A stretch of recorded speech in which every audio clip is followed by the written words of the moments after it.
This is Audible. Lancelot. The Theriot Family. Book 3. Written by Silvia Violet. Narrated by Michael Dean. Chapter 1. Lancelot. I thought I learned not to underestimate the creative ways my older brother could piss me off. I was wrong. He was sending me to a library to collect intel on the theft of an emerald necklace from a museum. It wasn't even a regular library, but a snooty one that housed archives and material only available on request. Remington had dared to tell me I couldn't bring Tony with me. If this place was as boring and dusty as the one Remy used to drag me to when we were in school, it needed some livening up. Tony could do that nicely. I pulled into the small parking lot, which was, of course, already full. There was just enough room for me to squeeze in on the end of a row, so I made myself a spot. I was already doing this errand against my will. I wasn't going to drive around looking for a fucking parking space. The stone building was cold and imposing. Tony jumped from my shoulder to inspect the huge marble columns, and I had to call him back. He gave me a stubborn look, but I enticed him with a piece of dried mango. He took it from me, climbed up my side, and returned to his usual spot on my shoulder. There'll be plenty to see inside, I assured him. Not that I intended to stay long. I didn't like places that echoed with silence. I liked to see the world moving around me. I also liked to do whatever felt right in the moment, rather than working on Remington's schedule. But with Remy engaged and my younger brother Corbin now seeing a mechanic and working with him at his shop, I was going to be stuck with more and more errands like this. Maybe it was time for me to disappear for a while. Things were relatively quiet in our world. Tony and I deserved a vacation. I opened the tall, heavy door of the library and stepped inside. As I'd expected, the marble floor and stone walls gave the lobby a chilly, stagnant feel of a tomb. What kind of person would want to work in a place like this? It was so quiet the sound of a pen scratching across paper seemed as loud as a motorcycle engine. I searched the main room for the area I was supposed to approach, the Nolan City Archive. Remy had texted me with the details I needed. The information was allegedly somewhere in the 1918 editions of a little-known newspaper that had never been digitized. How had Remy described the librarian I needed to speak with? Persnickety? As soon as my gaze landed on him, I knew Remington was right. This man had a good-sized stick up his ass. He was within an inch of my 6 feet, but he had none of my bulk. Lean was an understatement. If my stepmother were here, she'd insist on bringing him a sandwich and a piece of cake. His hair was dirty blonde, longer on top than on the sides, and ruffled like he'd been running his hands through it. He was wearing a white button-up, khakis, and a rust-colored cardigan that looked like my grandpop might have owned it before this guy found it at a thrift store. The expression on his face as he scanned the room let me know he was searching for any rule breakers and was ready to deny them access to his precious materials. He thought he was important, but he would be no match for me. Despite the chill coming off him and his librarian clothes, I couldn't deny he was attractive as hell. I wouldn't mind rumpling up the rest of him to match his hair, or tearing off his clothes and finding out what was underneath. He wouldn't be cold and self-righteous then. I would make him burn. Tony leaned toward my ear and talked to me. I nodded. Right. Let's work on magic. The sound of Tony's chatter had my target looking our way.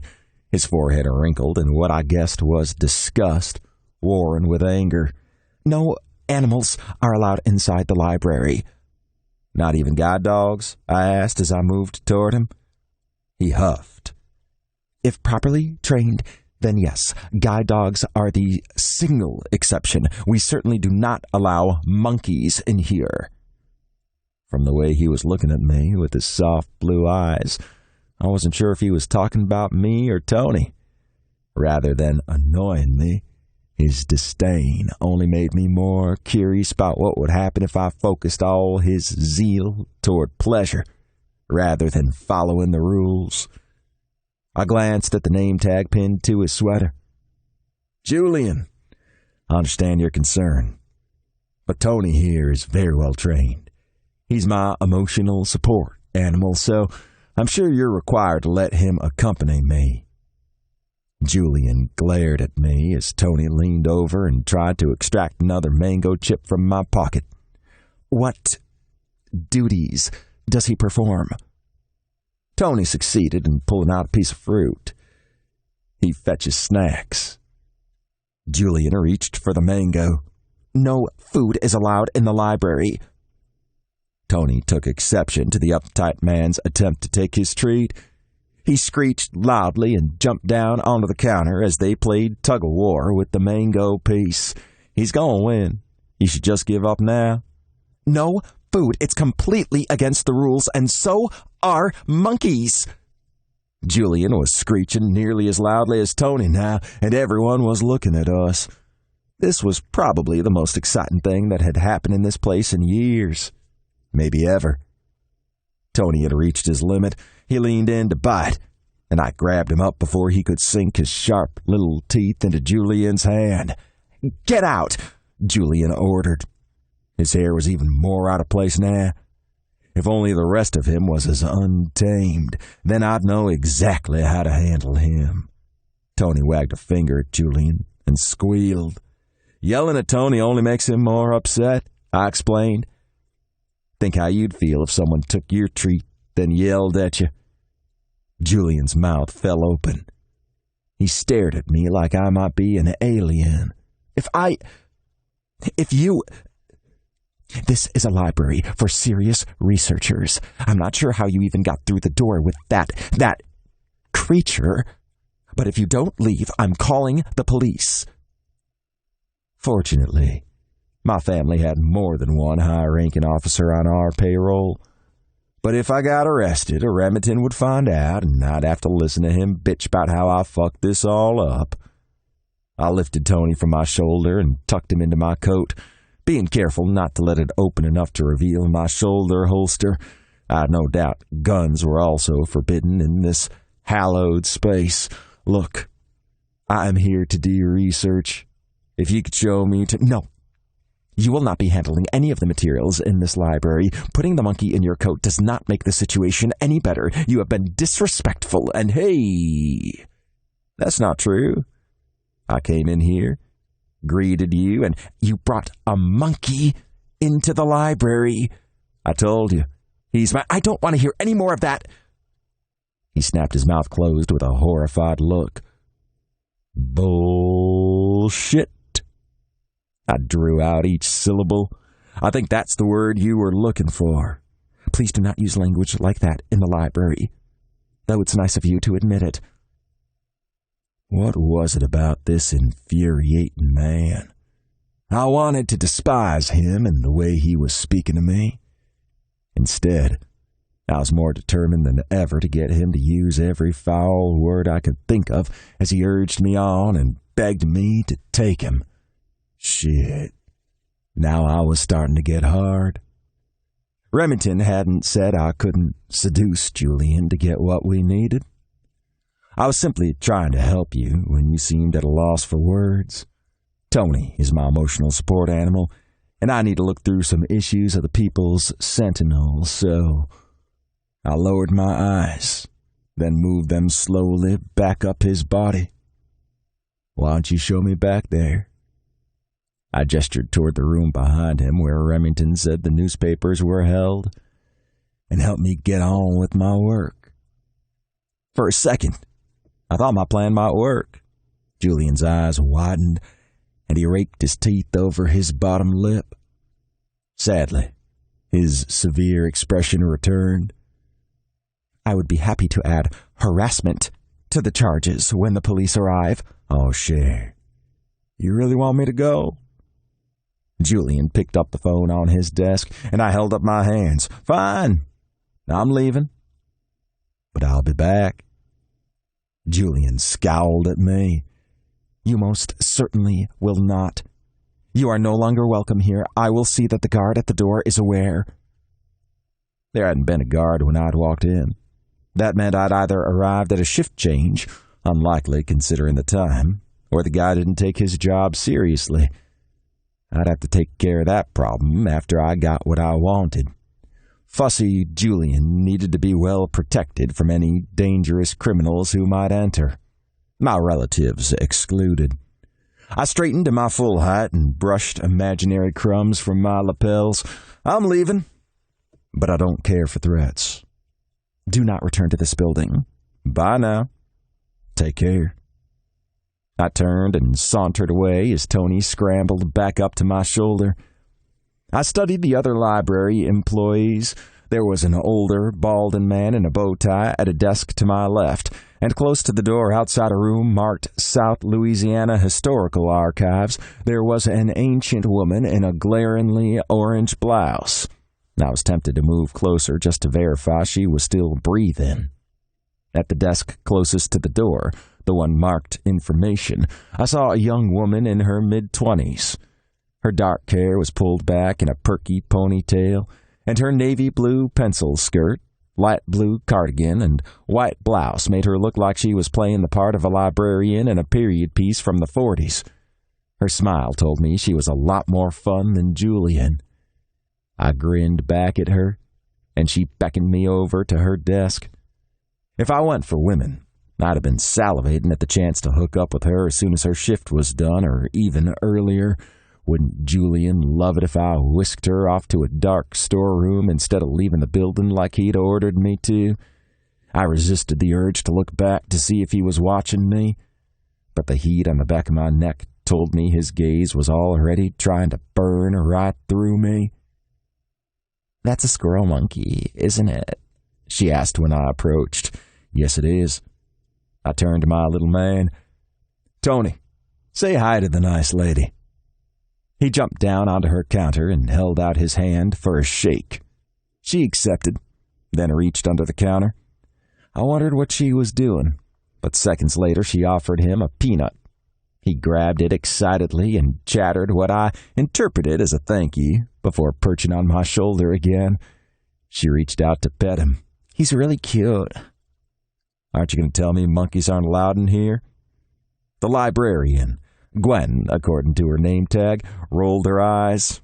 "Not as long as you don't tell Julian I've got snacks at my desk." "Deal." She tilted her head toward Tony. "You really will have to come back without him, though." I sighed. Julian informed me I was never to enter the building again. She laughed. "Of course he did.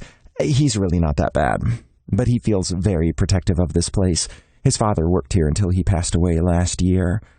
"That's too bad." Now I wanted to comfort the persnickety man, as well as make him come undone. "We're under the threat of being closed down, so he's extra fussy right now." "Closed down?" She gestured around the room. "As you can see, we don't have a lot of patrons, and the storage of documents is quite expensive, along with staffing needs, and, well, you probably don't want to hear any of this." Actually, it was perfect. Not the library closing. That wasn't something Remington or I would permit, but the excuse it gave me for a bit of bribery. I might be able to do something about that. "About our funding?" Her eyes narrowed, and she studied me critically. "I have connections. But first I need to get past Julian so I can complete my assignment." "Assignment? Are you in school?" She looked me up and down as if finding that hard to believe. I smiled. "Something like that." "No, you're not." "You don't need to know the details. Just tell me what I can do to get on Julian's good side. What does he like? What could I bring him that would change his mind about me?" She hesitated for a moment.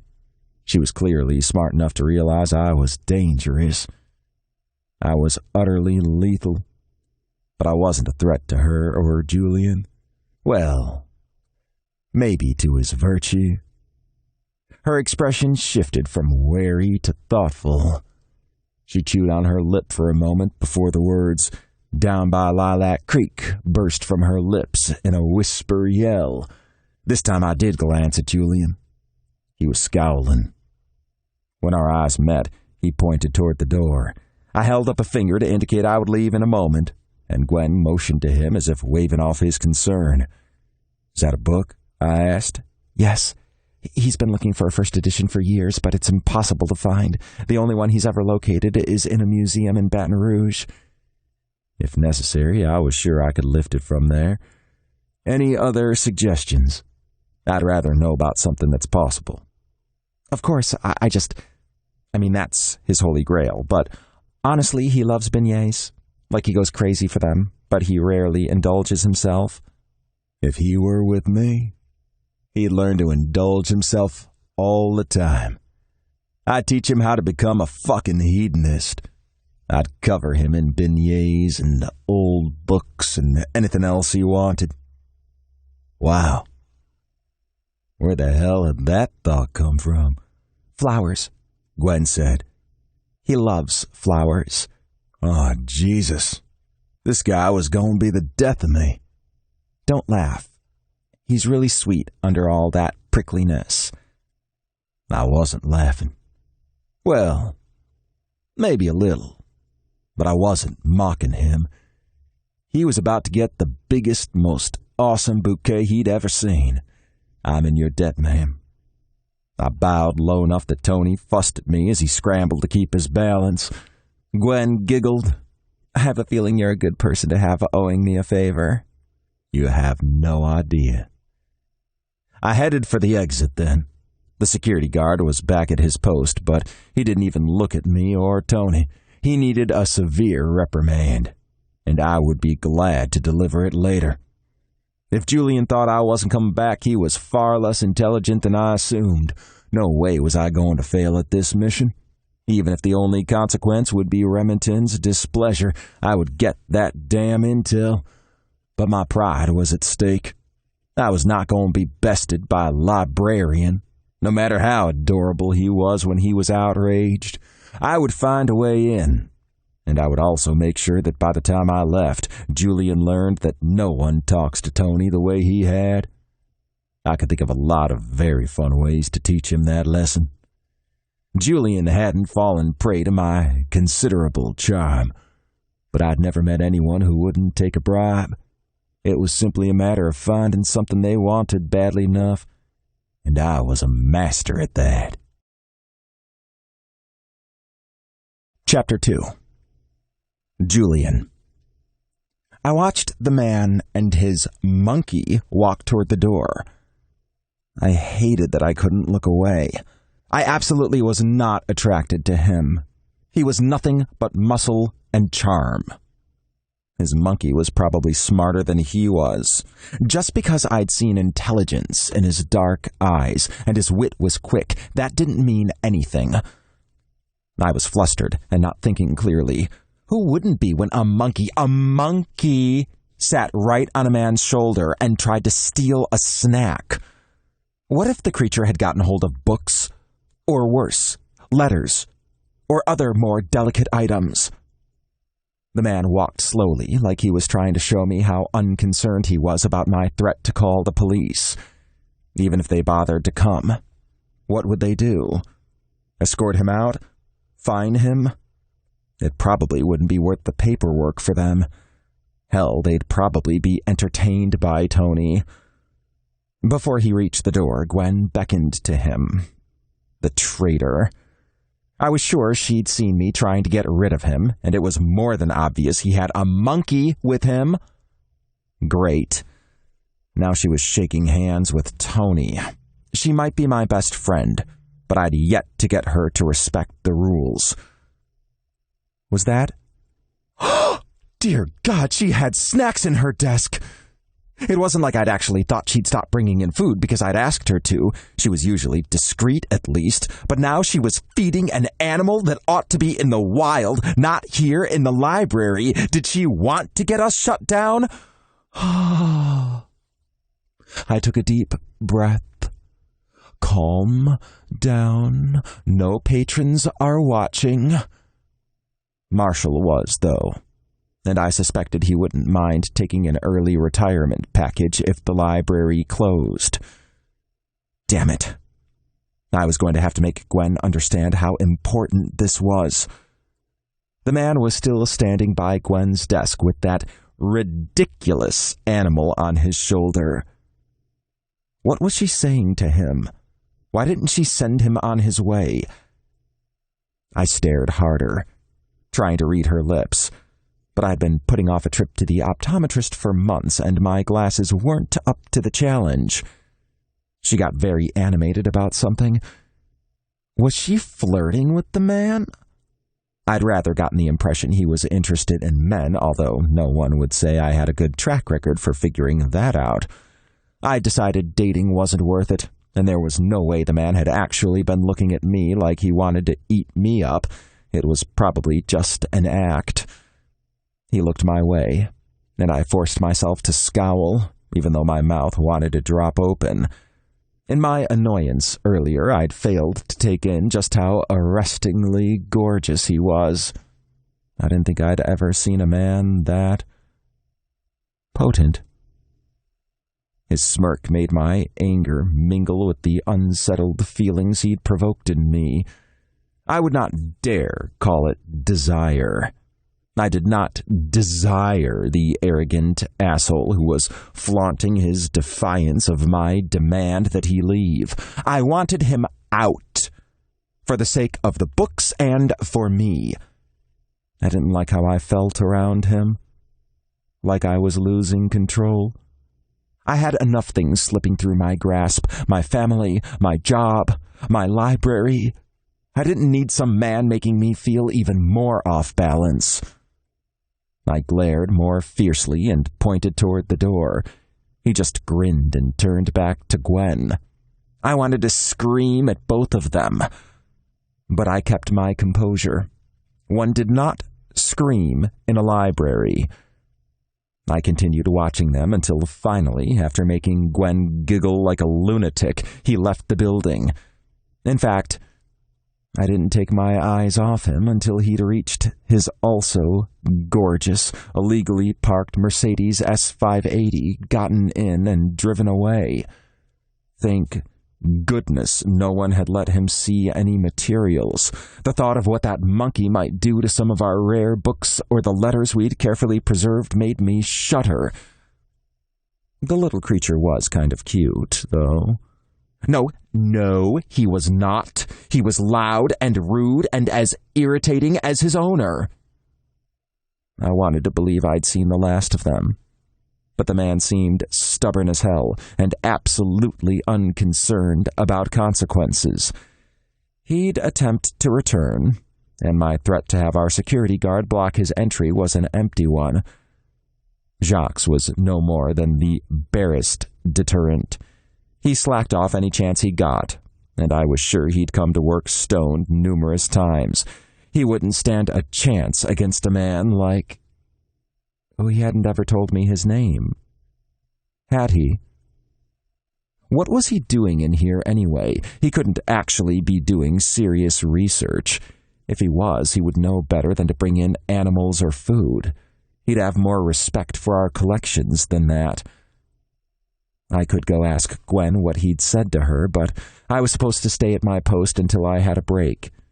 I looked around at the empty library. Would it really matter? Was I even going to have a job for much longer? I really did want to know what that man was up to. He was insanely arrogant, but he didn't seem truly dangerous, simply used to getting his way. Much like Remington Theriot, another man who'd recently been asked to leave the library and not return.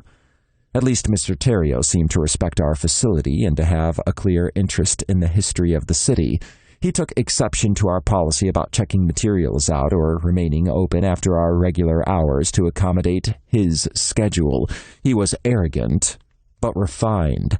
This man, on the other hand, was exciting.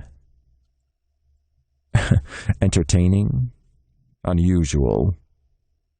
A lot of things you aren't. Oh, why did my conscience enjoy mocking me? He was obnoxious and disrespectful and, hot as hell. All right, I could admit that. The man was attractive, but his physical attributes meant nothing. Plenty of beautiful people were horrible inside. Not that I thought he was horrible. Exactly. Just.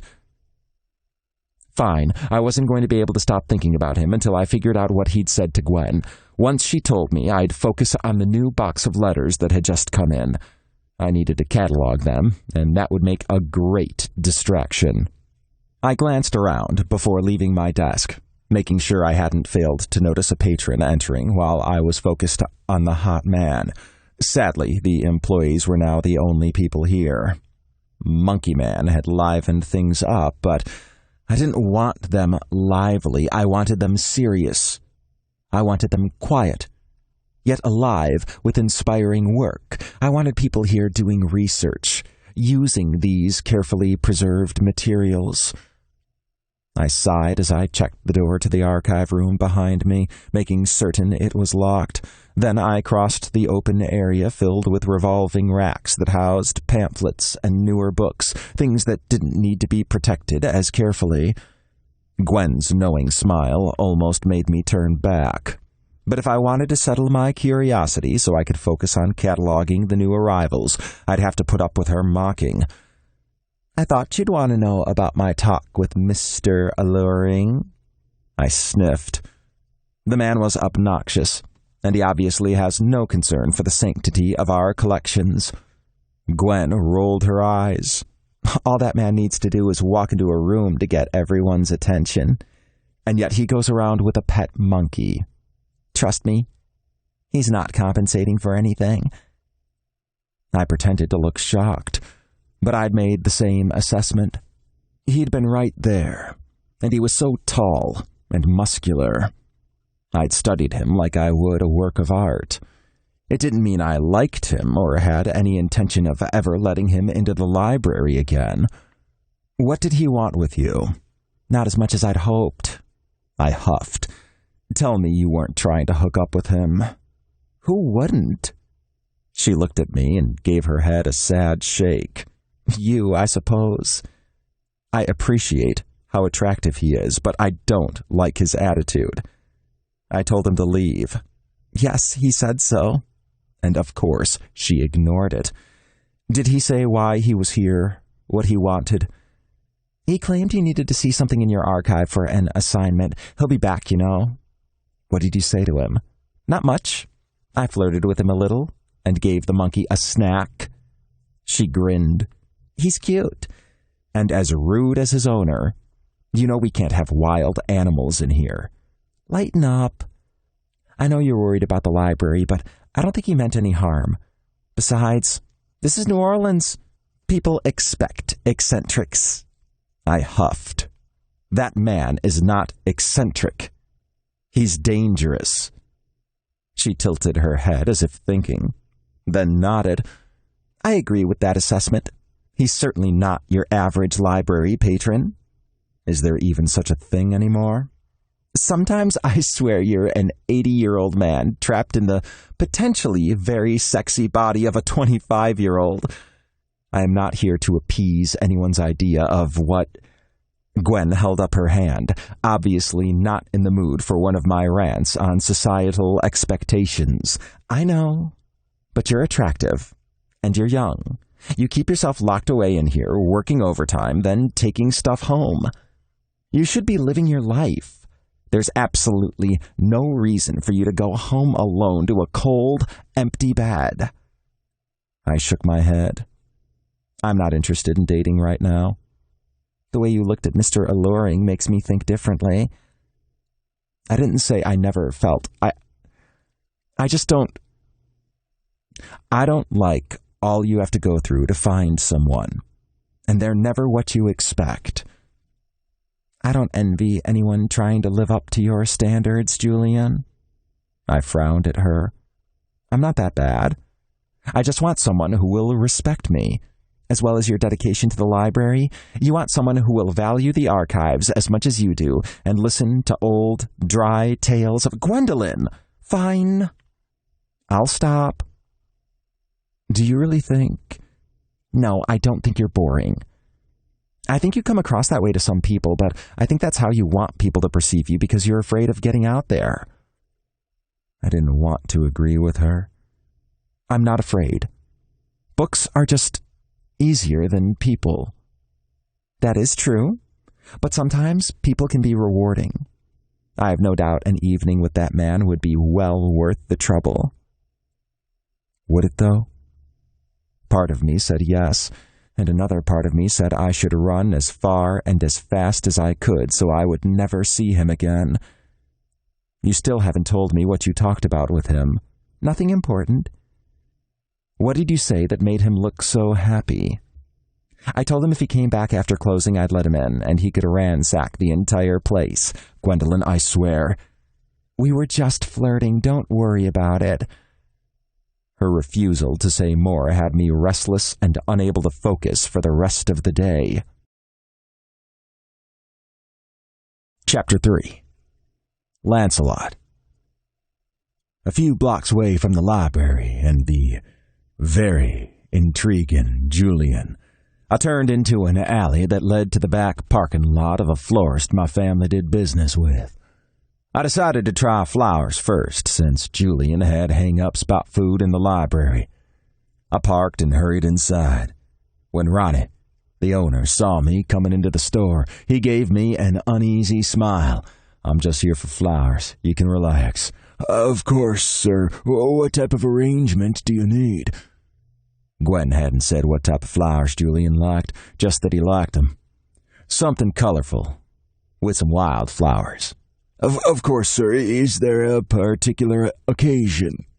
I'm hoping to convince someone they want to work with me. He eyed me strangely.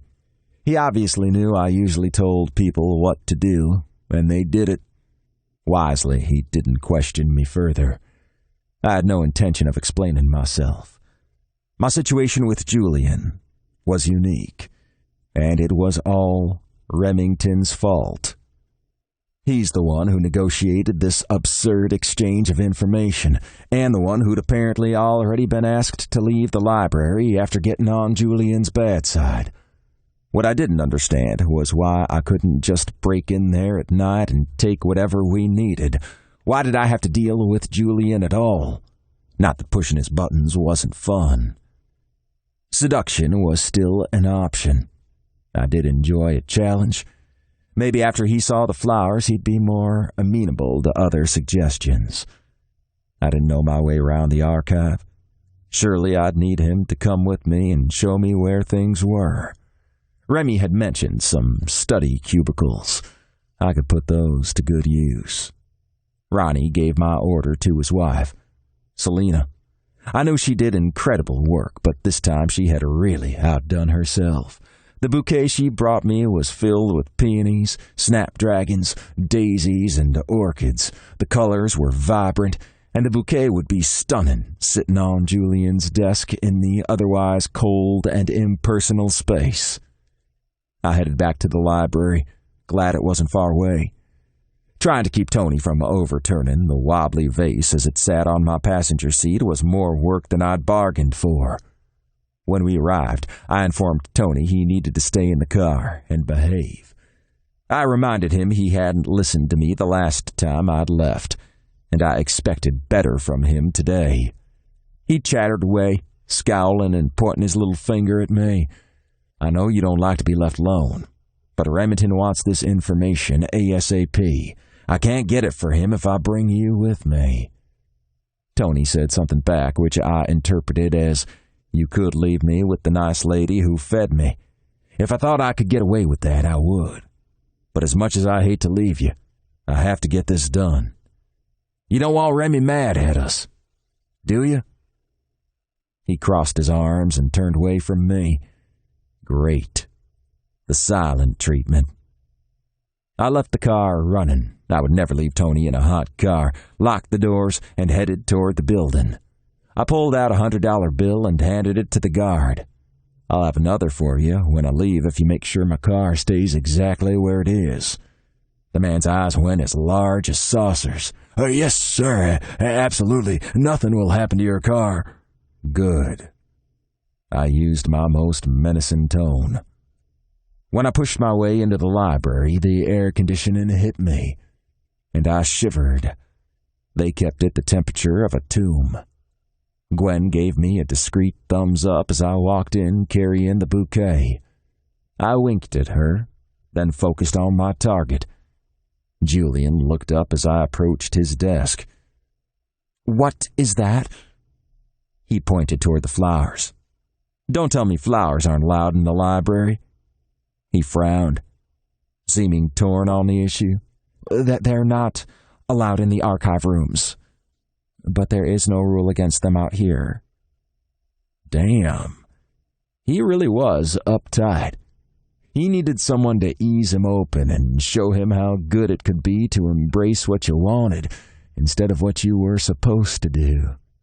"What would you think of them if we weren't in your library?" "They're beautiful." "Good. They're yours." I set the vase on his desk. He took a few seconds to examine the bouquet more closely before looking at me, his scowl back in place. "I'm still not letting you use our materials. I don't have food or a monkey." I opened my jacket enough to prove Tony wasn't hiding there. "I could see the monkey when he was in your coat. He wasn't actually hidden." "You'd be surprised how many people don't notice." "I notice everything." I grinned at him, looking him slowly up and down. I was rewarded with a flush that crept up his neck and into his cheeks. "So do I." He cleared his throat. "You should go." "I'm here to do some research. I regret that we got off to a bad start, but I'm following all the rules now. This is a public library, and there's absolutely no reason to deny me entry." "You were banned from this building." "Do you actually have the authority to do that?" The way he fidgeted before answering told me what I needed to know. "I have the right to deny anyone access if I believe they will damage the materials, and you really find me so dangerous you can't even trust me around a stack of old newspapers?" "I don't think you're here to do research."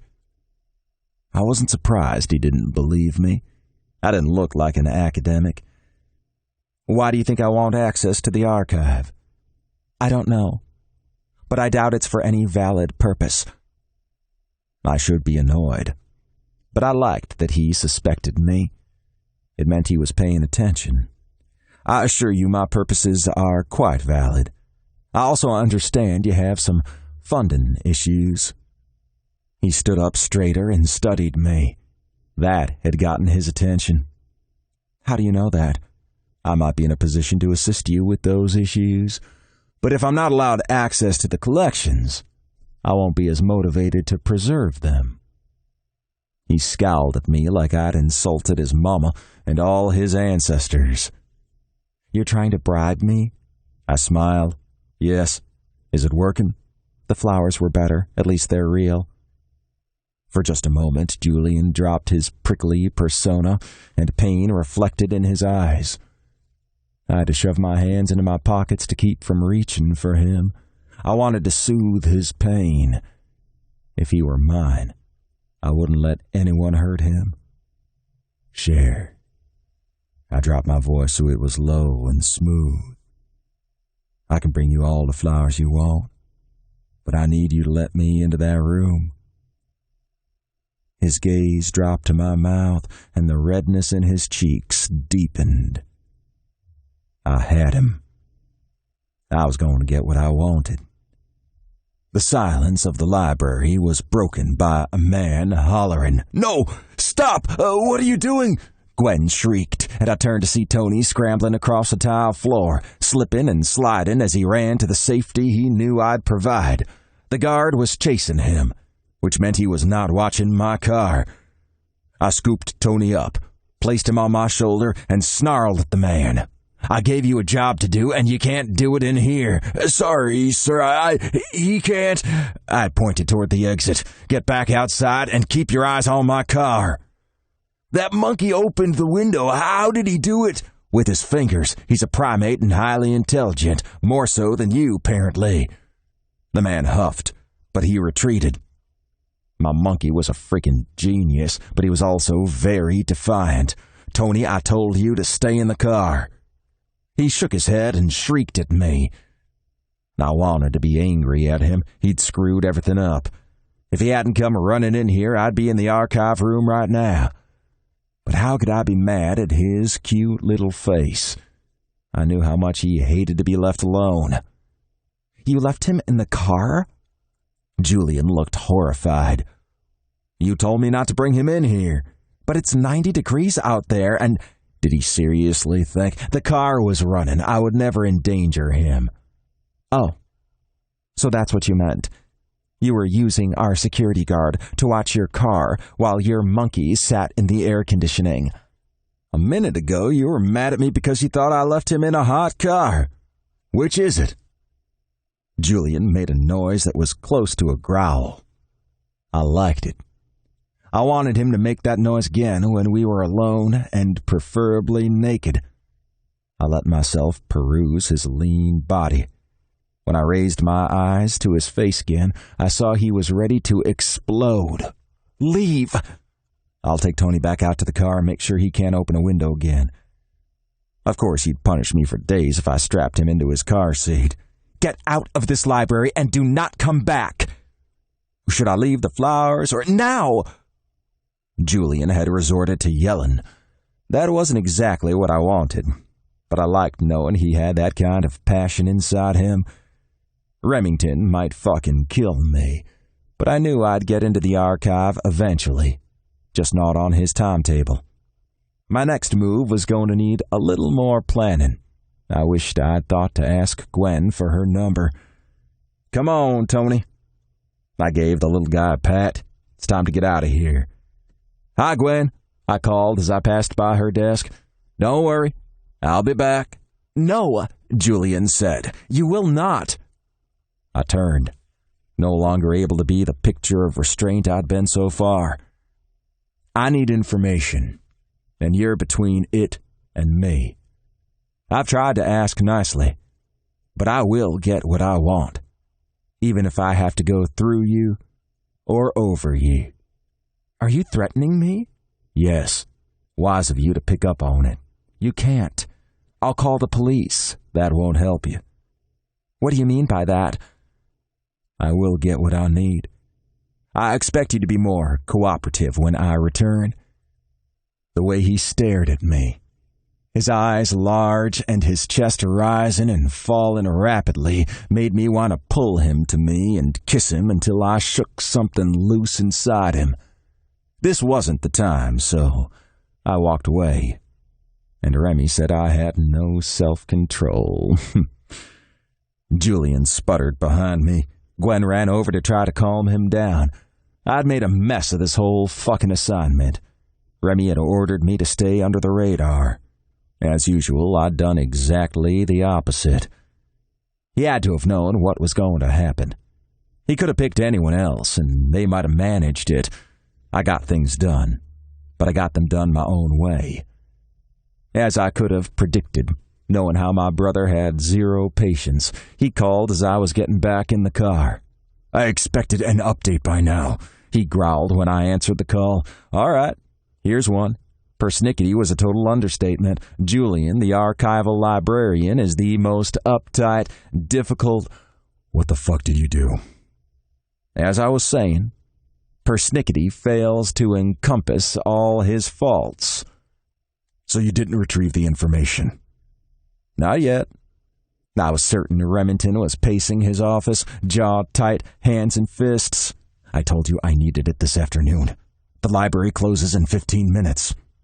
So you'll have to wait until tomorrow, or I could let myself in after all the employees have left. I told you breaking in is not an option, not this time. We want to play this low-key. He really wasn't going to like the details of my library visit. I don't think that's actually possible anymore. Jesus Christ, Lance. What happened? I was my usual charming self. He scoffed. That's what I'm worried about. And so is Tony. You took the fucking monkey into the library after I explicitly told you not to? The second time I tried to leave him in the car, but he opened the window and followed me in. Remington remained quiet. Too quiet. I braced myself, counting down to his explosion. 3, 2, 1. What the fuck were you thinking? I know you're not that stupid. You knew this was important. You calm down, Remy. I almost had him. I'll get in next time. Next time. When is that going to be? If he didn't let you in during regular hours, he's not going to let you in after work. I won't give him a choice. No. You're not to hurt him. You're not to do anything that will bring police attention to the library. I decided not to tell him how close I'd come to doing just that. I made it clear to Julian that calling the police wouldn't do any good. Holy fuck. I seriously thought you were more competent than this. I scowled at the phone. I was happy to acknowledge I had different methods than my brother, but I wouldn't put up with him telling me I was incompetent or any other thing that made me seem inferior to him. We were different, but he wasn't better than me. Sure, he'd always been the responsible one, the one who was willing to spend his life working, at least until he'd met Henri. Pop was passing the mantle of head of the family to him, but that was just because he was the oldest. Two of us had always worked together. We were a team. Our half-brother, Corbin, was 10 years younger than me. It had taken until recently for me and Remy to see him as a serious partner. But more and more he was proving himself to us. I was sure Remy was going to give him more opportunities for leadership, especially since Corbin's boyfriend, Beau, was so good at taming his bratty side. We were a family, and family shouldn't treat each other like they didn't count. Just because I don't do everything your way doesn't mean I won't get it done. This can't be done your way. If you hadn't made an ass of yourself at the library, you could have handled this yourself. Lancelot. That's enough. Ooh. He was using his scary voice. If you'd stop being so fucking secretive and tell me what was really going on, I might understand why this is so important. You're treating me like you used to treat Corbin. Remington blew out a breath. I thought it would be easier for you to go into this not knowing. It's complicated. I like complicated. Julian is complicated. Corbin is at Beau's place. Pick him up and get over here so we can talk. Chapter 4. Julian. I don't know how I made it through the last hour of the day. Normally, I stayed after we closed, continuing with cataloging or taking care of things that would never be done unless we had more staff. Today, I couldn't wait to get out of there. I'd always thought of the library as a safe place, a place where I felt at home and like I had value. That evening, my mind whirled with thoughts of Monkey Man. I knew I wasn't going to be able to think straight until I got out of there. I could still smell his cologne, and I'd spent far too long gazing at the flowers he'd brought. I hadn't been able to bring myself to throw them out. They were just too lovely. The moment Gwen locked the front door, I grabbed my bag, pulled out my keys, and turned to head out the rear of the building. "Hold up," Gwen called. When I turned, I saw she was carrying the bouquet. "You're forgetting this." I shook my head. "Leave it." "But what if the flowers send out their pollen and it scatters onto some of the library materials?" "I'm not in the mood for teasing right now." Gwen sighed. "I'm sorry. I'm just trying to cheer you up.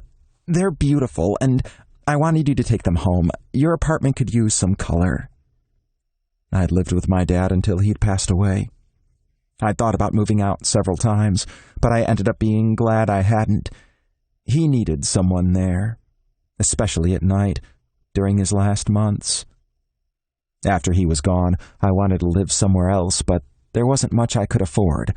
With the certainty of my job's future, I needed to save as much of the money from the sale of my dad's townhouse as I could, so I got a small apartment within walking distance of work. It was the top floor of a carriage house garage behind a large home that used to be beautiful but now needed some repair. I liked the space, but I hadn't taken the time to really do anything with it. The walls were white, and I hadn't hung up any art. Gwendolyn was right. It could use some color. But not these flowers that had come with a price. You can have them if you want. Put them on the front desk or take them home. I don't care.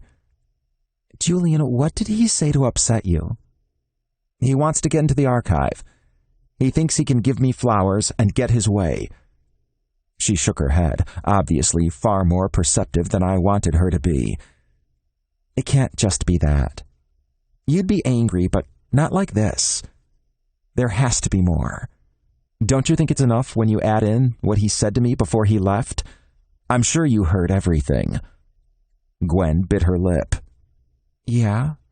I have no doubt Marshall did too. He's probably already written a complaint about me. The director will ignore it. She doesn't want to lose you. Who else would do so much extra work for free? I ignored her jab at my dedication. If they want to keep me here, they have to keep the library open.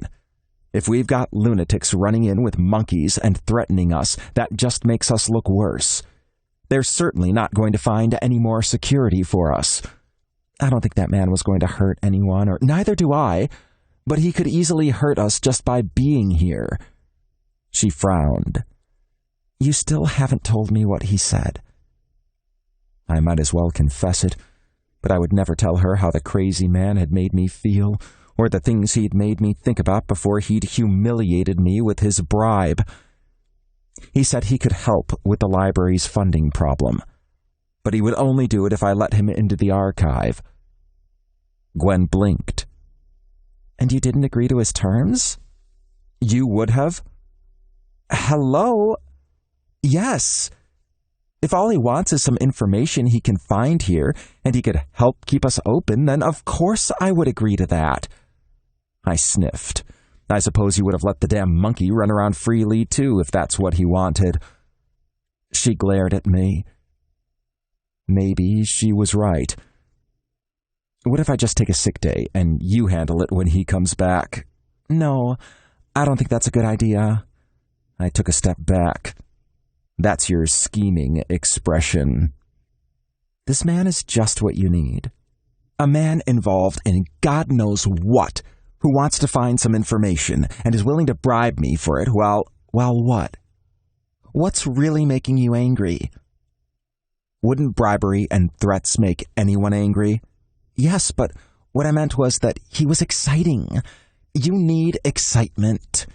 Besides, you're never this dramatic. There's something else going on. You think he's hot, don't you? I already established that I find him attractive. You know that's not what I mean. He does it for you. Pushes your buttons, maybe ones you didn't know you had. I shook my head vigorously. Absolutely not. That's an absurd suggestion. Is it really? Because I've only seen you like this one other time, and that was when, don't say his name, you agreed. She held up her hands in surrender. I wasn't going to. When he who shall not be named was working here. It's nothing like that. I learned my lesson. I'd been enamored with the library's former assistant director, an elegant older man. He loved telling people what to do, and I found his commanding nature sexy as hell. I thought he liked me too. But he was just an asshole who liked that I was willing to do his work for him. Julian, just let me go home. Promise you'll call me if you want company later. Sure. I wouldn't, though. I intended to spend the evening wallowing in self-pity. I hated dating, but I didn't want to be alone forever. I was likely going to lose my job in the next year, and even Gwen, a fellow archival librarian, found me too boring. But the spiral into darkness never came. The entire walk home, I couldn't get Monkey Man out of my mind. He'd brought me flowers. As a bribe, he could help with the library. Unless he was lying. He was probably lying. But if he wasn't... Gwen was right. I'd have to forget about my standards and give him what he wanted. I could do that for the good of the library, couldn't I? I was still pondering that when I unlocked my door on the lower level of the carriage house and climbed the steps to my apartment. I went straight to the bathroom, wanting a shower. If only I could wash off all that had happened that day. Hell, washing off the last year wouldn't be bad at all. The shower didn't make things better, though. It made them worse. I kept imagining the man returning, demanding entry into the archive, using that low, sexy voice to tell me all the ways he could reward me for my help. What if he didn't just want access to the archives? What if he wanted access to me? No. I wasn't going there. It didn't matter that being forced by a demanding alpha male like Mr. Alluring was one of my favorite fantasies, one I'd never dared share with anyone. I wasn't going to think about that man when Without my permission, my soapy hand slid down my body and wrapped around my cock, which was already beginning to swell from the images in my head. I couldn't do this. The asshole would come back. I'd have to face him. I couldn't do that if I let this continue. But I also couldn't stop. This fantasy was embarrassing as fuck, but it was harmless when I was here by myself. No one ever had to know. That was the easiest way to live out my fantasies, alone with no one to judge me. Trying to tell a man what I wanted was just too much for me, and no one would ever guess. I imagined the dangerous man pinning me to the wall in the archive room as I worked my cock slowly. He'd yank my arms over my head and hold them there. One of his large hands would be all he needed to hold both my wrists. I wasn't delicate, but I had no doubt he could subdue me easily. That would leave his other hand free to touch me, to take whatever he wanted. I would be helpless. Even if I changed my mind, even if I no longer wanted to pay him in that way, I was trapped now. I was his. But even if I didn't want this, I knew I would enjoy it. I'd enjoy anything the man did to me. He might be dangerous. He might be arrogant and so goddamn frustrating. He might think that no rules applied to him. But I didn't think he'd hurt me. He'd make it good for me. That would matter to him. I imagined him taking my cock in hand, stroking me firmly, quickly, giving me no time to catch my breath. In my fantasy, he didn't worry about niceties. He didn't ask questions, but somehow he knew exactly what I needed. Hot water pelted my shoulders as I imagined him jerking me off while keeping me pinned to the wall. The image was so potent, my knees threatened to buckle. I had to lean back and let the tile take my weight. "Don't move," the man ordered. I kept my arms over my head even after he let me go. His fingers traced their way along the side of my neck, over my chest, pausing to toy with my nipples before sliding down over my abdomen. I closed my eyes and imagined that the drops of water pouring over my body were his hands as he caressed all of me, making me feel seen. Most of the men I've been with liked to hurry everything. Getting off was all they cared about. I didn't matter to them. But in my mind, the arrogant stranger wasn't like that. He took his time, slowing his hand on my cock, teasing me until I burned for him, until I was so hard it hurt, and pre-cum slicked my cock like lube. My fantasy didn't need any basis in reality, so I imagined the man dropping to his knees in front of me, smiling up at me, and telling me how he longed to taste me. I gasped as I imagined his hot mouth enveloping me and swallowing me all the way down. I moved my hand faster and faster as I let the fantasy play out in my head. He sucked me hard, holding my gaze the entire time, smiling around my cock as it stretched his lips. He loved sucking me. He didn't mind being on his knees in front of me. He wanted this. He wanted me. I cried out as I came, and I was glad I lived alone. The sound seemed to echo through the apartment.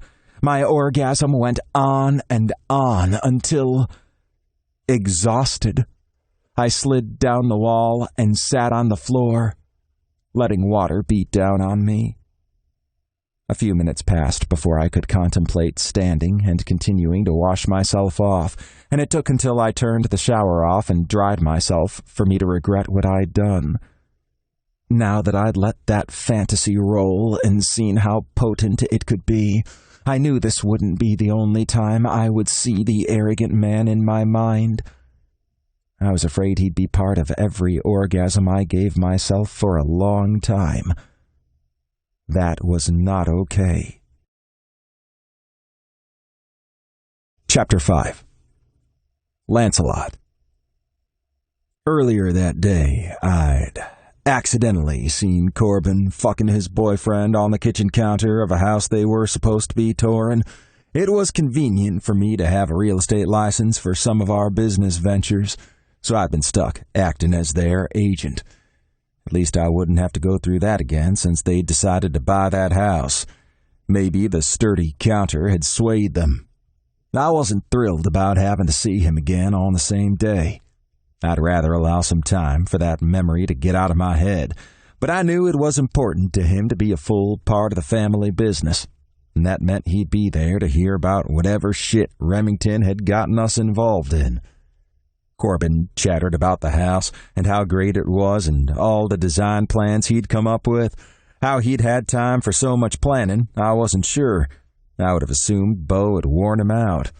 At least Corbin's constant babbling kept things from feeling awkward on the drive to Remington's house.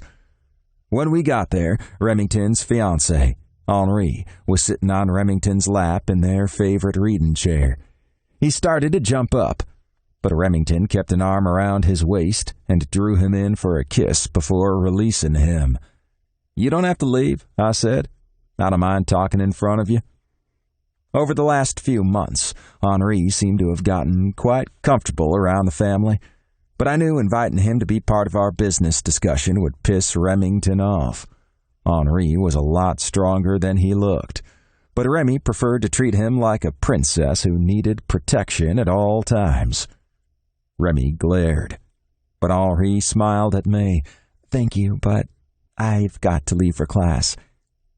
Henri had gone back to school to finish up a design degree, and Remy was super proud of him for it.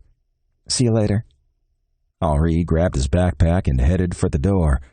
"What about Dax?" I asked. "Shouldn't he be here?" "He's at Beau's shop," Corbin said. Dax preferred riding a motorcycle to driving a car, and he'd never shown a particular interest in mechanics. "Why?" "Sam is visiting her family this week." I stared at my younger brother, not understanding what that had to do with anything. Dax had never filled in for Sam before, and I doubted he knew a tenth of what she did about cars. "I know, but everyone else is there, right?" Corbin glanced at Remington and then down at his hands. "Dax is feeling protective. He's still not convinced someone from Travis's past isn't going to resurface." "Wait, he's there because of Travis? How had I missed that?" Remington huffed. "Don't worry about that now. You said you wanted an explanation, so sit down and listen." I gave Remington a mock salute. "Yes, Commander." "You've already fucked things up today. Do you really want to make it worse?" Corbin's eyes widened. "What did you do?" I punched my younger brother's arm. "Don't look so fucking excited. I'm just glad it's not me this time. Don't worry, Remington said. I'm sure it'll be your turn again soon. Corbin flipped him off as the two of us crossed the hall to the living room. We knew the rules. Remy's library was for relaxing, not for business. We took our seats, but several seconds passed without Remington saying anything.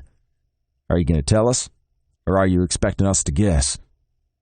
As soon as I spoke, Tony looked up from the treat he was eating on Corbin's lap and glared at Remy. Remy pointed a finger at him.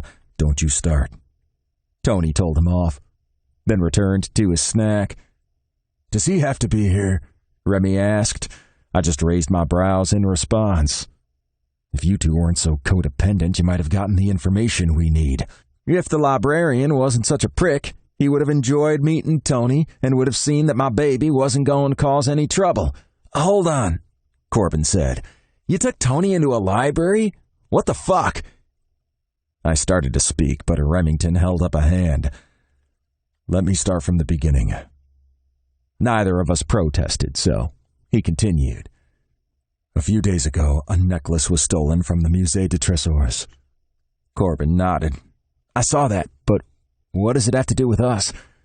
See? I gestured toward Corbin. That's what I said. We don't do jewel theft. Are we branching out? Corbin looked like an excited puppy. Can we do like an Ocean's 11 thing and break into a vault and no? Remington looked ready to kill us both. He's no fun, Corbin told Tony. Remy banged a hand down on a side table. This is serious. Corbin and I both straightened in our chairs.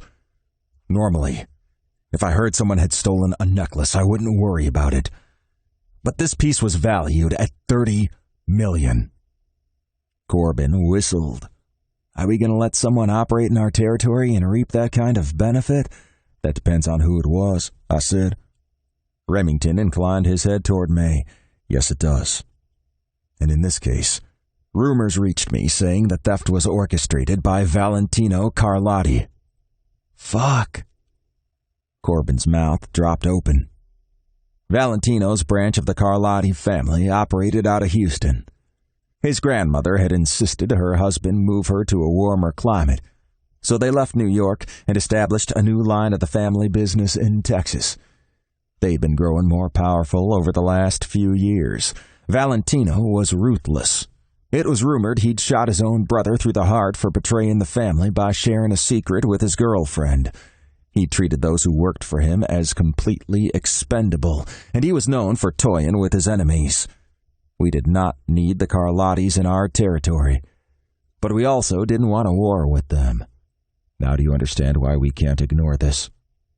I did, but that didn't mean I liked operating in the dark. Why didn't you tell me all this before you sent me on this crazy errand? Wait, Corbin frowned. Are you talking about your trip to the library? What does that have to do with Carlotti? Remy sighed and ran a hand through his hair. I'm getting to that. I didn't tell you because I'm not sure if the rumors are true. I was told there's proof, but I need to see it first. That's why the acquisition is urgent. If you'd told me, I wanted you to go in thinking it wasn't that serious. I thought there'd be less chance of you making a scene. Corbin looked back and forth between the two of us. Why didn't you ask me? Lance always makes a scene. You and Bo were busy. I huffed. Very busy. His eyes went wide. It was you? What was me? I heard something on the porch when we were at the house. Did you come back to the house and see us? I held up a hand. Never speak of that again. Remington rolled his eyes. Can we concentrate on what's important here? Certainly. You chose to withhold information, and I went in thinking that nothing matters but you and how you want to do things. I narrowed my eyes and stared at him until he slumped back against his chair. You screwed this up. I didn't work as quickly as you'd like, but I will get the information. Corbin gave an exasperated sigh. Would one of you please tell me what the hell the library has to do with any of this? I have a contact who says he has proof of Carlotti's involvement, and he's left the proof at the library. Corbin looked as confused as I'd been. Why? Remington shook his head. That's not important. What matters is that we get our hands on the information, evaluate it, and determine our next move. So Lance didn't get the information because he took Tony with him into the library? You know how he gets when I leave him in the car. I warned you the guy was uptight, and I told you not to take that damn monkey with you.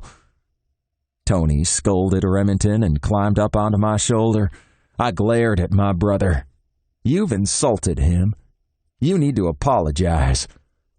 Lancelot Theriot, you better tell me everything that happened right now.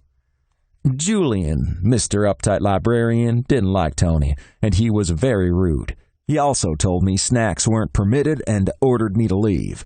But Gwen, a woman who works the front desk, gave Tony some peanuts and talked to me.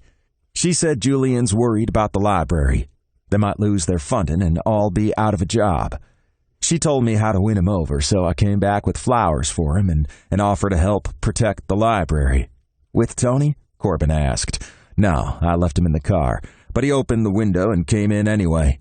The security guard was chasing him. Julian was furious, and I had to leave again.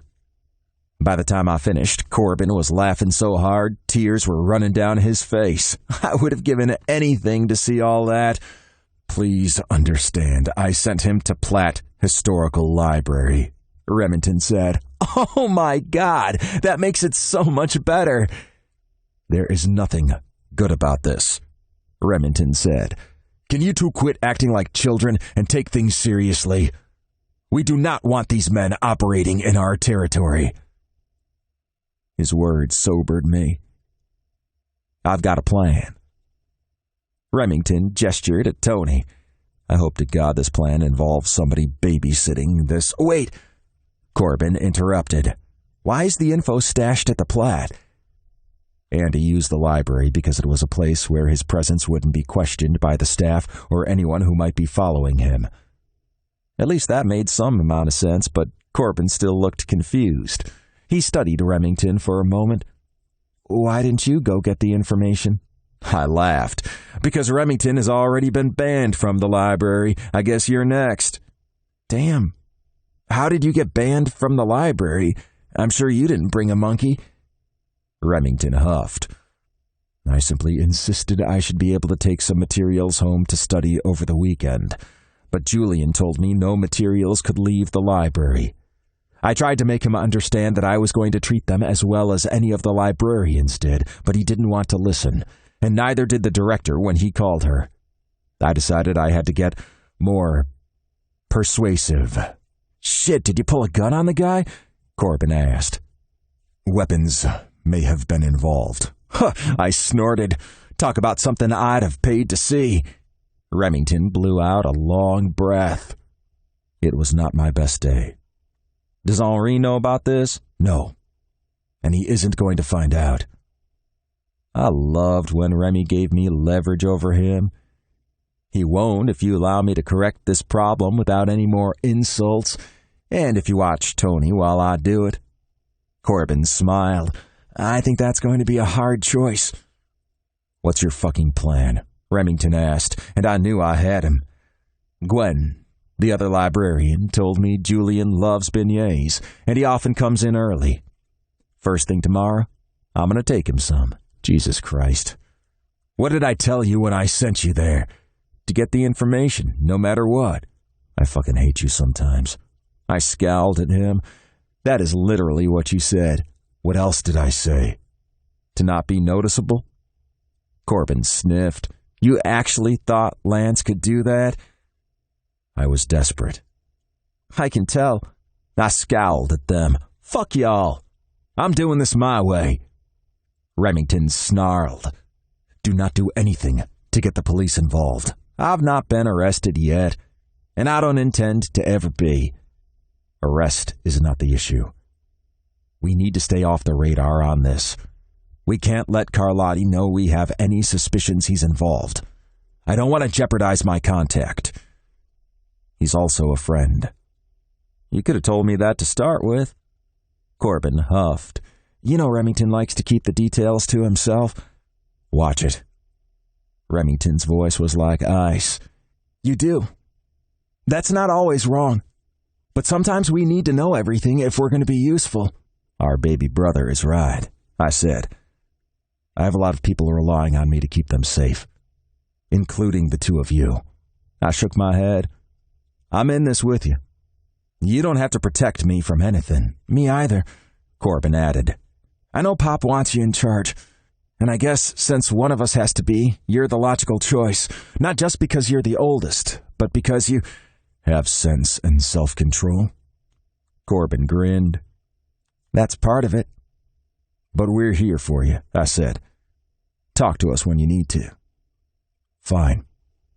But if I'm going to talk, you need to actually listen." I grinned. "I'll see what I can do." "Me too," Corbin added. We stood and we all hugged until Remington pushed us away. Enough of that sentimental shit. "Go home. I expect you to have the information we need tomorrow morning." "Yes, brother dear." "What can I do?" Corbin asked. "Talk to Blackjack and see what he can find out about this necklace and why Carlotti wants it." Corbin looked thrilled to be fully included. "Aren't they just after the money?" "There are lots of ways to get money. I think it's more than that." "Then let's find out." Corbin and I headed out. I dropped him off at Beau's, then pulled out my phone and made a call. On the off chance I didn't succeed with the beignets, I needed to find a copy of Down by Lilac Creek. If Blackjack couldn't find me one, then one didn't exist. I woke up the next morning at an ungodly hour. Did Julian really get to work as early as 7 some mornings? What time did he get up? How did he function? He probably went to bed at 9 like an old man. I imagined him tucked into bed in a pinstriped pajama set, reading a thick book, glasses perched on his nose. Why the hell was that so hot? I felt my forehead with the back of my hand. Surely I'd developed some sort of delusional fever. No, my skin was surprisingly cool considering how hot it already was. I arrived at the library just after 7 with a box of beignets and 2 coffees. I'd almost gotten a tea as well. Julian seemed like a tea drinker, but I bet he drank coffee too. Didn't all academic types pour coffee into themselves to stay awake while frantically studying minutiae that would put anyone to sleep? There weren't any cars in the lot. I hoped that meant I'd beaten Julian there, though I suppose he could have walked, carrying a canvas tote bag full of books and eaten an apple like a librarian in a picture book. Damn, that image was hot too. Surely I was building his presence up in my head. He couldn't really be as sexy as I imagined him. A few moments later, a car pulled into the lot. It was an ancient Honda Civic that sounded like it was near death. I smiled when I saw Julian in the driver's seat. When he opened his door and stood up, he turned toward my car, giving it a skeptical glance. The tint on the windows kept him from identifying me. I waited until he neared the door. Then I grabbed the beignets and the drink tray and approached him. "Good morning." He startled and dropped his keys. "I would get those for you, but my hands are full. I brought you beignets." He glanced from me to the box in my hand, then to my car. "Where's the monkey?" "Tony is spending the morning with my brother." "What are you doing here?" "Bringing you beignets." "I told you no food is allowed in the library." "Surely you have a break room or someplace where you eat lunch." I loved how flustered he was. The color in his cheeks, the way he kept looking at me, then away. He wasn't as hot as I remembered. He was way hotter. If my arms had been free, I'm not sure I could have resisted pushing him up against the door and kissing the hell out of him. Chapter 6. Julian. I stared at the fucking gorgeous man who'd starred in my fantasy the night before. My cheeks were so hot I feared they would catch fire. At this rate, I was going to be a sweaty mess before I got inside. "I appreciate the offer, but you need to leave." The beignets are from Loyola's patisserie. They're the best in the city. I loved Loyola's, but I'd only had their cakes and eclairs, never their beignets. They always sell out as fast as they're made, the man said, as if he could read my mind. They smelled amazing. And so did the coffee. I'd run out of coffee at home and was planning to make a pot as soon as I got to work, but the break room coffee was barely drinkable. Was I seriously considering letting this man into the library? That would be breaking so many rules, personal and professional ones, not to mention he could be a serial killer. My stomach growled. The rice cake with peanut butter I'd eaten was pitiful compared to what I knew was in that box. Apparently, beignets ranked higher for me than this man helping with the library funding, assuming he actually could do such a thing, which I doubted. Just because I let him into the break room didn't mean I was going to let him into the archive. He could murder you in there. Hopefully, he'd at least let me eat a few beignets first. I retrieved my keys and unlocked the door. Follow me. He smiled like a satisfied cat. This was so wrong. But those beignets... He's not bad either. No, I'd like to eat him up as soon as I finish the pastries. But that would not be happening. I would eat, caffeinate myself properly, then I might let him use the archive during our regular hours. After that, he'd be sent on his way. That was the best way to get rid of him and not have to see him anymore. He followed me to the break room. I studied the pastry box and coffees once he set them down. How do I know you're not going to poison me as revenge for denying you access yesterday? He smiled. You choose your coffee cup, then add what you like. He removed sealed containers of cream and packets of sugar from the extra sections of the drink holder. I chose a cup and began dumping cream into it as he opened the box. Now choose a beignet for yourself and one for me. He laid 2 napkins in front of me. My heart was pounding. This was crazy. What was I doing? Come on. You know you want one. Or 6. I selected one for each of us, then noticed he was pouring an obscene amount of sugar into his coffee. He glanced up and caught me watching. What? I like sweet things. I picked up my beignet and took a bite. Immediately, I forgot everything about the insanity of this situation, my embarrassment, this man's motives, everything but how incredible the fried dough and sugar tasted. Oh. Wow, I said as soon as I could speak. Amazing, aren't they? I nodded as I took another bite. When I'd finished the little bundle of yumminess, I licked the powdered sugar from my lips and reached for my coffee. I realized the man was staring at me. He hadn't even touched his beignet. Had he been watching me the whole time? What? You really enjoyed that, didn't you? Embarrassment rushed through me as hot as it had been earlier, despite the air blowing on me from the vent above my head. I have another one. He picked up his and took a bite. I wanted to lick the powdered sugar from his lips the way I'd cleaned my own. The heat in my cheeks spread to other parts of my body. This was ridiculous. I think you should enjoy this, Julian. I don't think you take enough time for yourself. I grabbed my coffee cup and took a huge swallow. Fuck! Oh, hot! That's... oh, really hot! The man just grinned. Soothe it with another beignet. The roof of my mouth and my tongue stung, but I didn't give in to his suggestion. This is another bribe, isn't it? How long are you going to wait until you demand access to the materials you want to see? As long as it takes. His predatory smile should have scared me. Instead, my cock started to swell. I was glad I was sitting down. I would die if he realized the effect he had on me. I reached for another beignet and focused on how incredible it tasted. When I finished, I used a napkin to clean my mouth, not wanting to lick my lips again, while the gorgeous man watched me like a wolf watching a rabbit.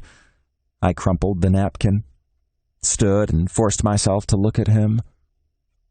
I should get the library ready for the day. You can wait outside until we open.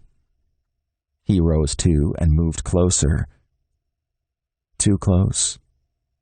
I worried my heart would beat right out of my chest. This was so not good.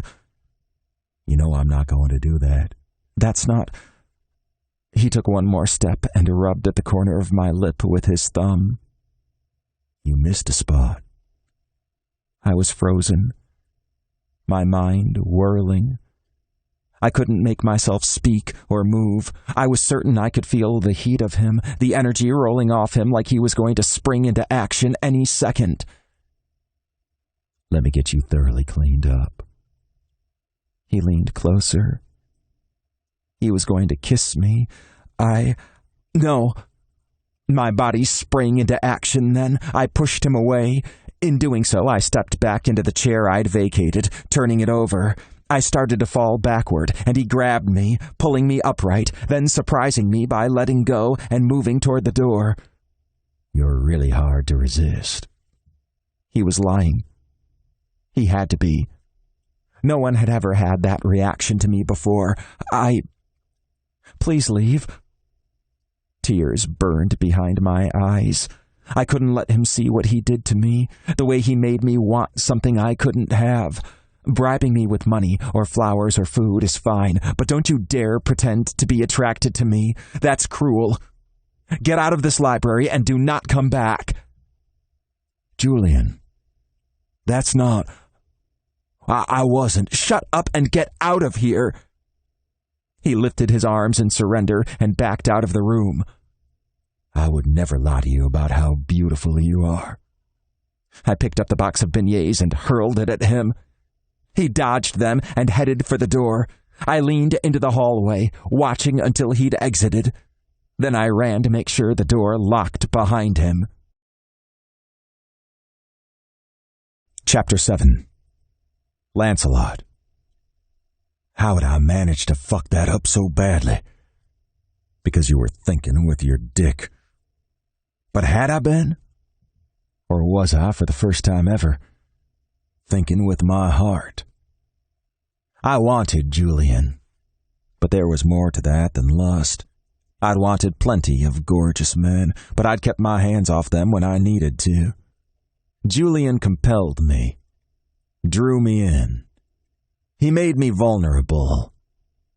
How could I convince him this wasn't a game? It had started out that way, but now I needed him as much as I needed to get into his archive. I would show him that one way or another. My phone buzzed, and I pulled it from my pocket. Remington. Why was he already checking on me? No, I don't have it, but shut up and listen. My anger at myself shifted gears and focused on my brother. I'm fucking trying to do what you asked. You breathing down my neck isn't going to do a goddamn thing to help. I tried to reach my contact. He's not responding, and he didn't show up for work yesterday. Oh, fuck. If you can't get the information today, we're going to have to break in after the library closes. I refrained from reminding him that was what I'd wanted to do since the beginning, especially since I wouldn't have met Julian if I'd done that. I got another angle, but no matter what, I will get what we need. I hoped to hell Blackjack would come through with the book, and it would convince Julian how serious I was. I didn't want to leave Julian out of this. If Remy's contact had been exposed, there was a chance Carlotti knew about the information being passed to us. There was no way in hell I'd leave Julian unprotected when those assholes might come sniffing around.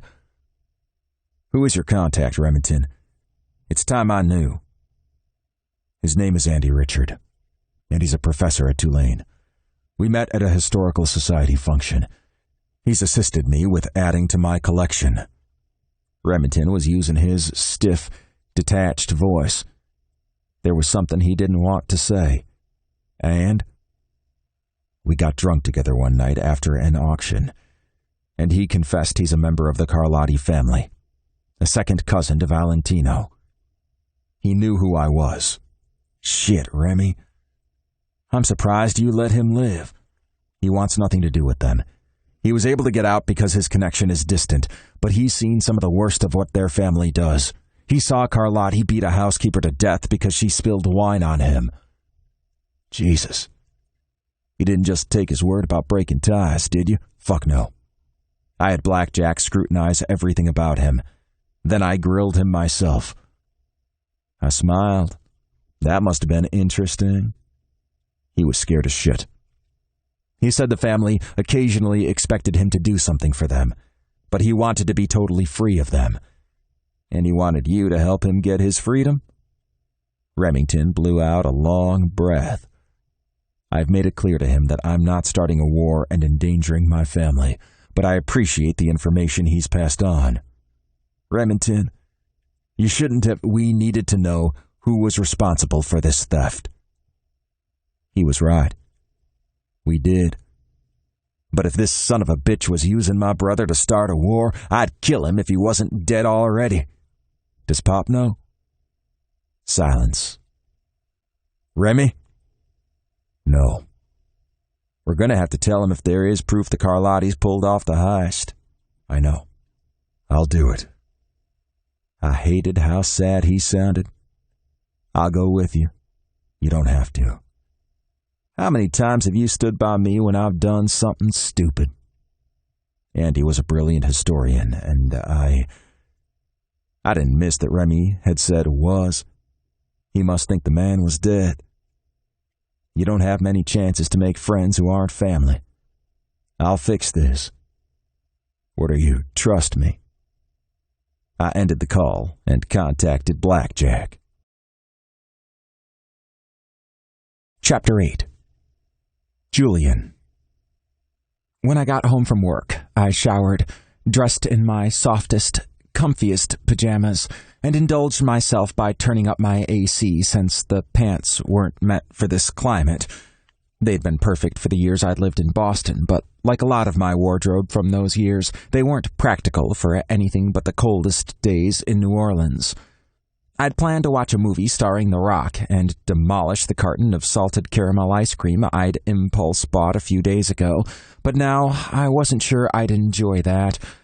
I was way too keyed up. I needed something more calming.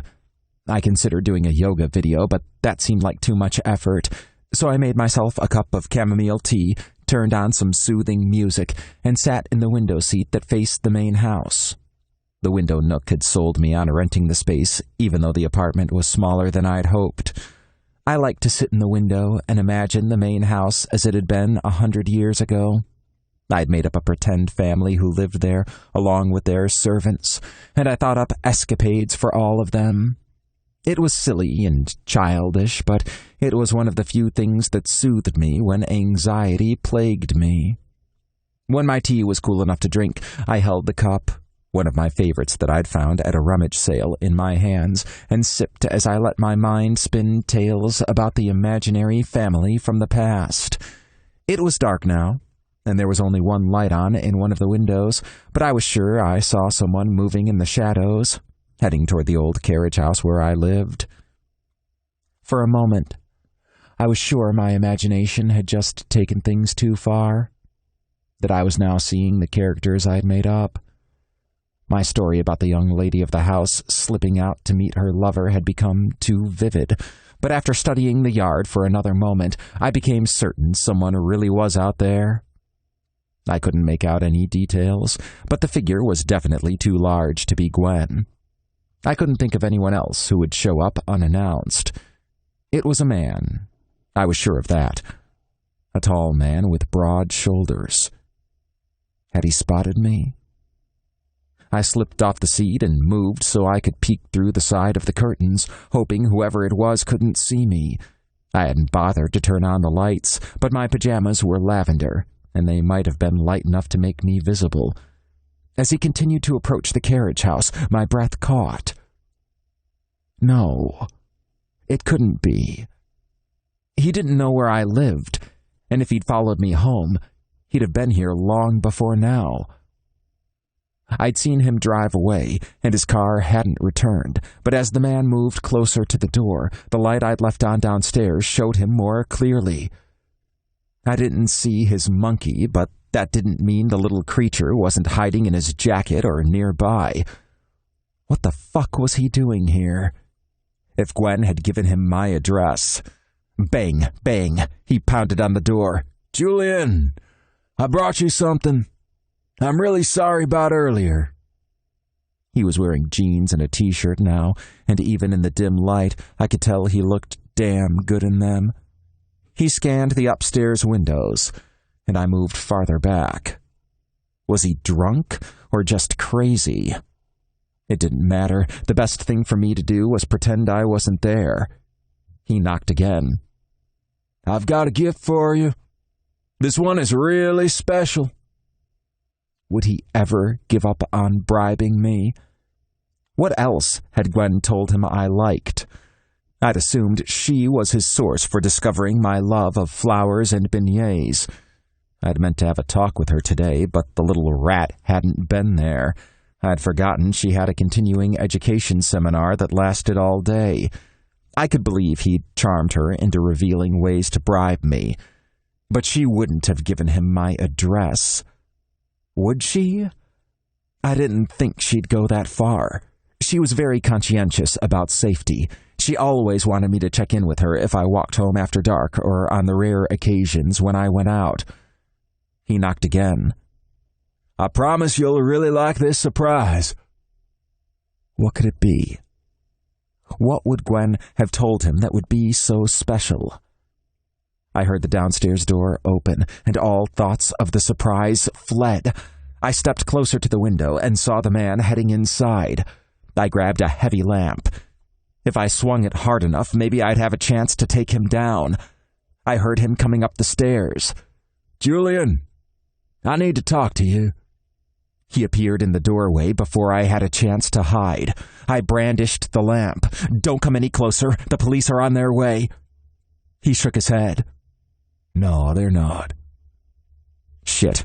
I'd always been a terrible liar. He held out a book. "I found this for you. I hear you've been looking for a copy." I tried to make out the title, but I couldn't. "Where did you hear that?" Shit. I was acting like an idiot. I'd never thought I'd be the stupid one if I was in a horror movie. Apparently, I'd been wrong. I should whack him with the lamp and call the police. I raised the lamp higher. He held up his free hand. "I swear I'm not going to hurt you." Damn it. How did he manage to sound so sincere? Maybe he is. I wasn't going to be able to hold up the heavy lamp much longer. My arms were starting to shake. "What are you doing here?" "I came to bring you—" "No, why are you stalking me?" He looked pained. "That's such a negative term. I thought you'd be working late at the library. When you weren't, I came here. I'm not a patient person." "No shit. How did you—" He waved me off. "I have a lot of contacts." "What do you want from me?" "I'd like you to come back to the library with me so I can get the information I need." I shook my head. "You've got to be kidding." "Not at all." "You broke into my house because you want me to let you into the library after hours, and you want me to believe you're just doing some research?" He grinned. "Maybe I'm up against a deadline." "No, you're not." "Actually, I am. Just not one from a professor." I finally lowered the lamp. Clearly, I wasn't going to use it against him. What was wrong with me? This has to be a dream. Or maybe I just needed some excitement in my life. How many times had Gwen said the same thing to me? This couldn't be what she meant, though. The man was studying me with way too much interest. "I could pinch you if you'd like." What? No. I took a step back. Where's your kitchen? A drink might help settle your nerves, although I do need you to stay awake for a while. Do you go to bed early? You seem like someone who would, so maybe you need coffee instead. I'd had enough. Get out of my apartment and don't come back here or to the library. He shook his head. Cher, you know I'm not going to do that. Don't. Don't what? Be nice to me. Use pet names. Jesus, how stupid did I sound? He moved closer, and his smile became predatory. Would you like me to be rough instead? Is that what you crave? Heat rushed to my face. That was too close to the truth. No, I don't. He grinned. I suppose that's none of my business. Unless you want it to be. I pulled my phone from my pocket. I'm calling the police. I thought you already had. Of course, they don't always respond as fast as one would hope. Maybe another call will hurry things along. His mocking tone made anger surge in me. I pressed 9 on my phone, then 1. But before I could tap it again, he yanked the phone from my hand. We can't involve the police. Fuck. Why had I hesitated? I could have called the police when I first saw him. I could have at least tried to knock him out. But I'd done nothing. You want him. I'd never acted like this over any man, no matter how sexy. I didn't take chances. There was no reason to believe this man wouldn't hurt me. Why should I take his word for it? Except, apparently, I had. The situation with my father and the library must be making me lose my mind. I needed help. You're really here, right? I asked him. The man frowned and tilted his head. Are you okay? Had he really asked that? No. A man, one who could fulfill my most secret fantasies, came into the library with his pet monkey, then returned with flowers, teased me about solving our funding problem, failed to restrain his monkey, brought beignets, and then tried to kiss me. And I'd wanted him to so badly. And now he's broken into my apartment. That would scare the fuck out of anyone. The other option is that I am hallucinating, and if so, I should check myself into a mental ward. He laughed.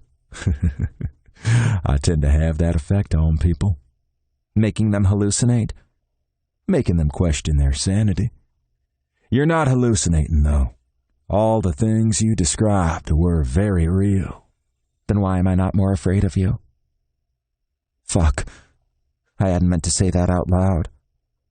His lips curved up into an absurdly sexy smile.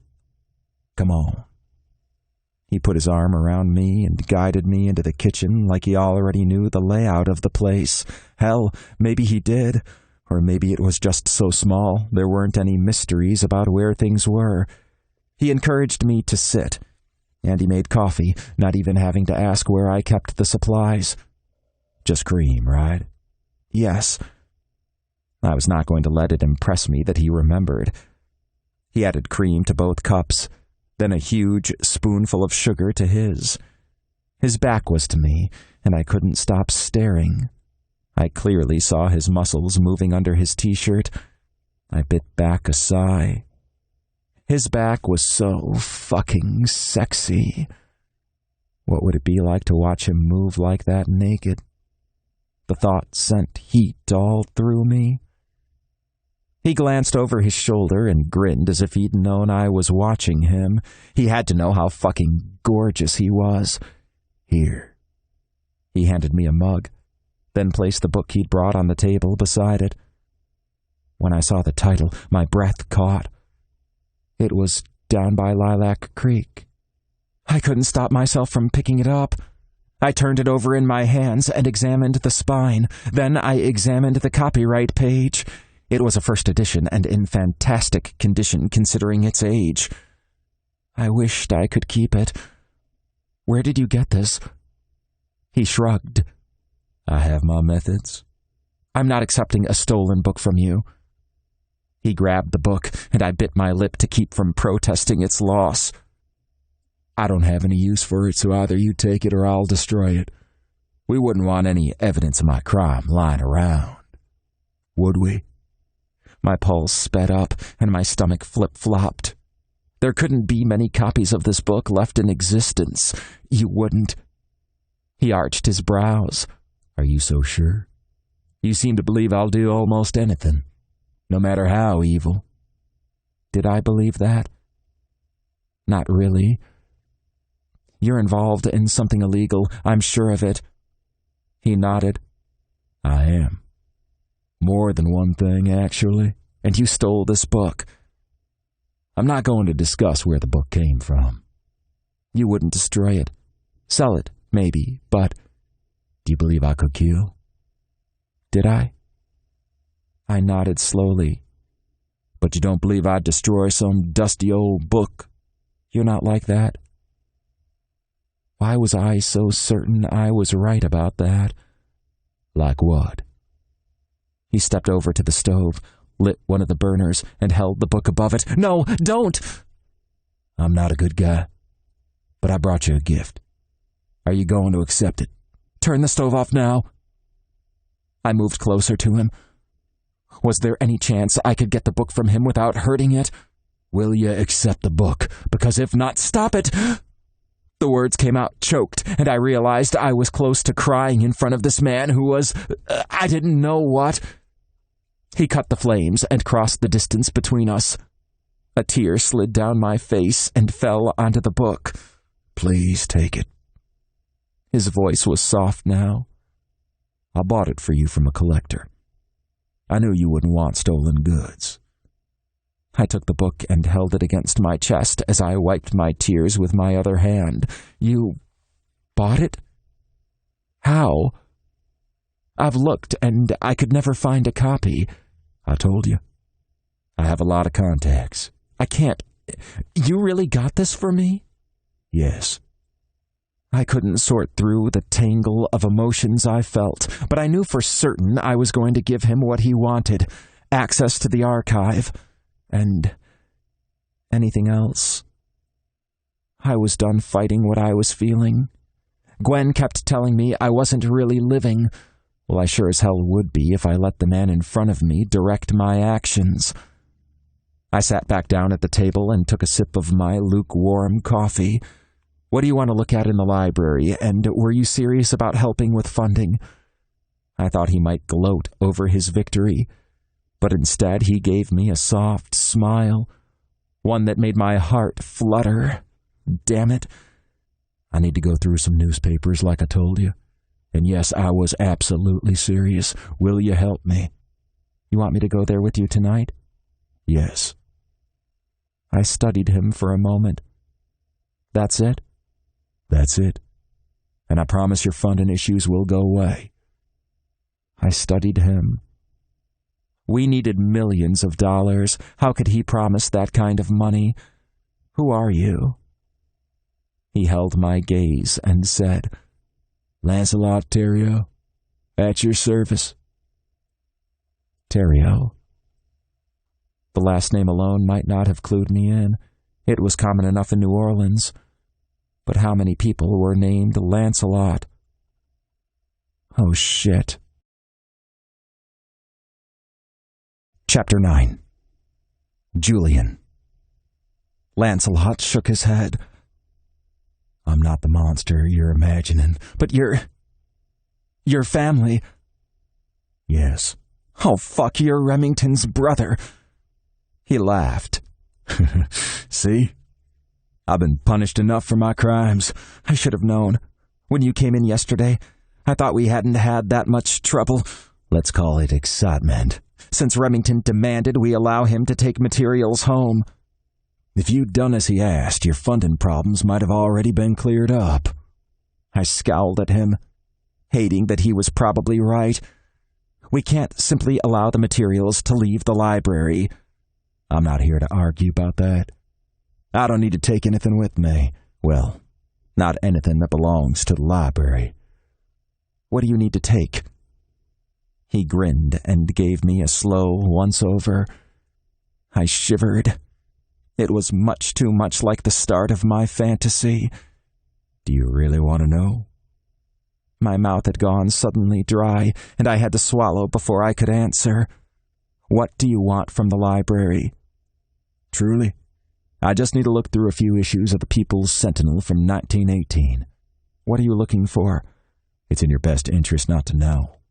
"If there's something going on that involves the library, if your family is making—" He stiffened. "Do not try to involve yourself in my family's business." "It won't matter how much funding we have if the library becomes the center of some kind of mafia." "Not another word." I shivered at the demand in his voice, and his answering smile told me that turned him on. Fuck. "Some information was left for me. That's all I need. No harm will come to the newspapers or the library. Or you." Lance took a final sip of coffee, pushed back from the table, and held out his hand. "Shall we?" I frowned at him. "Do I have a choice?" "No. But I always find it best to make people believe they do." I exhaled slowly. I should be terrified right now. "Yes, you should. But you surprise me.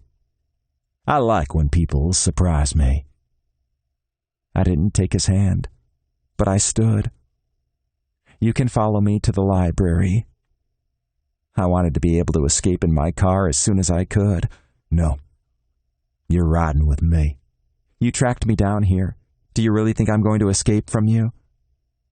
I wasn't even sure I wanted to escape. What if I could just live in this fantasy world where a hot man had his way with me? Not that he was actually going to. "You won't escape. Since that's not an option, why not ride with me? You'll like my car. I promise the ride'll be so much smoother than what you're used to." Yeah, no shit. I'd salivated over his Mercedes when I'd seen it in the lot. I don't need a fancy car. "I bet I can change your mind." I was terribly afraid this man might change my mind about a lot of things.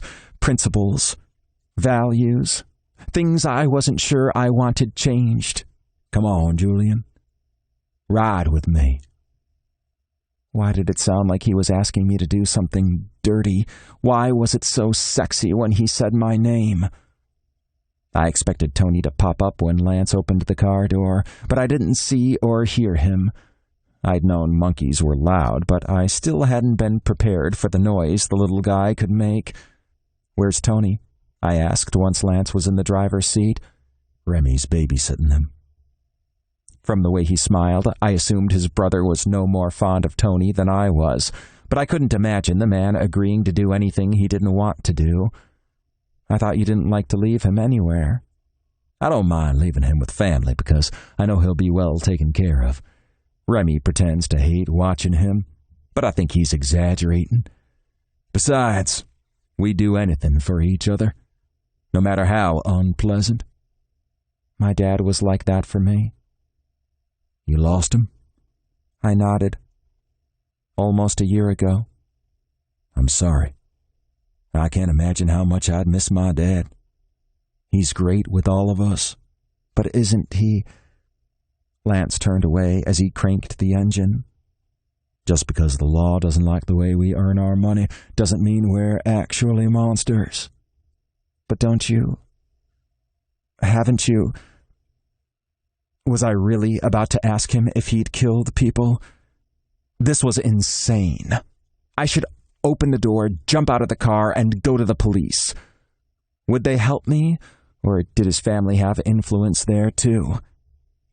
Lance laid a hand on top of mine. "I promise I just need to get into the library." "That's really it?" I looked at him, and his smile sent electricity through me. "That's all. Unless you want to invite me back home with you." I raised my brows. "So you can bribe something else out of me?" "No. Once our business is done, I would focus only on your pleasure." I did not like the way my body reacted to that. Chapter 10. Lancelot. I glanced at Julian as I pulled out of his driveway. I hated that he'd had to change out of his flannel pajama pants. I loved the way they hung low on his hips. But his aging jeans were almost as sexy. His fingers were digging into the armrest, his cheeks were red, and I hadn't missed the catch in his breath at the word pleasure. He was interested. He didn't want to be, but he was. Business first. I couldn't screw this up again. Things seemed to be spiraling out of control. When I turned into the library parking lot, Julian directed me around to the back. Like when I'd been there earlier, I didn't notice any security personnel. You have a guard on duty during the day, but not at night? That's right. We used to have night security, but the city said they couldn't afford it anymore. There's a security system, but I have the alarm code. Then let's go. As I opened my door, something raised the hairs on the back of my neck. I laid a hand over Julian's thigh. I felt him stiffen, and I wanted to tighten my grip, but I didn't. This was serious. Something was off. Someone's been here. What? I came here first thinking you'd be working late. Someone's been here since I left. He frowned. How do you know that? See that bush? I pointed to one on the left side of the rear entrance, the limbs broken off. I remember moving it out of my way and thinking someone should have trimmed it. Julian frowned. I almost broke it off myself this morning, but couldn't a squirrel or something have done that? I don't think so. Someone entering the library didn't necessarily mean something was wrong. It could have been one of the other employees. I looked around to see if anything else was different. There was a light on in one of the rooms on the second floor.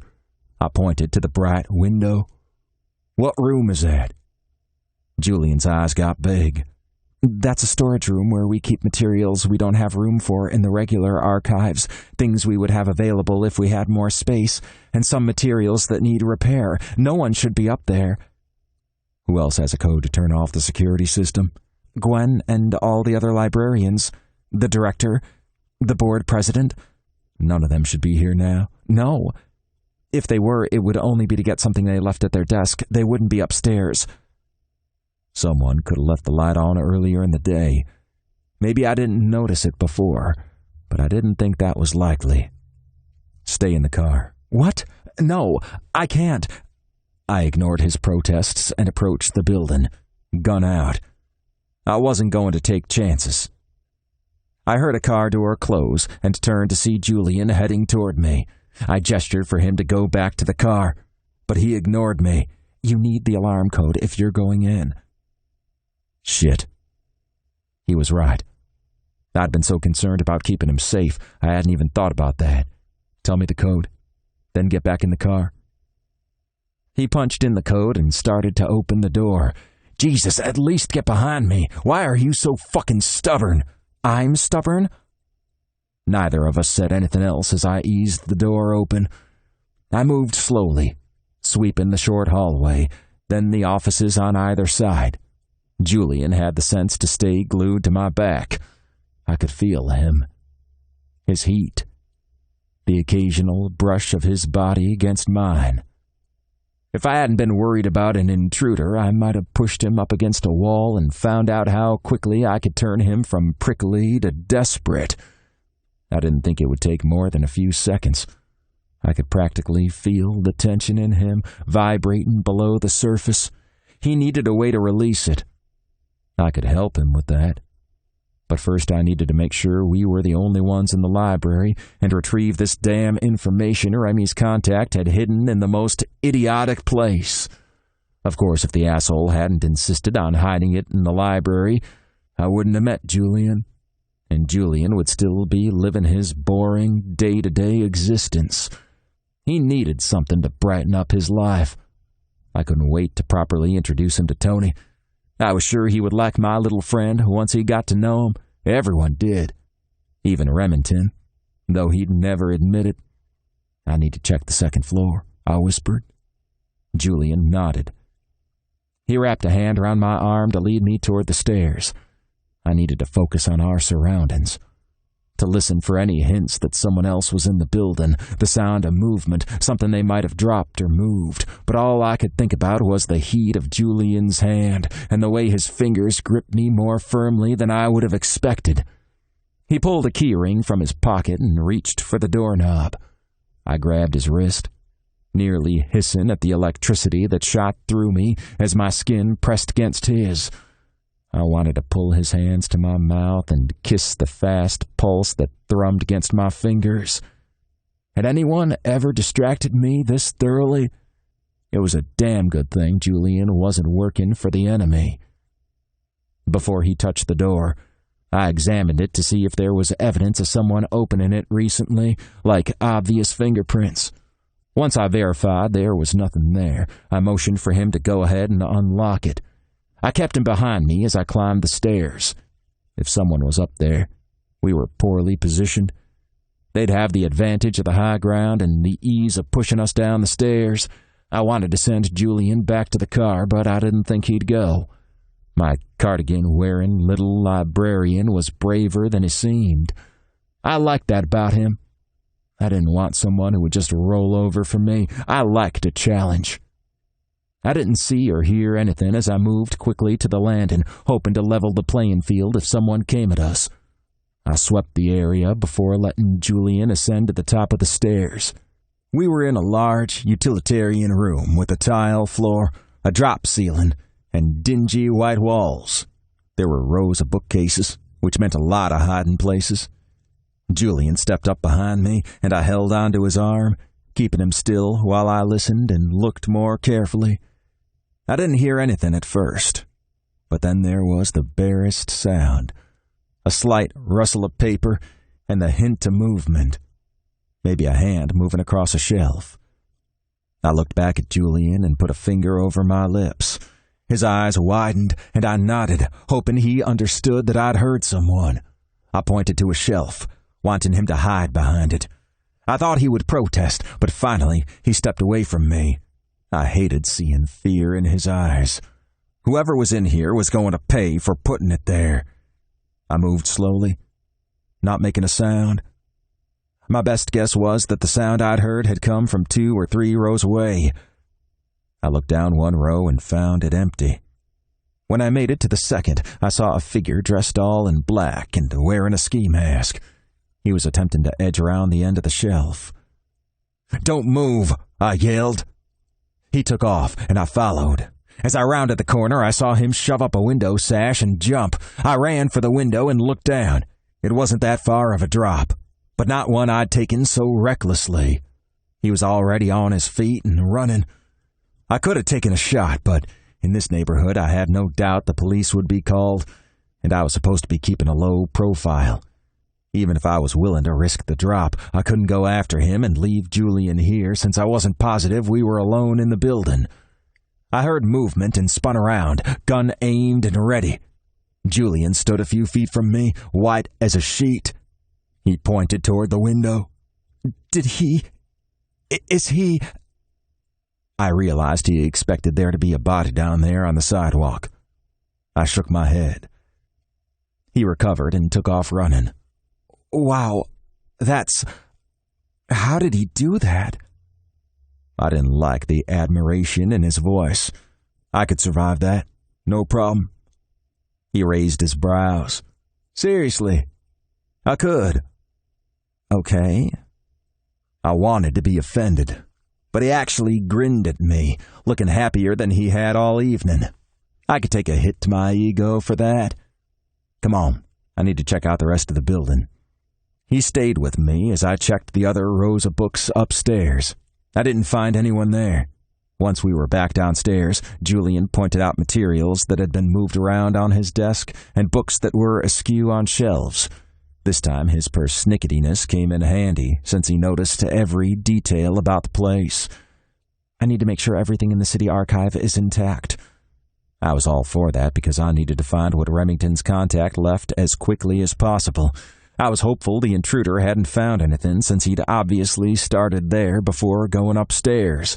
If the information was as well hidden as Remington insisted, then I doubted it had been located. Is anything out of place? I asked as I followed Julian through the door. Julian shook his head. No, I don't think anyone's been in here. I checked the door more carefully. There was no sign of attempted entry. If someone tried the code and failed, would an alarm go off? Julian shook his head. I wish, but we just hope people think it will. They definitely needed better security. I need to see the newspapers now. I don't like this, Julian said. I don't like any of this. I need to know what information was left in order to protect you. You do understand you're in danger, right? Yes. But how do I know you're not as big of a danger to me as whoever was up on the second floor? I'm very much a danger, I said, smiling at him. But I'll never hurt you. Okay. I believe you probably wouldn't shoot me, but there's no maybe about it. You're safe with me. He narrowed his eyes as he looked at me. You're not really on my side. The side of protecting the library, I'm all for that, and so is my brother. He huffed. Julian, I meant what I said to you. I'm going to take care of the funding problem, and I'm going to make sure you and all your colleagues are safe. What else are you going to do? Not telling you the details is part of keeping you safe. He rolled his eyes, but he headed down an aisle and returned a few moments later with a large stack of newspapers. These are the months you requested. You'd think the guy could have been more specific. He frowned. What guy? The contact who told my brother to come here and look at these papers. What exactly are you looking for? I shrugged. I don't know. Julian leaned over me, fidgeting as I opened one of the papers. Be careful. I'll be as gentle with it as I can. As it turned out, I didn't need to carefully leaf through page after page like I expected. When I got to the newspaper that contained what I was looking for, all I had to do was unfold it once, and it fell right out. Except it wasn't a USB drive or a cryptic handwritten note like I'd expected. It was the stolen necklace. Chapter 11. Julian. I stared at the necklace that now lay on the table in front of Lance. Oh my God. Is that... It looked just like the necklace that was stolen from the Musée des Trésors, but it had to be a reproduction. There was no way the necklace was here. I think it is, Lance said. We need to call the police. Lance had his hand around my wrist before I could get my phone from my pocket. No police. Lance, that necklace is worth $30 million. He picked it up and examined it, studying each of the gems carefully. He held a few of them against his face. What the hell are you doing? They're cool against my skin, so they're quite possibly real. It could be an expensive reproduction, but it's not costume jewelry. How did you... Do you have a jeweler's loupe? I've got a strong magnifier and a microscope. Bring them over here. His tone was still as demanding as ever, but I could tell he was shaken. That's not what you expected to find, is it? No. I just expected information about the theft. If I'd expected the necklace itself, I would have made sure you were distracted while I looked for it. Fuck. I knew something wasn't right about this. I started to ask what he meant, but obviously part of the problem was that he was in possession of a treasured necklace stolen from a museum. I should go call the police instead of getting him the microscope. Would I really turn Lance in? He could leave before the police arrived. But what if I were implicated? No. That was absurd. I'd not been anywhere near the museum. And yet, how would I explain the necklace being at the library? I'd assumed Lance was up to something nefarious, but I'd never thought it would be on this scale. The theft was big news. I worried that feds in black suits would burst in at any moment, shine a spotlight in our eyes, and arrest us both. We have to call this in. Lance shook his head. No, that's a hell of a lot more dangerous. Why? The people who stole this will want revenge. If they learn who has it, then you, me, and the rest of my family are in big trouble. I stared at him, not knowing what to say. Please bring me the microscope. I did, and after he studied the necklace, he determined it was the real thing. Come on, he said, rising from his seat. We need to put everything back and leave no trace that we've been here tonight. What are we going to do with the necklace? He was still holding it. I didn't know how he dared. I couldn't have touched it without gloves on. $30 million. That was more money than I could imagine. But if his family was as rich as I guessed, maybe that didn't sound like all that much to Lance. Lance slipped the necklace into his jacket pocket. It can stay right here. We need to wipe down every surface we touched. So get me something to do that with. Then put the newspapers away. He obviously expected me to do whatever he said. Was I really going to let him walk out with that necklace? It belonged in a museum, not with the Theriot family. We're not doing this. He turned and held my gaze. Why did his smile have to be so fucking charming? Yes, we are. No. The necklace needs to be returned. I reached for my phone again, but he pulled me to him. I stumbled and ended up flush against his body.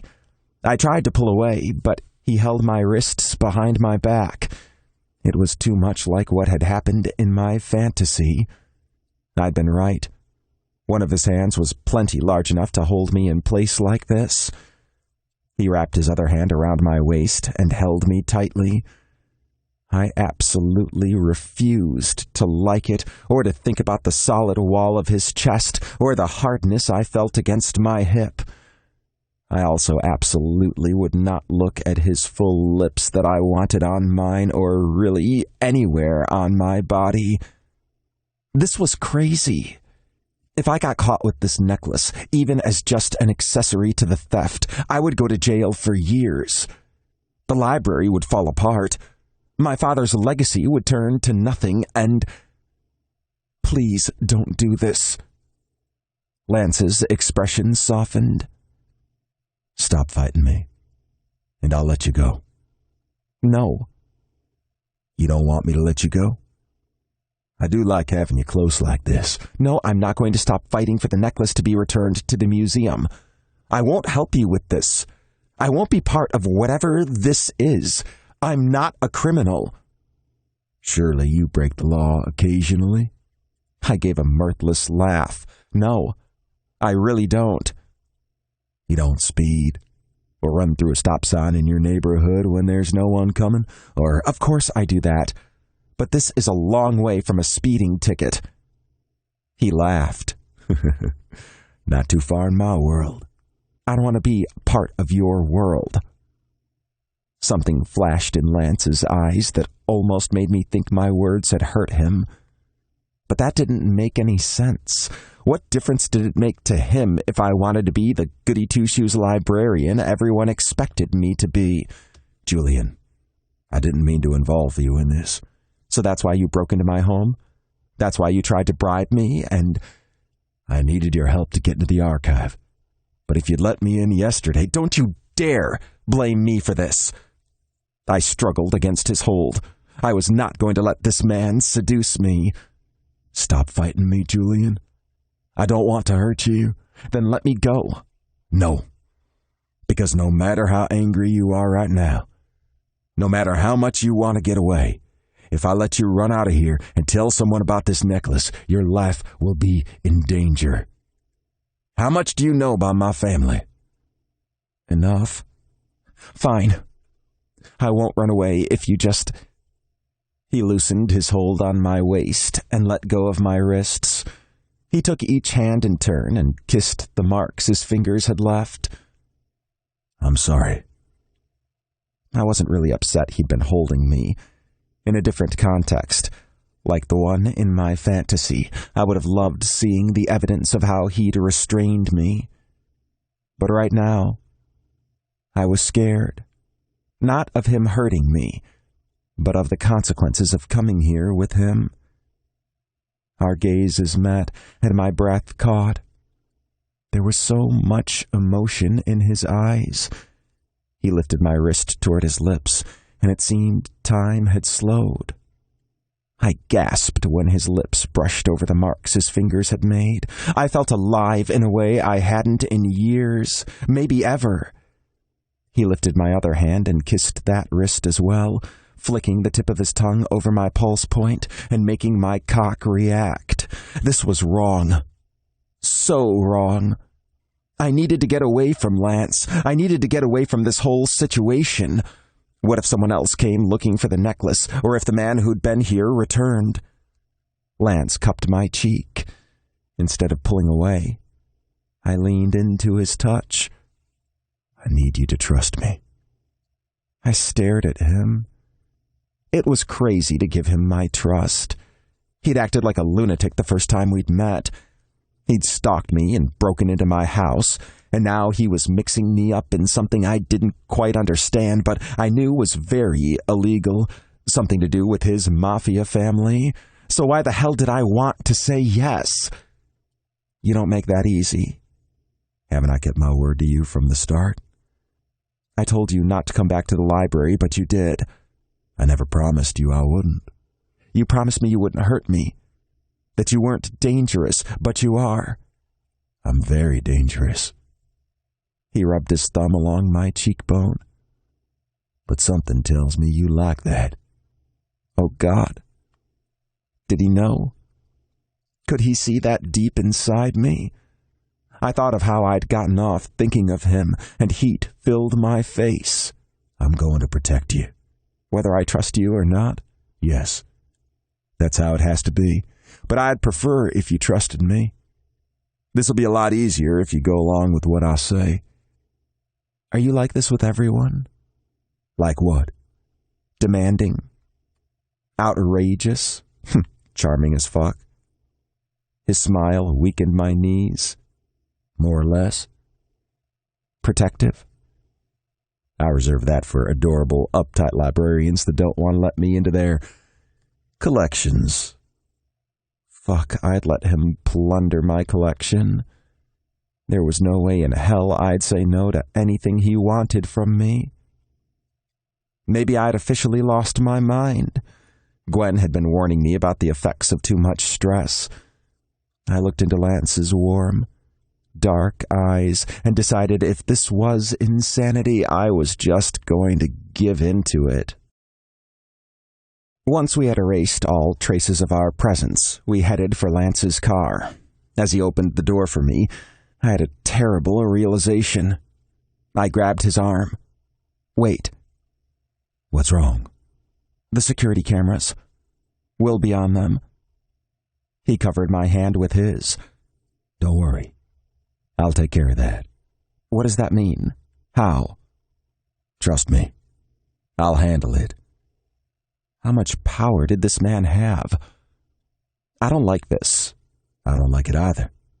But this is what you do, isn't it? I live a colorful life, but this situation feels off. It's not what I expected, and I don't like that. I let him usher me into the passenger seat. A few minutes after he started driving, I realized he wasn't going in the right direction to take me home. Where are we going? To Remington's house, and then to mine. I'd known better. Lance had told me who he was, and I'd still gotten in his car, and now, take me home? Julian, I've put up with a lot of shit from you. I don't want to be involved in this anymore. I don't want to be where that necklace is. I can set you up to leave town if that's what you really want. But leave town? I have a job. He shook his head. Your workplace isn't safe right now. Lance, stop the car right now. I mean it. He didn't. I hadn't really expected him to. You're in possession of a stolen artifact. Do you really want to add kidnapping to your potential charges? I didn't steal the necklace. Did I know that for sure? Maybe not, but you're not attempting to return it. And I'm not kidnapping you. I'm keeping you safe. I want to go home. He shook his head. That's not an option. Because I know you have the necklace? He glanced quickly at me, then back at the road. No. Because I want to protect you. I wouldn't need protecting if you hadn't. Yes, you would. Someone came into the archive and hid that necklace. Someone you let in. Anger burned through me. You are not going to blame me for this. Cher, I didn't say you were to blame. I said the person talked to you. They can identify you as the one that let them into the archive. And they know there's a chance you saw what they did. Fuck. I'm not going to let anything happen to you. It's my fault, or my family's fault, that you're in this situation. I have to go to work tomorrow. Lancelot let out a long, slow breath. We'll see how we can work that out. Would he really prevent me from going to the library? This isn't... I'm not bargaining with you. Sweetheart, you really don't have a choice. I'm not letting you go. I'm not even going to let you out of my sight unless I know you're protected by someone I trust. This is insane. You're insane. I pulled out my phone, and he grabbed it from me without even looking away from the road. Julian, this is for your own good. Calling the police about this would be for my own good. Do you honestly think the police would be any match for the people behind this theft? Was I being naive? Police catch jewel thieves. That's not impossible. Sometimes they do. But the people behind this theft make my family look like the Brady Bunch. I'd let myself be lured in by Lance's charm. I'd started to believe in my fantasy, but this was real. I was under his control, and he wasn't going to let me go. Maybe once we got to Remington's house, I'd have more options for escape. What if he's right? What if I am in danger? If he'd wanted to hurt me earlier, he could have. He had found me easily, and he was right. Anyone else could too. What the fuck was I going to do? I really can't afford to lose my job. Chapter 12. Lancelot. The pain in Julian's voice cut through me like a knife. I turned into an alley and slammed the car into park. I was ready to explode with a combination of fear, anger, and concern for Julian. I had to make Julian understand his life was in danger. The Carlottis would kill him, and they'd be happy to make him suffer before they did. Remington doesn't live here, Julian said. The idea of my fastidious brother living in a dirty alley was so ludicrous, I smiled, despite the severity of the situation. No. We need to talk. There's no point, since you don't listen. He had me there. You're right. I don't. I never have. So you're not likely to start now? I shook my head. Then I'm done. Julian reached for the door handle. I seized his upper arm and yanked him toward me. He fell across the console and used his other hand to brace himself against my chest. When I looked into his eyes, what I saw there broke my self-control. I didn't see fear or hurt. I saw excitement. My hand slid into his hair, and my lips crashed down on his. He struggled for a moment. Then his lips parted, and he groaned, letting himself lean into me. Yes, I whispered against his lips. This is what you need. Fuck you. He looked furious now, but he didn't try to push me away. Instead, he grabbed the front of my shirt and held me against him. I kissed him like I was dying, and only he could save me. I pulled him toward me, sliding my hand under his thighs and trying to get him to straddle me. The position was awkward. There really wasn't room in the car, especially considering how long his legs were, but somehow he managed. When he looked down at me, I took his face in my hands. I will not let anyone hurt you. No one except you. I growled. Never me. This time he initiated the kiss. I held his hips, dragging him against me, needing to feel his hardness against my own. I'd been sure there was passion in him. I'd known if I kissed him, he would go up in flames. But this was even better than my fantasy. My hands went to the button on his jeans. I popped it open. Then a crash in the alley startled us. "Shit!" Julian pulled away from me, doing up his pants as he fell back into his seat. "What the hell are we doing?" This had been inevitable since the moment I'd seen him. But I didn't say that. I didn't say anything at all. I restarted the car as I assessed our surroundings. I don't see anyone. Do you? "No." His voice was still breathless, and that made me smile. The noise could have been made by a cat or a dog, but I wasn't taking any chances. I needed to get us out of there and take a roundabout route to Remington's house. Julian didn't say a word as I drove a winding path through the French Quarter. Finally, I pulled up to Remington's and punched in the code to open the gate. It would be best to hide my car on the slight chance anyone had followed us. I wished there was room in Remington's garage, but it was tiny and only had room for his precious Ferrari. He wouldn't dare park it outside. I cut the engine and reached for my door. "Is this really Remington's house?" Julian asked. "It is." "Come on. Let's go inside." "I'm not going to be welcome here." "You are if I say you're mine." He scowled at me. "You're what? Your prisoner?" I scoffed. "No. You're just mine." Initially, I'd used the word to push his buttons, but I realized I meant it. I'd put Julian in danger, and that was reason enough for me to protect him. But there was more than that between us. He was mine, and I had no intention of letting him go. Julian didn't say anything. He just looked at me like I was a bug. He was once again the aloof, stick-up-his-ass man he'd been the first time I'd met him. But he couldn't fool me. Now that I'd kissed him and felt the passion he hid underneath his librarian persona, he wasn't going to be able to hide who he was. Not from me. I circled the car, opened Julian's door, and held out my hand. "May I introduce you to my brother?" "I've met your brother. It didn't go well." "He's as stubborn as I am, so I can imagine how that went. How about I introduce you to Tony?" "I've already met him too, and I don't..." "Give him a chance when he's not in your precious library." "The library is important because I'm going to do everything possible to protect the library. I promise. You can also meet Remington's fiancé, Henri. You'll like him. He's very different than my brother." "And you?" I grinned. "Yes." "Then maybe I will like him." I snorted. "You liked me when I was kissing you?" "I've kissed plenty of men I don't like." I froze. "By choice?" His eyes grew big. "Yes. I didn't mean... I've just made a lot of stupid choices." "Haven't we all?" He shrugged. "If I ask your brother to take me home, what will he say?"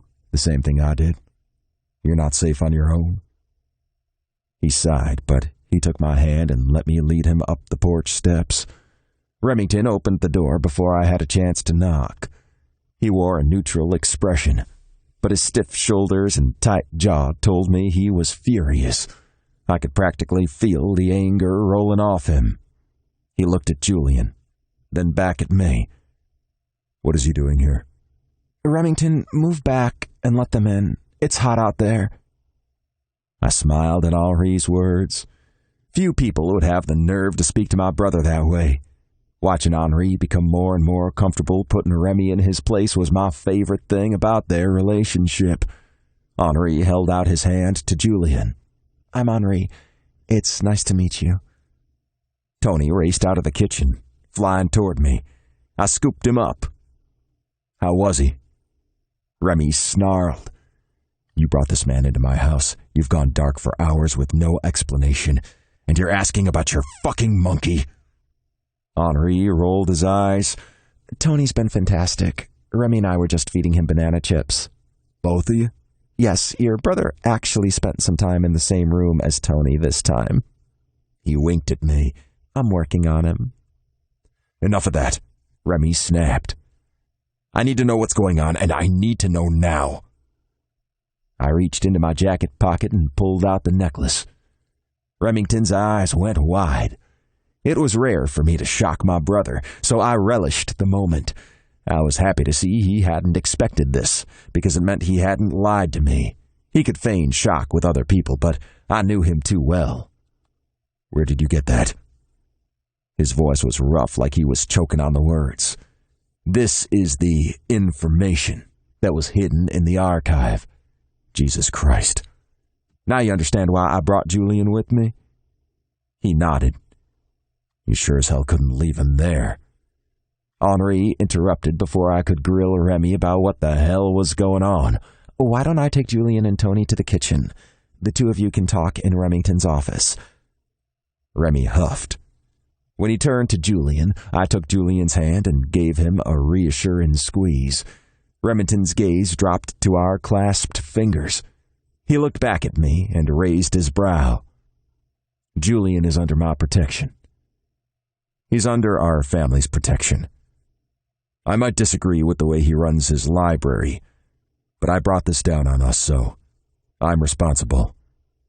Julian scowled. I really want to know what's going on. You know too much already, Remington said. Go with Henri. You can't just... Remington glared at him. I stepped between them, then turned to face Julian, laying my hands on his shoulders. You'll be happier in the kitchen. I promise. Remy's gonna want to yell. I'm used to it. Remington growled, and I glanced over my shoulder. You used to offer better hospitality than this. Lancelot, go to my office. Now. I kissed Julian's cheek. I'll be back as soon as I can, and I'll take you home. Home? I hated that he looked so damn hopeful. My home. He sighed. Fine. Henri gave me a knowing smirk. Make sure Remy behaves himself. He ignored Remington's glare and waved us off. Go on, boys. Go talk business without us. I assume you're calling Corbin in on this? He's on his way. Remington sounded like he was speaking through a clenched jaw. I refused to think about how he would make Henri pay for his sassiness later, and how much they'd both enjoy it. Chapter 13. Julian. Henri lured Tony from Lance's shoulder by offering him a banana chip. I realized he'd asked me a question, but I had been distracted by watching Lance and Remington try to out-posture each other on the way to Remington's office. I forced myself to look away before I choked on their testosterone. I'm sorry, what did you say? Henri grinned.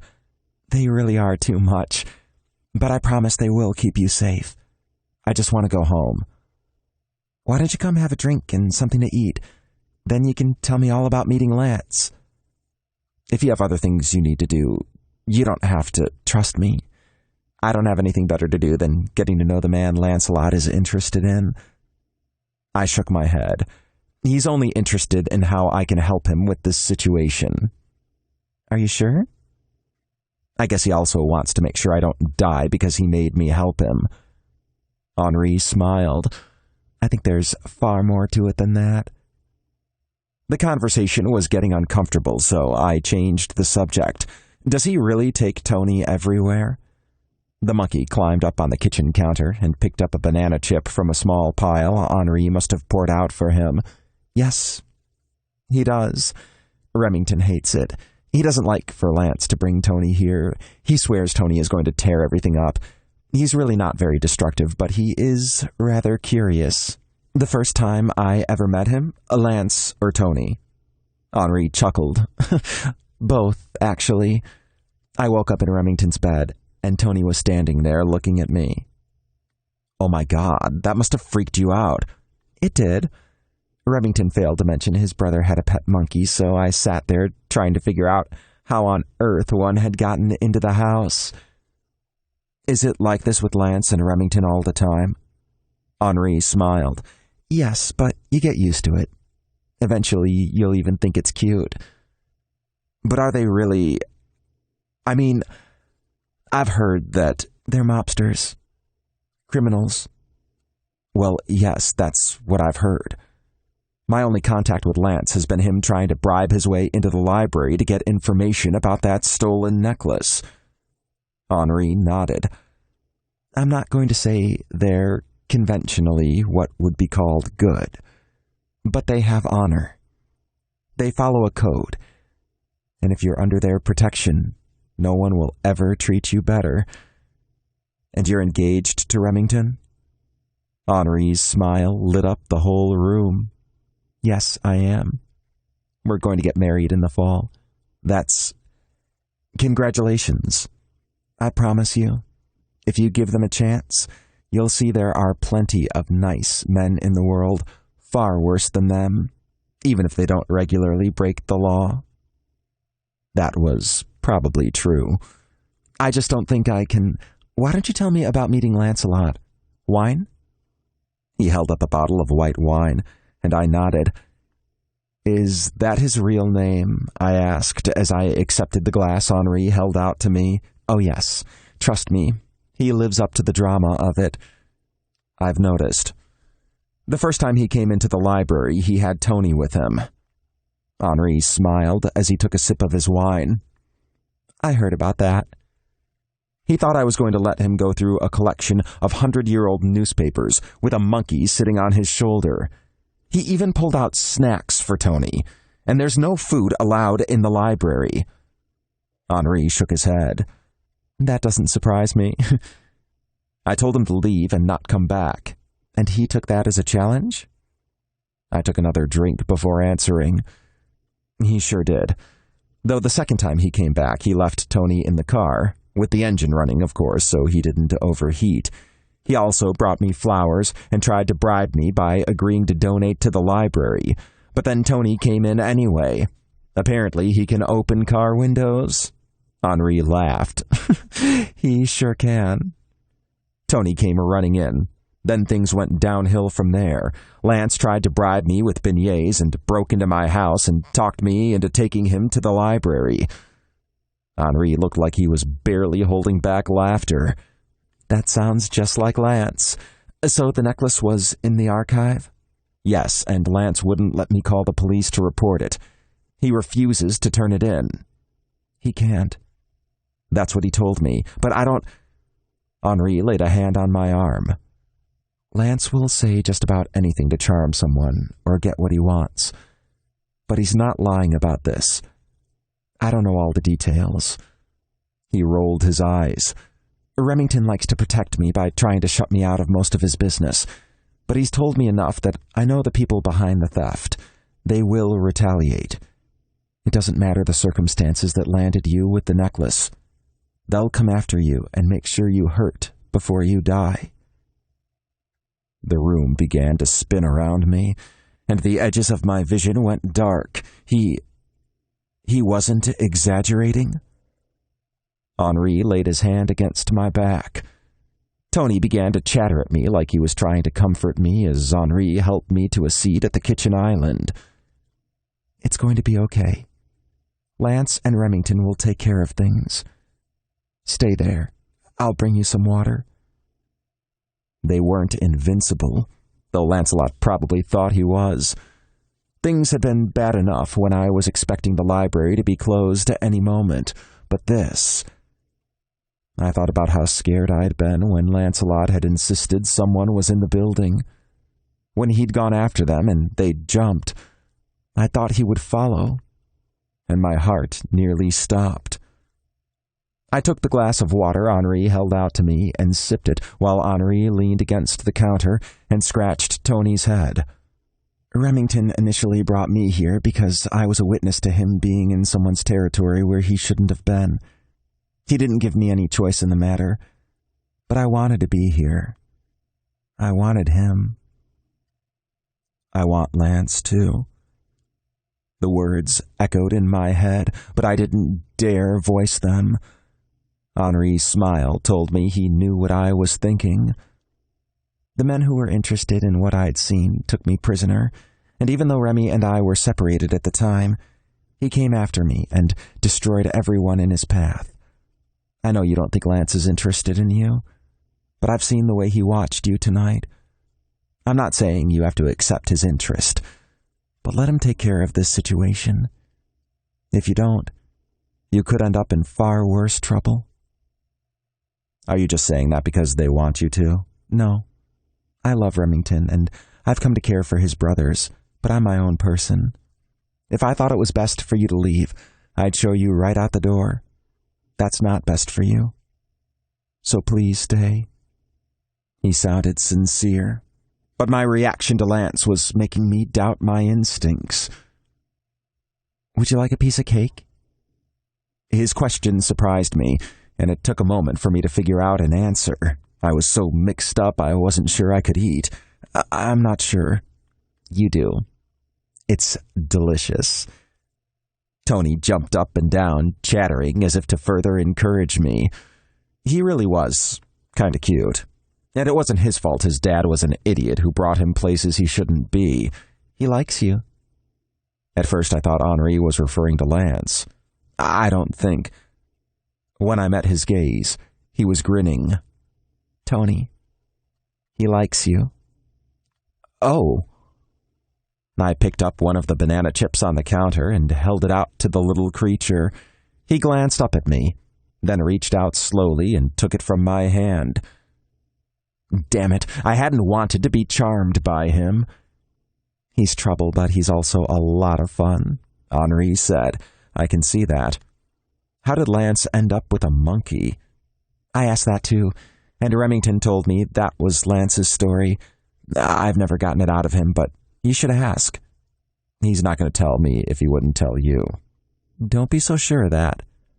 He basically kidnapped me.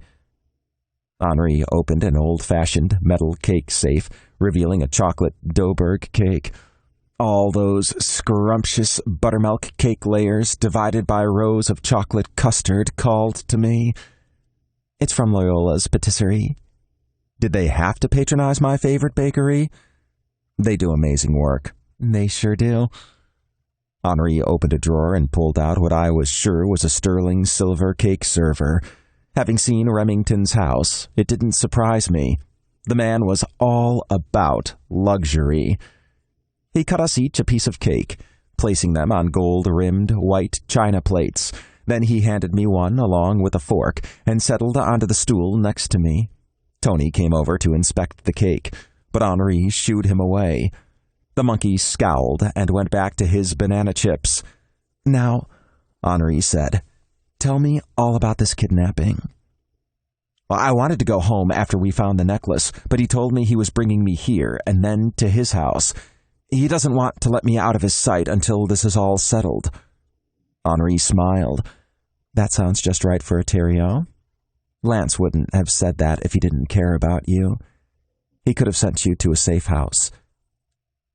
The cake was as good as it looked, so I spent a moment savoring my first bite before speaking again. We left the library with the necklace, even though I thought that was the wrong thing to do. I thought he was taking me home, and when I realized he wasn't, he wouldn't turn around. He decided he could order me around, and ultimately, I gave in to him. I would have fucked him right there in his car in an alley. Henri smiled. The Theriot brothers expect to get what they want. They don't know how to take no for an answer. Could you try telling Beau that? I looked up and saw a man who looked a little like Lance and Remington, but he was smaller in height and build. This is Corbin, Henri said. He's Lance's younger brother, and Beau is his boyfriend. Corbin, this is Julian. He's gotten caught up in your brother's latest situation. Corbin rolled his eyes. I just heard all about that. Lance is impulsive as fuck.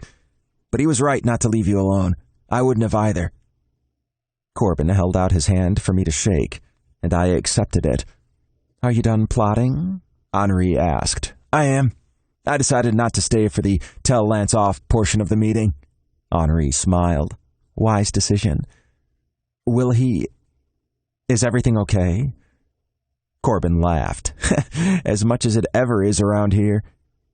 I wondered what it would have been like growing up in their family. Do they argue a lot? They're brothers, so yeah. We all fight.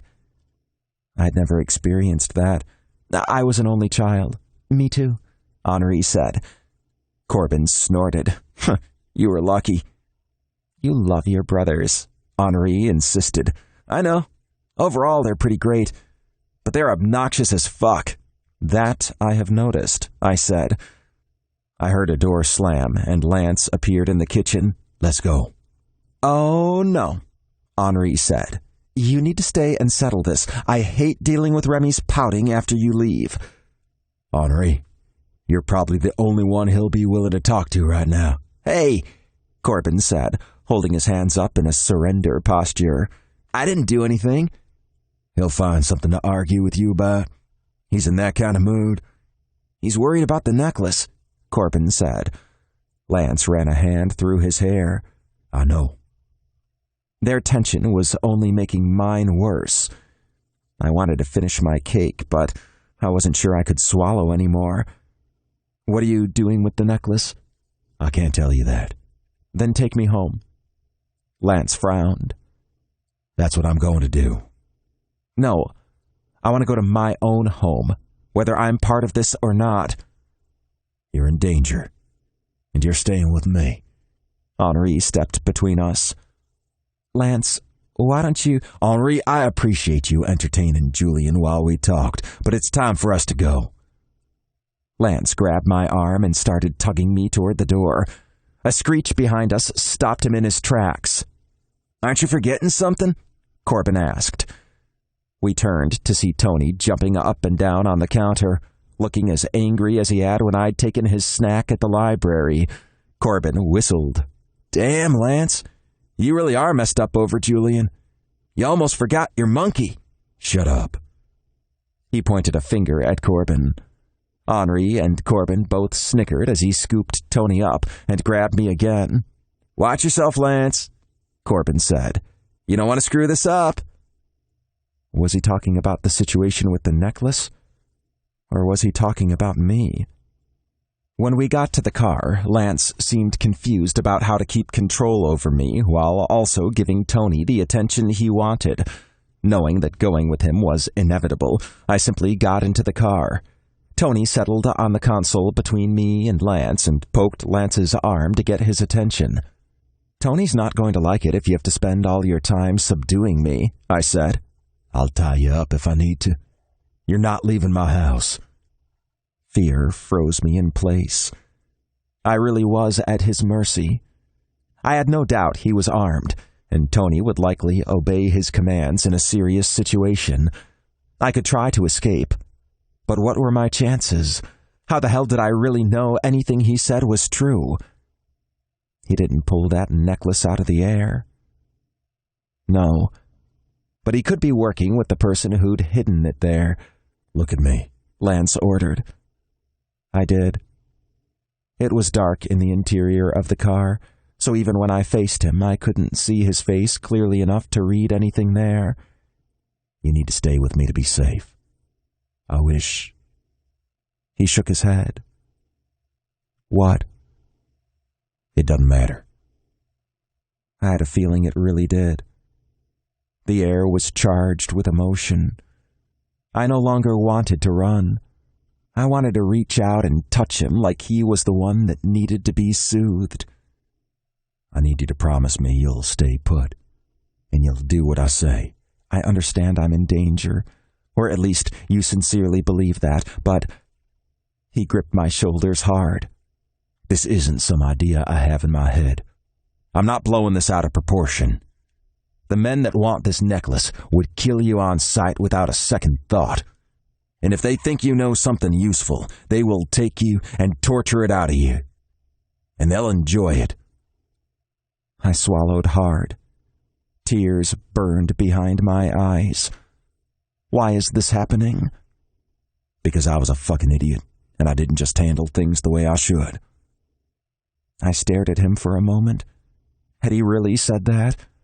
I wanted to blame him, but I didn't really.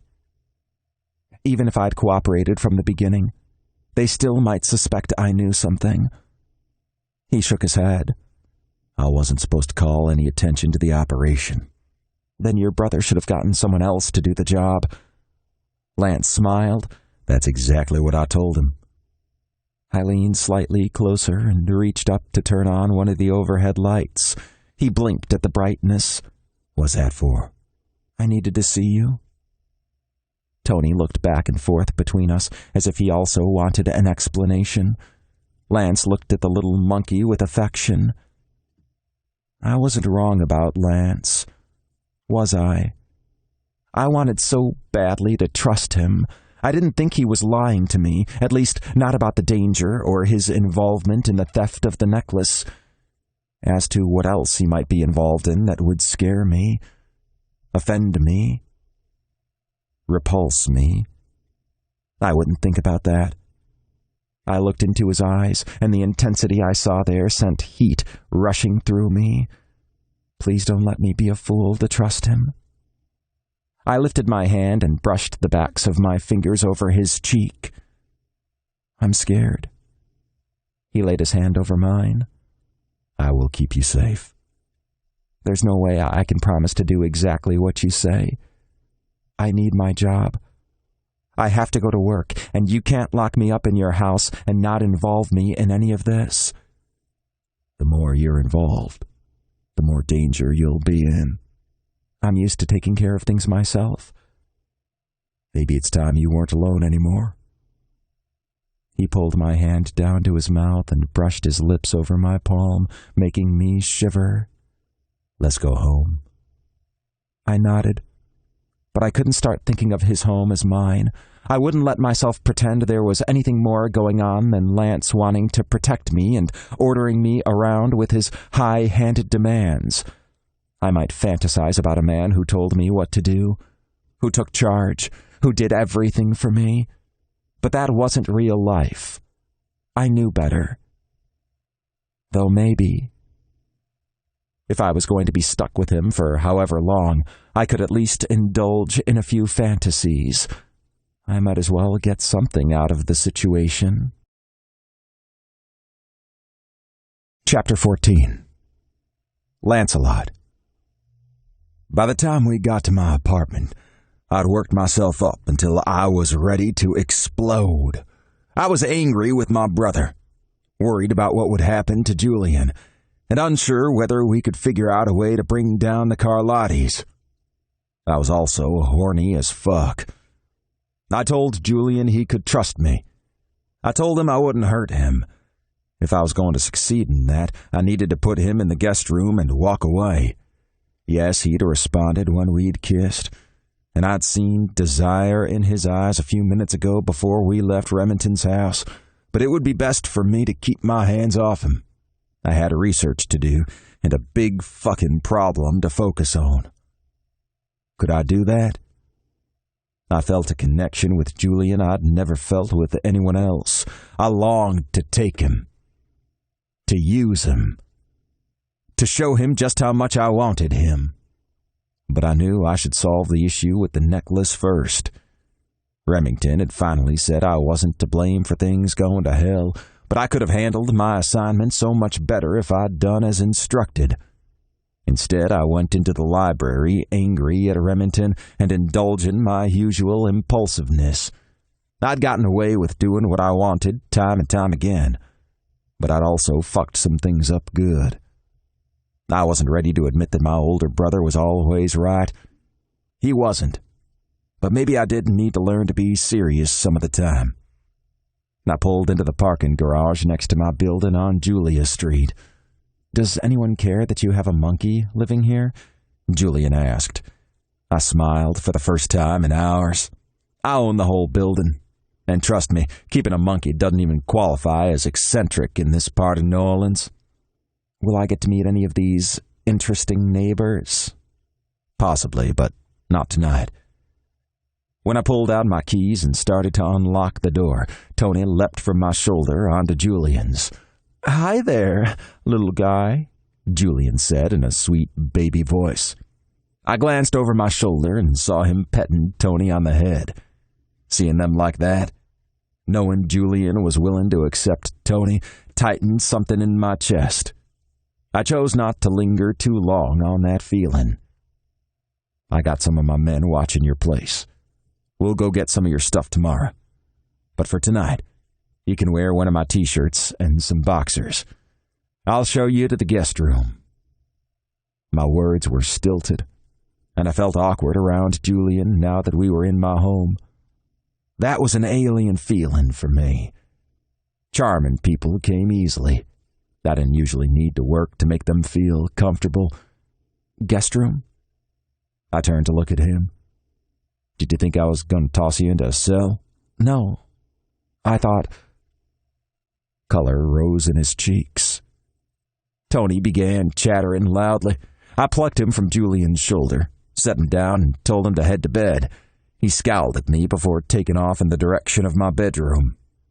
I stepped closer to Julian, my heart beating fast. "You thought what?" He ran his teeth over his lower lip and shook his head.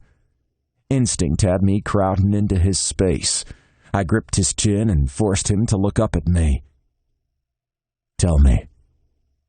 My voice was low, rough and demanding. "I thought that if I was going to be stuck here, we could at least finish what we started earlier in the car."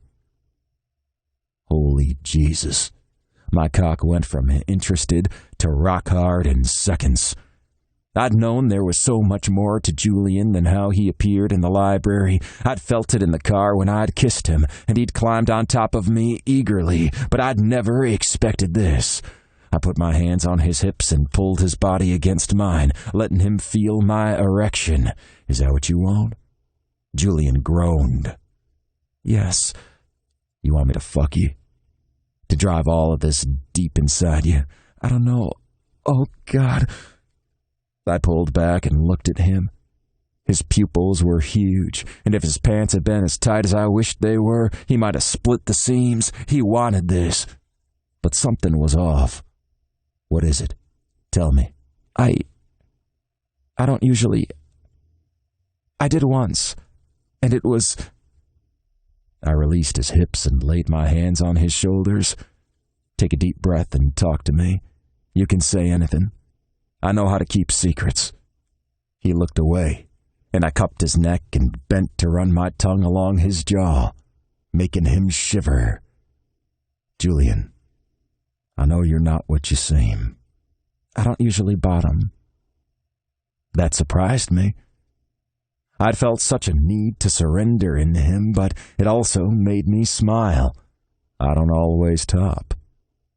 He looked at me then, eyes wide with shock. "Seriously?" I nodded. You'd let me?" I smiled. "There'd be no letting you. I'd demand it." I watched the muscles of his throat work as he tried to speak, swallowed, then made a second attempt. "I want what you said, but it's never been good for me." "You want me to fuck you?" "I want..." He looked away. "Shit, I can't do this." I seized his face, forcing him to look at me. He sucked in his breath when I took charge. I'd been right. He did want to surrender. "Tell me exactly what you want. What do you fantasize about? What do you think about when your hand is around your dick?" "You." Jesus. I didn't think I could get any harder, but I'd been wrong. The idea that he'd jerked off thinking of me, that no matter how much I'd pissed him off, he wanted me, was so fucking hot. "What did I do to you in your fantasies?" You forced me." My brain went offline for a few seconds. It was like he'd been made for me. I had no idea stiff librarians were my type. No idea that the concept of a sex kitten hidden underneath a khakis and cardigan exterior was a real thing, not just something from porn. "Tell me more." He shook his head, and I pushed into him. forcing him to step backward or fall. I kept moving until his back was against the wall. Then I slapped my hands down on either side of his head, caging him in. Tell me, I can't. I didn't move. I didn't speak. I just held his gaze, letting him see how much I wanted him, letting him know I wasn't going to back down. You pinned me down, held my wrists, teased me, and told me I couldn't move without permission. Then you. He paused and licked his lips. It was all I could do not to lean in and taste him. I wanted to push into his mouth and suck his tongue like I would his cock. More. Keep talking. You sucked me off, but it was like you were forcing me to let you, like I wasn't in control at all, like I leaned close, my lips nearly touching his. Like you what? Like I belonged to you? You do. He shook his head. I'll stay with you until... No. You belong to me now, and I'm going to give you exactly what you want. He whimpered as I kissed him. I took his wrists, dragged his arms above his head, and pinned them there as I worked my hips against his, rubbing our hard cocks together. I liked that he was as tall as me, and I could match his body so perfectly. He squirmed under me, not exactly struggling, but not surrendering. He would, though. He would give in to me. He would let me fulfill this fantasy for him. Like that? I asked as I pulled back. A few seconds passed before his eyes fluttered open. He stared at me as if he hadn't comprehended my words. Then he nodded. Yeah. Like that. Fuck the guest room. You're coming with me. I took his hand and pulled him toward my bedroom. Tony was curled up in his bed. I wondered if he would wake. He'd be pissed off if I kicked him out of the room, but nothing. Not even my precious baby was going to disturb us.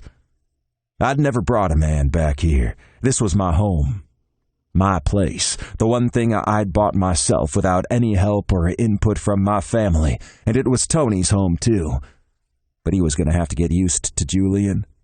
He already seemed to have forgiven Julian for sliding him when they first met. I positioned Julian in front of me and pushed at his chest until he fell backwards onto my bed with a gasp. I knelt between his legs, pushing them open, then grabbed his arms and pinned him down again as I lay over him. You're mine. I can do whatever I want with you, and you're going to submit to it. Julian stared at me, mouth hanging open.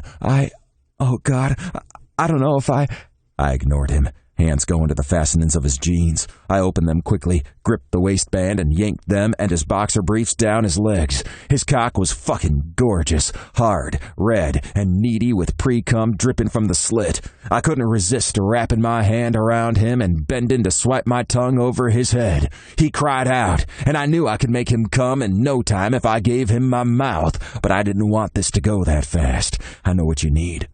Let me give it to you. Don't know if I can. Just let go. You can enjoy this. You fucking deserve it. Make me take what you give. He looked so vulnerable, scared yet determined. I knew that feeling. My brothers thought I wasn't afraid of anything, that I just leapt into danger, but they were wrong. I was scared much of the time, but I knew if I held back, I'd never find the courage. So I just did things before I thought too much. I will. I won't give you any choices. Don't move. I ripped off my jacket, my holster, shirt, pants, everything, until I was naked. Julian watched me, eyes big, appreciation clear on his face. I ran a hand over my chest and down over my stomach. I didn't have a six-pack like Remington. I was stockier, built differently, more like our father. But I was confident in the way I looked, and I could tell Julian was all about it.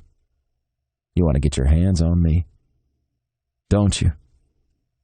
He gave a tentative nod. Tell me. I want to touch you. Be good for me. Do what I say, and I'll let you.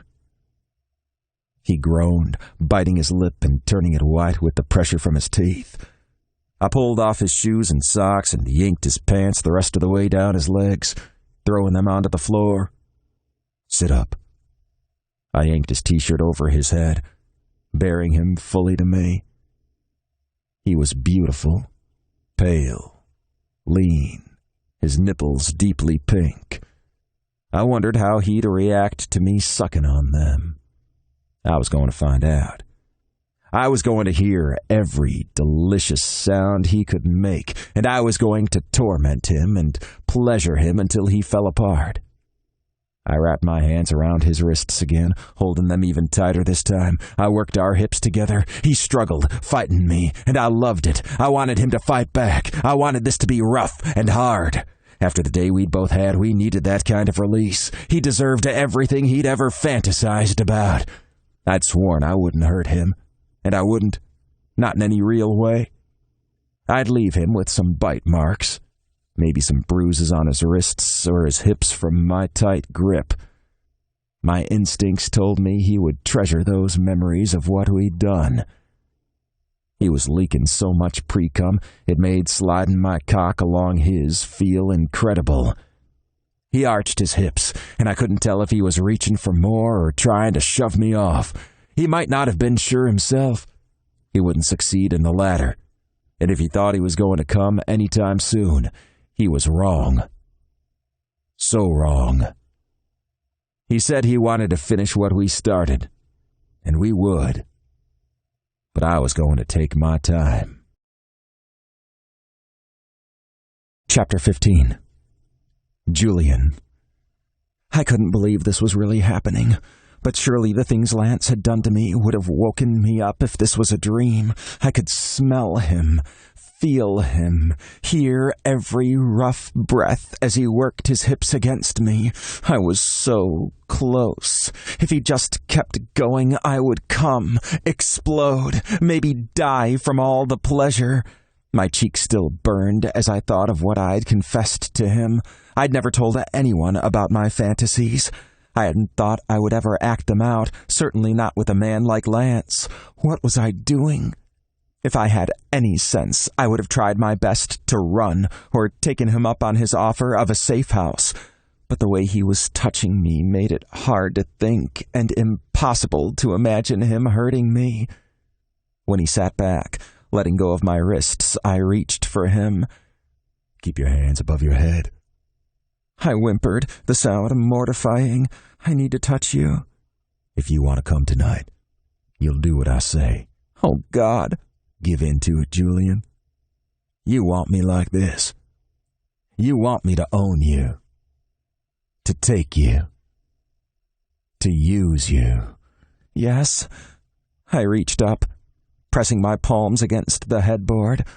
Lance hung over me, braced on his hands and knees. I tensed, waiting. Finally, he lowered his head and swiped his tongue over one of my nipples. I jerked, the sensation more electric than I expected. He drew the tight bud into his mouth, sucking, biting down. It hurt, but it felt so good.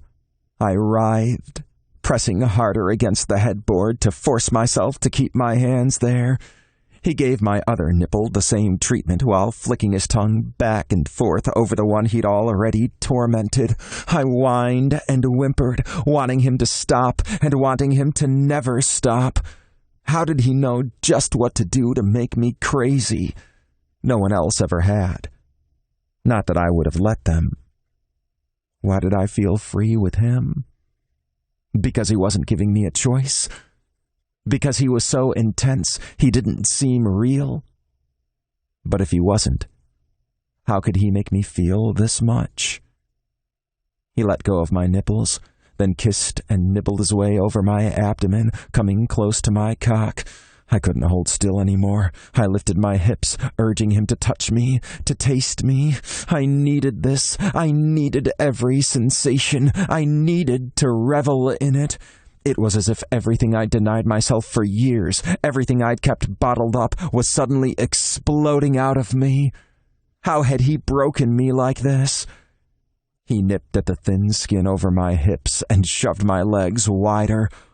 Hold them up. Oh my God, was he going to... He licked the tender seam where my leg met my pelvis. When he sank his teeth into my inner thigh, I cried out. It hurt, but it also made my cock jump. He sucked my balls into his mouth, using his teeth just enough to send a jolt of fear through me, while also keeping me hard as stone.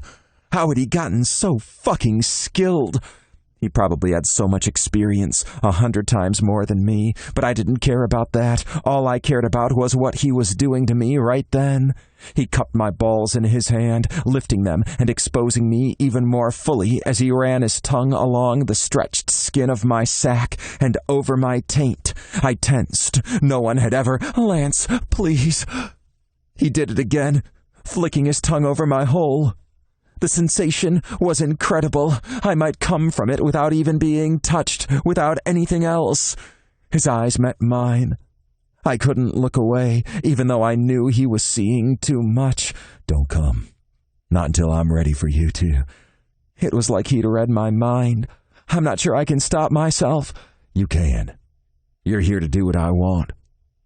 To serve me. Fuck. He pushed the tip of his tongue into my ass.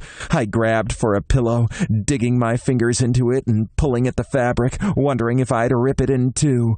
I didn't think I was that strong, but I also didn't know if I could stand the pleasure Lance was giving me. He made me crazy. He made me into someone else, someone I hardly knew. He tongue-fucked me as I squirmed, whimpered, whined, begged. I was gasping for breath by the time he stopped. One day, I'm going to do that until you come from just my tongue in you. I won't even stop then. I'll keep going until you can't possibly come another time. I'll keep destroying you until you're fully drained and you can't move, not even a finger. Oh, God, please. Not tonight, though. Tonight I don't have that much patience. I didn't think you had any patience at all. He laughed. I'll find some. I need it when I have you like this. He was charming me, seducing me. I wasn't sure why when I'd practically demanded he fuck me. I couldn't believe I'd done that. I'd obviously lost my mind, but it felt so fucking good. If you're impatient, why don't you let me come? He raised his brows, staring down at me, looking more dangerous than ever. Who's in charge here? I glared at him, defiance coursing through me. I didn't want to give in easily. I didn't let people tell me what to do. I liked being in charge, except... Lance pinched my nipples between his fingers, twisting them, making me cry out. Who's in charge? I couldn't catch my breath. It was too much and not enough. I was lost. I was scared and also the happiest I'd ever been. He wrapped a hand around my cock, squeezing just enough to make it hurt. Then he stroked me, and I lifted my hips, trying desperately to get more friction. I can keep this up for a very long time. When you challenge me, I can find patience. You, I gasped, you're in charge. That's right, baby. So don't argue with me. I know what's best for you. I wanted that. In a dark, secret part of my mind, I wanted someone who knew what was best for me, someone who could fix things. But that only happened in books. It wasn't real. Except right now. If I let myself forget everything but Lance and me in the bed, then maybe, just for a little while, it could be. He pulled my legs down until my feet were flat against the mattress. Then he moved between them, teasing my cock by running a single finger up and down the length. He replaced it with his tongue, swiping it over me. I was so close. I didn't know if I could hold back. Can't. Need to come. I'm not ready to let you, he said as he took me in deep. My cock slid to the back of his throat, and I squeezed my hands into fists, stabbing my fingernails into my palms, fighting the urge to let go. I remembered watching him suck me in my fantasy. It was even better in real life. A few seconds later, he pulled off. I whimpered, You want me to suck you until you come down my throat? You want to fuck my mouth? I shook my head. No, I want you to use me. I want you to take what you want. Oh, I will. I definitely will. And that includes having a chance to swallow your load as you cry out, driving into my mouth. That's not what I have planned for tonight, though. That's for another day. Maybe one day when I fuck your mouth, too, shoving my cock all the way in, blocking your throat, making you gag around me. Holy fuck. Look at me. I forced myself to open my eyes.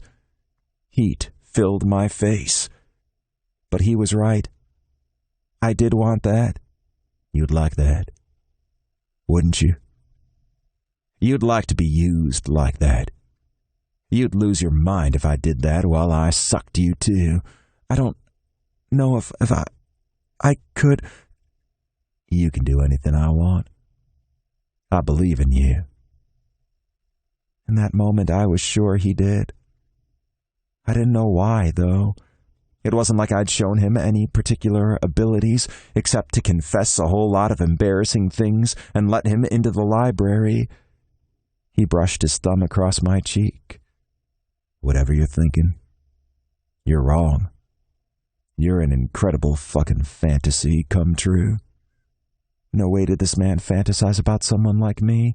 This was just convenient for him. I was willing to let him take charge, and he liked that, but he'd never seek someone like me out. I mean it. You're fucking perfect. I already told you not to argue with me. You want to come, don't you? Fuck yes. Chapter 16. Lancelot. Julian. You're so beautiful like this.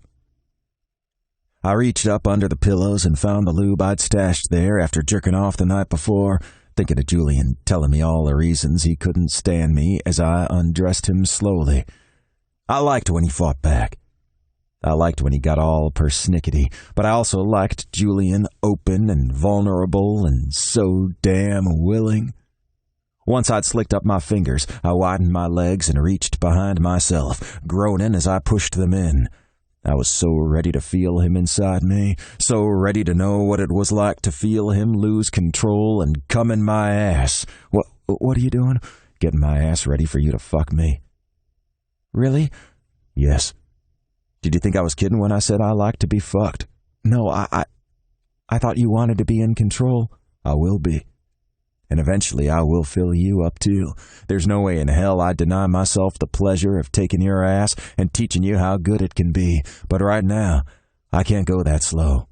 I can't take the time you deserve, so I'm going to ride you. And I'm going to control it.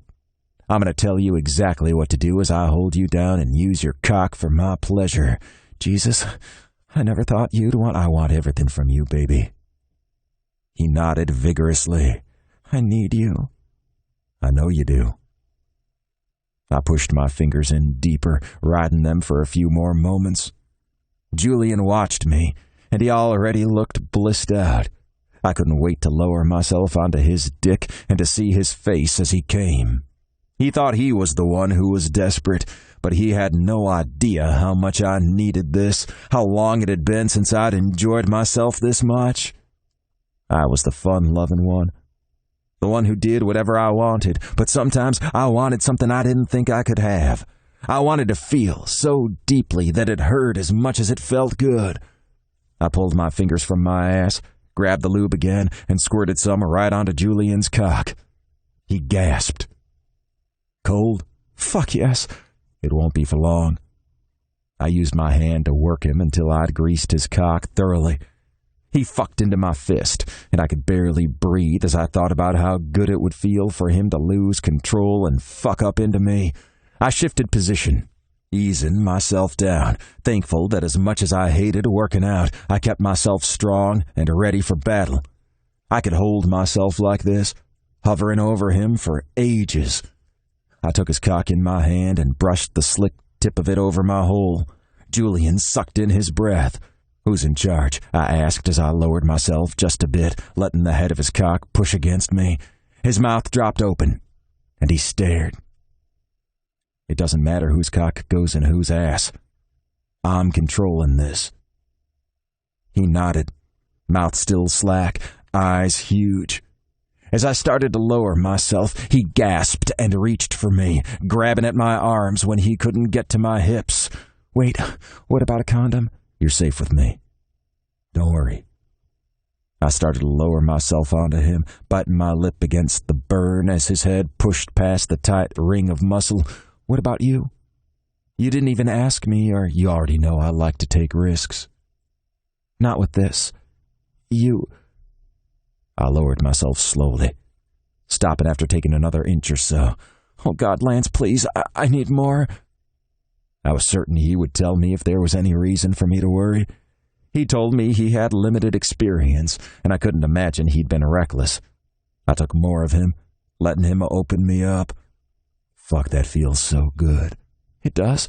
"Yes, I love the feeling of your cock up my ass." Something sparked in his eyes. He loved surrendering to me, but that look told me he wouldn't mind changing that up occasionally. Neither would I. I would happily take Julian any way I could get him. I rose back up, letting him almost slide from my ass. He reached for me then, a fierceness in his eyes I hadn't seen before. He grabbed my hips and tried to shove them down. He couldn't make me move, but I loved that he wanted to. "Please." "I like when you beg me." "I need to know what it's like. I need to be all the way inside you. You're so hot, so tight." He was babbling, his words hardly intelligible. I loved that he was that far gone already, so I gave him what he wanted. I lowered myself, still moving slowly, still adjusting. It had been a long damn time since I'd let anyone fuck me. I liked it, but I needed to trust the other person. I rarely trusted the men I hooked up with. A lot of times I didn't even like them. When I was fully seated, Julian's cock buried deep inside me, I leaned over him and held him down again. I decide how fast this goes. This time he didn't give in. He fought my hold, snarling at me, working his hips, trying to drive himself farther into me. It's not easy to let go, is it? He surged up. If I'd been less strong, he would have flipped us, and then he would have driven into me, splitting my body open. I considered letting him. It would feel so good. But that wasn't what he needed. He needed somebody he could fight, who wouldn't let go, someone who could force this from him. I was happy to oblige. I stopped holding back. I used all my strength to hold him down and started riding him, raising and lowering myself faster and harder. He squirmed, rotating his hips, trying everything to free himself. "Stop fighting me." "No, need this, need to fuck you." "You need to take what I give you. You need to let me use you."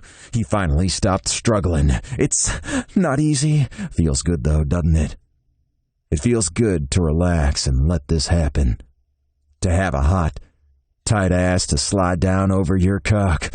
"Yes. Yes, please. Let me come." "No." I rode him hard again. Sweat was running down his face and his chest. He barely seemed able to breathe. Chapter 17. Julian. I'd never felt anything as incredible as being buried in Lance, fucking him while having no control, having him hold me down and ordering me not to come.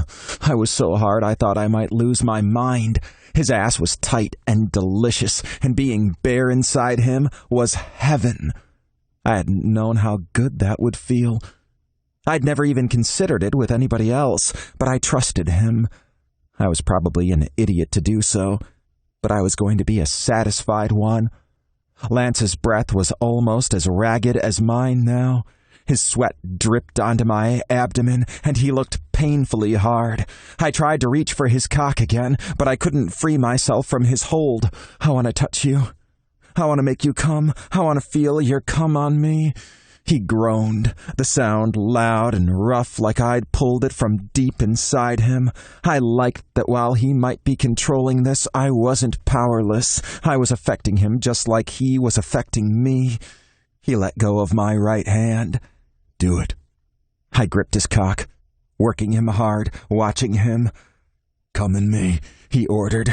"I want to feel it dripping out of me. I want it to burn inside." Oh, God. I was right there. He kept riding me as I jerked him off. Close, so close. Heat seared through me, a flash of light that seemed to blind me.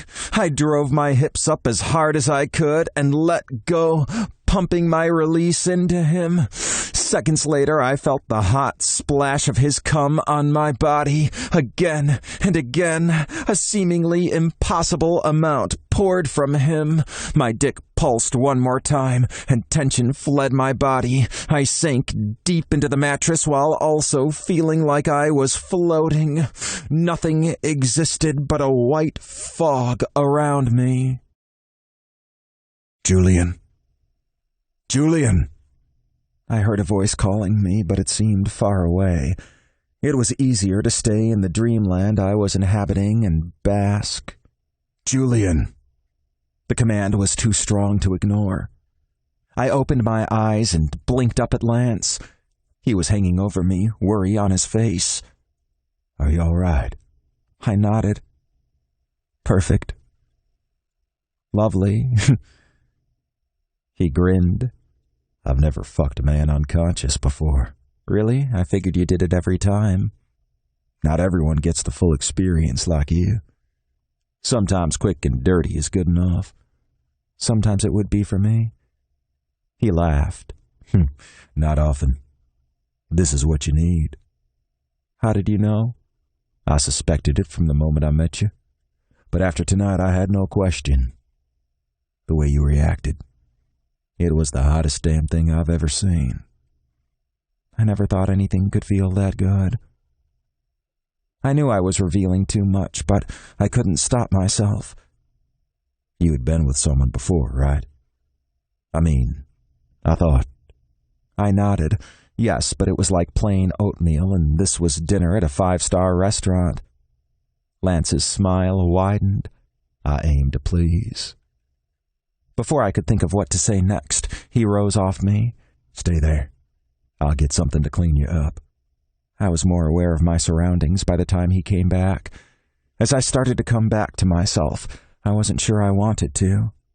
The reality of my situation was nowhere near as pleasant as my orgasm stupor. I closed my eyes while Lance cleaned me up, letting him take care of me. I couldn't believe I was able to keep from grabbing the washcloth and insisting on doing it myself, but I'd already given so much. I might as well let him take care of me. Once he was done, Lance disappeared into the ensuite bathroom again, but he returned quickly, lay down beside me, and pulled a blanket over us. I turned to my side so he could spoon me. "Rest," he ordered as he kissed the back of my neck. I tried. I really did, but I couldn't fall asleep.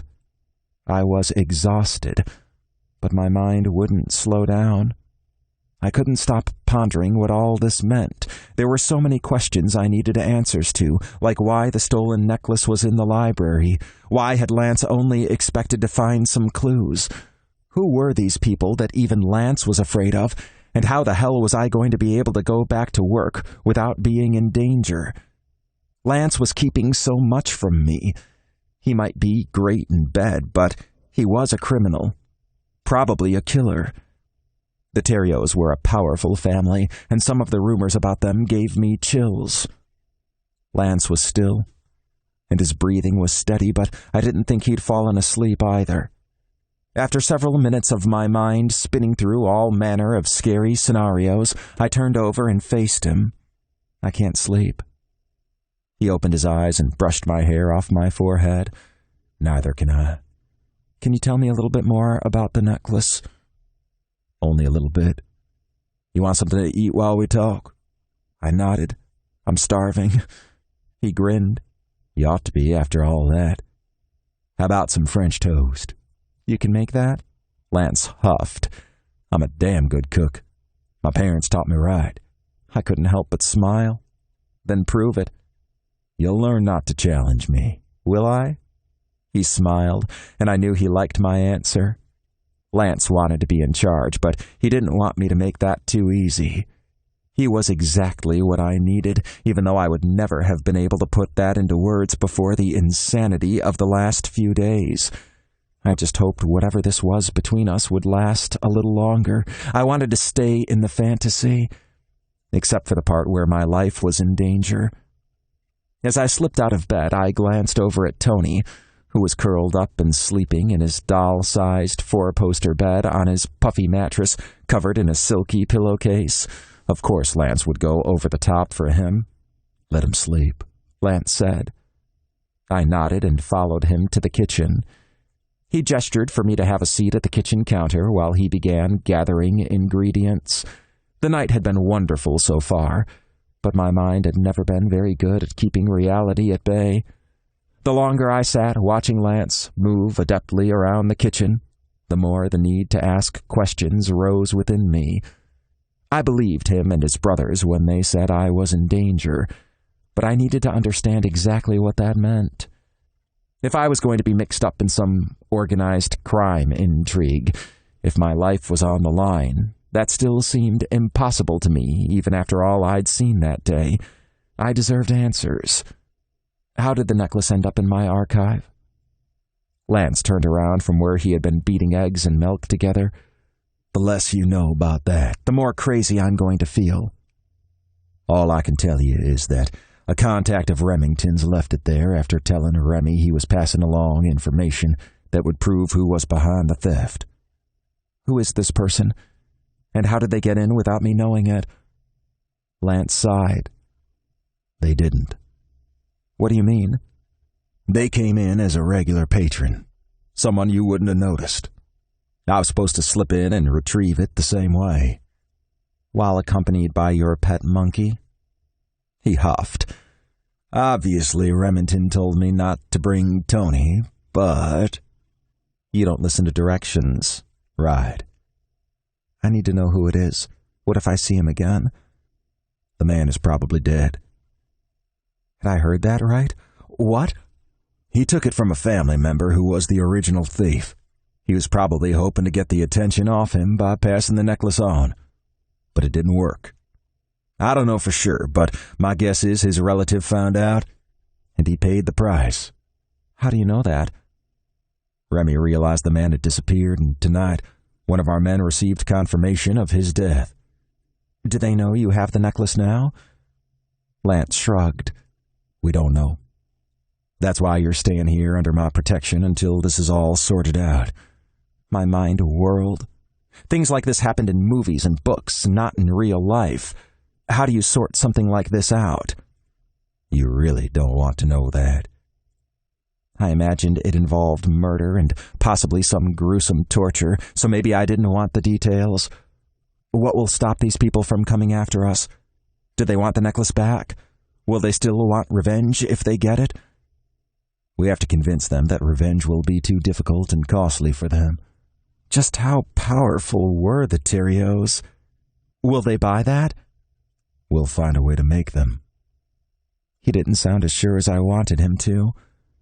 How had someone involved in this gotten into the library without me noticing? Of course, Remington had been a patron, and I hadn't known how dangerous he was at first. I would still have barred him from the library, even if I had. Just because he's a mob boss doesn't mean he gets to put his hands all over rare materials. What are you thinking about? Lance's lip was quirked up like he was fighting a smile. Nothing. Lance dropped several pieces of toast onto a grill pan and then turned to me with raised brows. Fine, I was thinking about your brother. What about him? His voice was strained. Was he jealous? No way. How much of an arrogant asshole he was when he came into the library? Lance laughed, and I loved the sound. It was the most relaxed I'd seen him, except for the moment when he'd... No, don't think about that. I didn't need to be sitting there with a hard-on. You're thinking of much better things now, aren't you? he asked. How the hell did he do that? Even Gwen didn't know what I was thinking that easily, and we'd been friends for years. I was used to being a puzzle to people. Maybe? His smile turned predatory. If I wasn't determined to prove to you that I make the best French toast you've ever had, I'd drag you right back upstairs. No matter how hungry I was, I wouldn't protest. I deserve to know more about your enemies. Lance sighed. Were you hoping you'd distracted me? I should have known better. Why was the necklace stolen in the first place? Just for the money? Lance flipped the piece of toast onto a plate and added more to the pan. I think they did it to prove they could, and possibly as a gift. The head of the family has a new wife. I frowned at him. What good is it as a gift? She can't wear it. Not when... Maybe not right now, and certainly not here. But the people responsible are based out of Houston, not New Orleans. And as much as you want this to be something everyone would recognize, it's not. They could say it was a reproduction made because of the stir caused when the necklace was stolen. Why would someone believe that? Because they don't want to be shot. Yikes. I guess I didn't think about it that way. These are not nice people. You're not a nice person. Lance chuckled. You're right. I'm not. But I'm going to protect you. And I'm going to do it by keeping you here where I know you're safe. I huffed. Was he trying to scare me now? I can't just stay home from work, Lance. Chapter 18. Lancelot. I'd known Julian would argue with me. I could tell from the moment I'd first seen him that he wasn't someone who stood down easily. He might not have my kind of toughness, but he had convictions about things that mattered to him. Not even someone like me or my brother would deter him. I had no doubt he would have bashed me over the head last night if he'd felt more threatened. I was used to people, other than my brothers, doing what I said because they wouldn't dare cross me. That tactic wasn't going to work on Julian. How long has it been since you've taken a day off? He sniffed. I have every weekend off. What do you do on the weekends? I read, and sometimes I raised my brows. Sometimes you what? He sighed. Sometimes I go by the library and do some extra work. Just as I suspected. We're going to fix that. What do you mean? He sounded genuinely confused. Your work can't be your life. Isn't it yours? Tony saved me from answering as he scampered into the kitchen. The smell of something cooking always woke him. He climbed up onto the table in front of Julian and demanded to be greeted properly. I focused on the French toast while Julian petted him. My work wasn't my life. Not exactly. But what else did I have? Partying? Finding ways to put myself in danger? Fast cars, crazy stunts, an occasional trek through the swamp with Ambrose to practice my tracking skills? Okay, maybe the tracking thing counted as work or prep for work. This wasn't about me, though. Tony held Julian's attention long enough for me to plate up the French toast. I set a plate in front of Julian. He broke off a piece and handed it to Tony before even tasting it himself. It was in that moment, seeing that beautiful, soft smile on Julian's face as Tony took the treat and gobbled it down, seeing him care for the little creature he'd yelled at the first day we'd met, that I realized I was absolutely serious about not letting Julian go after we'd taken care of this mess with the Carlottis. I was going to keep Julian safe. And I was going to keep him with me. I'd seen Remington with Henri and Corbin with Beau. I'd seen the way they looked at each other as they fell in love. And I was starting to think I was looking at Julian just like that. I was still watching him when he took his first bite of French toast. He closed his eyes and groaned, the sound too much like the ones he'd made when he was inside me. My cock stirred, ready for another round. But Julian needed to eat and to rest. I shouldn't completely wear him out on our first night together. I could be good and take care of him. This is the best French toast I've ever eaten. I didn't think... but it is. You thought I was just bragging. You thought a man like me couldn't create something like this. He frowned, then nodded slowly. I was wrong. You were. And it's possible you're wrong about other things you assume about me. He studied me for a moment. Maybe I am. On some things, though, you're probably spot on. I'm not nice. I expect to get my way. I'm sexy as hell, and... He sputtered and held up a hand. Stop, I'm going to choke. I huffed. It's not that funny. As we finished our plates of French toast, Tony worked hard to con more bites out of Julian, but I distracted him with some cherries. Julian was swirling his last bite through the syrup on his plate, getting it nice and coated when he froze and looked at me. Oh shit. What's wrong? I've got a potential donor coming in today, and I need to be at work in... He glanced at the clock on the wall. 3 hours, and I haven't had any sleep. I don't have any clothes here. I'm going to be a mess. You're not going to work.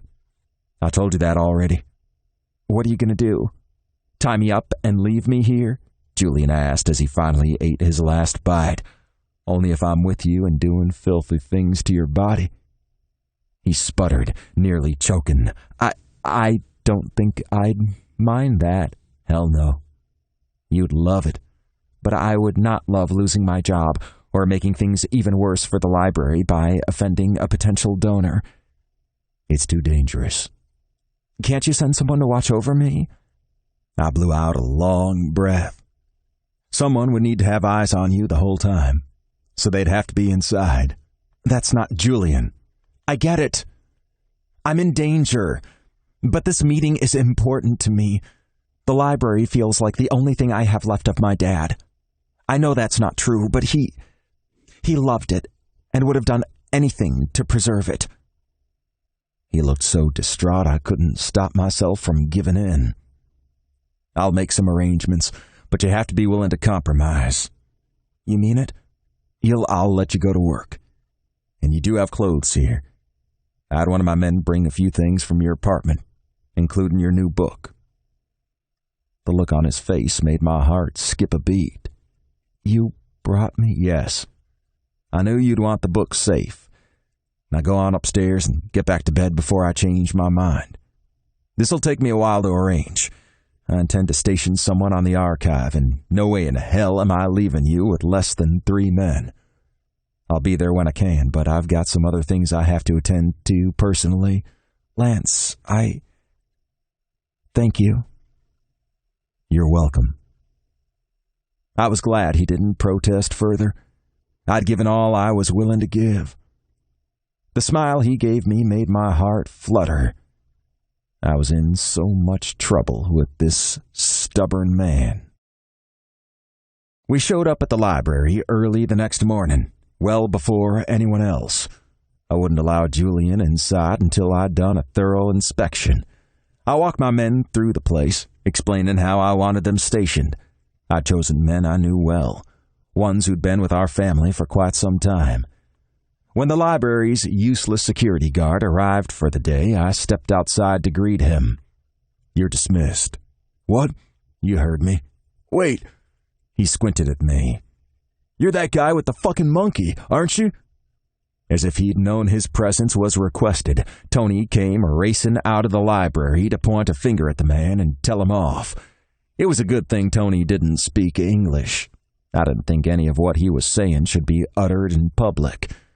When his rant wound down, I picked Tony up and placed him on my shoulder. I'm glad you remembered me, I told the guard.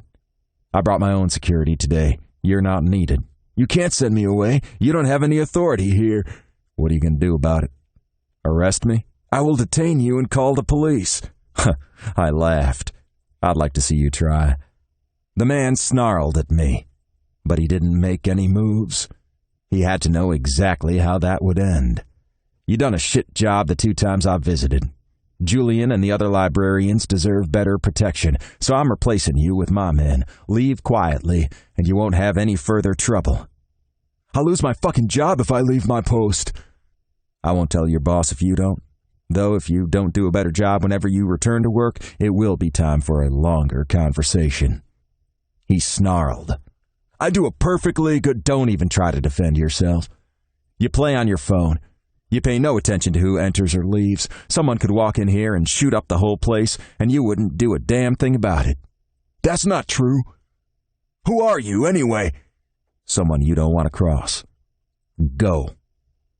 I waved my hand as if shooing away a fly. Get out of here now, and you won't have any more trouble for me. I'm going to call the police. No, you're not. Right now you're alive and well, despite putting my man in danger. If you stay here, that won't last. Your man? What the hell? Julian is under my protection. Is that clear? Tony shook his finger at the man and said something that sounded very much like he was repeating my words. When the asshole didn't move, I recited his address, phone number, social security number, and other personal information. Now he looked scared. I just wanted you to know how easily I can find you to let you know when you should return to work again. Do you really want to argue with me? The man looked at the ground and shook his head. You got about 10 seconds to get out of here before your life takes a turn for the worse. The man walked off, muttering. Once my men were in place, I gave Julian a goodbye kiss, wished him luck with his potential donor, and headed out to meet my cousin Dax. We were going hunting. Chapter 19. Lancelot. Where are we headed? I asked when I picked Dax up in front of his house. He'd been in contact with Blackjack, our computer expert, who'd been doing some digging for us. We wanted to find the man who'd broken into the library. I had a suspicion it was the same man who'd killed Remy's contact. Remy had texted to let me know there was nothing left behind but his friend's body. The scene was totally clean. I hoped to hell Blackjack had found us a lead. Remember the Landry's warehouse? Of course I do. Head there. Blackjack thinks they've taken over the Landry's old stomping ground. It's a guess based on flimsy evidence, but it's a good one. People would expect an operation like theirs to be somewhere more luxurious. Dax snorted. Basically anything's more luxurious than the Landry's old warehouse. Especially after we shot it all to hell. Dax laughed. Right. We got rid of the Landry's, and we'll get rid of these bastards too. It's going to take a little more effort. We'll have to be more careful this time. He gave me a pointed look, and I glared at him. I know how to behave myself when I need to. I'm going to trust you on that. Don't make me regret it. Like you're the picture of calm? Dax grinned. At least I don't take a monkey everywhere I go. Tony popped up from the back seat, and I reached over to pet his head. Tony helps me. I keep telling you guys how useful he is. Well, it's too bad he's not a bloodhound who could sniff out the man we're looking for. We could borrow one if... Let's check this lead before we resort to that. Besides, you nearly count as a bloodhound anyway. I was a damn fine tracker, but I usually needed a little more to go on than what we had at the moment. We found nothing at the abandoned warehouse. Dax ran a hand through his hair as we walked back to the nondescript SUV I'd chosen for our hunt. What about the store the Landrys worked out of? The one where they had something on the owner? Yeah, that one. He was laundering money for them, and we were pretty sure at least one of the twins lived in the apartment above the store. It would be a good place to hide out. I like that idea. Let's go. We parked in the alley that ran behind the store. The property was surrounded by a metal fence, and the gate was held shut with a rusty padlock that would take too long to pick and would also be noisy. So we scaled the fence and dropped down silently onto the small strip of grass behind the gravel parking area. It didn't look like anyone had taken over the space since we ran the Landrys out of town. Still, we approached slowly. Hopefully, if anyone was in there, they wouldn't be looking out the back windows. I started up the stairs to the second-floor apartment. When the next-to-last step creaked loudly, I froze. Tony clung tightly to my neck, and Dax waited behind me for my signal to keep moving. I heard a scraping sound, like a chair being pushed across the floor. I pulled my gun, and Dax followed suit. The door handle turned when I tried it. Maybe whoever was inside was just a squatter. Surely the man we were looking for would have secured the door. I held up 3 fingers and did a countdown before pushing the door open. A man dressed in ragged, dirty clothes held up his hands and scurried back until he tripped and landed on a mattress that looked like it had been there for decades. "Don't shoot, please don't shoot," he begged as I approached him. "What are you doing in here?" The answer didn't really matter. There was no way in hell this was our guy. He had a limp, and he wheezed as he spoke. He couldn't have jumped out of the second floor and landed easily like the intruder had. "I just needed a place to sleep. I'll go. Just don't." I lowered my gun, and Dax did the same. "Has anyone else been up here? Have you seen anyone come or go from downstairs?" He shook his head frantically. "If you do, don't mention we were here." "No, man, I won't say anything. Is that really a monkey?" Tony hooted loudly. "No," I answered, and turned to go. I was confident the man was on something. I doubted he'd even remember us once we were gone. Dax and I backed out of the place and shut the door behind us. "Blackjack and I came up with a few other ideas. Places where there's been recent activity," Dax said. When we reached the last location on the list, I left Dax in the car on a call with his twin, Ambrose, and approached on my own. A few moments later, I returned to the car. "Find anything?" Dax asked. I shook my head. "Fuck." Dax slapped the dashboard as I sank into the driver's seat. "I'll call Blackjack and see if he's come up with anything new." You know he would have let us know if he had. "I can push him to—" I held up a hand. "Wait." "What?" It was a little crazy, but something told me I was onto something. What if the fucker is hiding in plain sight? Dax's expression brightened. "Keep talking." "He would know where Remy's guy lived, right?" "Sure, but what—" Dax suddenly smiled. "Oh, you mean where better to hide than the house of the man you killed? Pretending to be a grieving family member. If you're right, he might not be alone." I wasn't letting that stop me. He could have had company at any of the locations we checked out. "I'm calling in backup," Dax said. "We don't need Lance. We've got to move carefully, or we'll start a war we can't win." "Who says we can't?" "Remington, for one, and you know he's right." I did, but that didn't mean I had to like it. "Right now, maybe. But I want to take them all out. That's for the future. Let's make sure we're all there for it. You wouldn't want Julian left all alone, would you?" "They'll come for him, too." "You know they will. That's why we have to—" Dax laid a hand on my shoulder. "I know, okay? I get the protective instinct." "Who are you protecting? Your brother?" Dax shook his head. "Ambrose can take care of his damn self, you know that."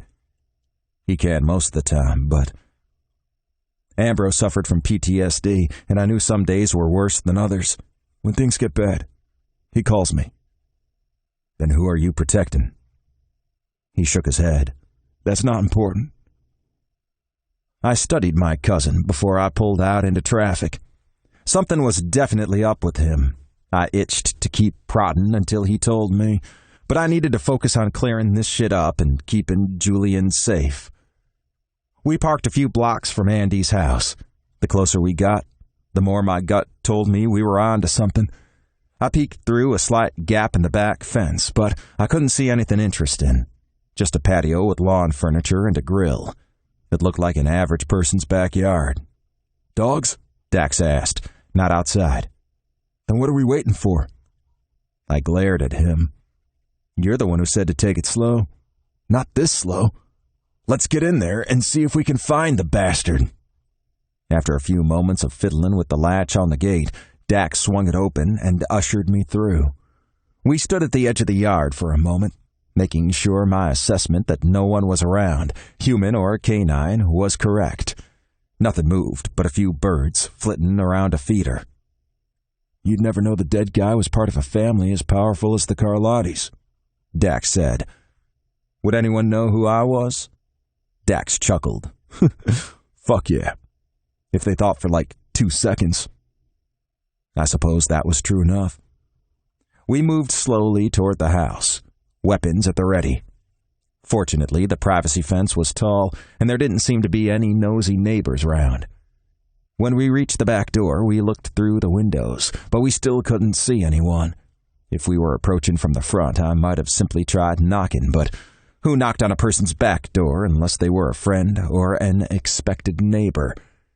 I attempted to open the door, but this time I wasn't lucky. It was locked. Once again, I let Dax do his thing. He'd always been faster at picking locks than me. That didn't bother me. I had other skills. We eased the door open. Fortunately, it had been well maintained, so it didn't make a sound.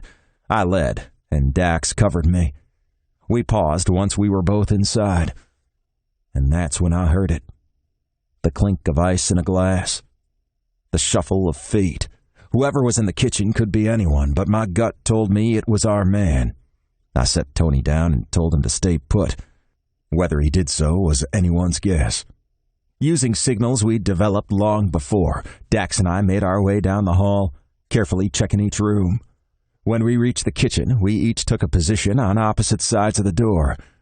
Just like before, I did a countdown, and we both stepped into the room, weapons leveled directly at the man who stood at the counter. He set down his glass and smiled. He had a weapon of his own, and it was trained on me. Think you can shoot before I take you down? There are 2 of us, so you're dead either way. Would your precious brother really want to lose you, though? Would your dear cousin want that on his conscience? Dax snorted. Maybe I'm ready to get rid of him and move up in the family. That was Dax's way of telling me he was going to take the shot. He had damn fine aim, but I wished I knew what he was going for. Ideally, we wanted the guy alive. We needed to question him. Potential scenarios raced through my head in the second I had. Dax pulled the trigger. I dove for the floor as I realized his shot had hit the man's hand. The man's gun fell to the floor. I grabbed it and took out one of his kneecaps. He collapsed to the floor, screaming. I stood up and kicked him in the stomach. Shut up, or it's your balls next. You're a whiny little bitch to do the job you do, Dax said, foot hovering over the man's injured knee. Stop! The man yelled as Dax started to put pressure on the wound. I laughed. You must really be used to people doing what you say. The man tried to kick me with his good leg, but I dodged him easily. Dax shook his head. That was weak. Obviously, you're expendable. We'd probably be doing his family a service by getting rid of him. Too bad it can't be that easy. Quit playing games with me. The man had regained some of his composure. You're already dead just for touching me, and so's your little bitch at the library. How stupid is he, anyway? This time I did kick him in the balls. He screamed, curling in on himself. I grabbed him, yanking him up onto his knees, knowing it would hurt like hell. I shook him, ready to slam him against the wall, but Dax pulled me off him. Let me take care of this. I've got 2 men on the way. I struggled against Dax's hold for a moment before I let go, and the man slumped to the floor. I took a step back and blew out a long breath. I should be here too. You know I'm good at this. I'll be fine without you. He was right. Interrogation was his specialty. You're too involved. He pulled me farther away from the man who was moaning, curled in a ball on the floor. It's lunchtime. Go check on Julian. That'll make you feel a lot better than this. I wasn't sure. Torturing this motherfucker would make me feel pretty damn good. I paused to picture Julian in my mind.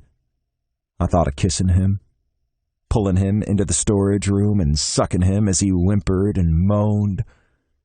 I would get to see the sweet look of ecstasy on his face when he came. Yeah, that sounded fucking perfect.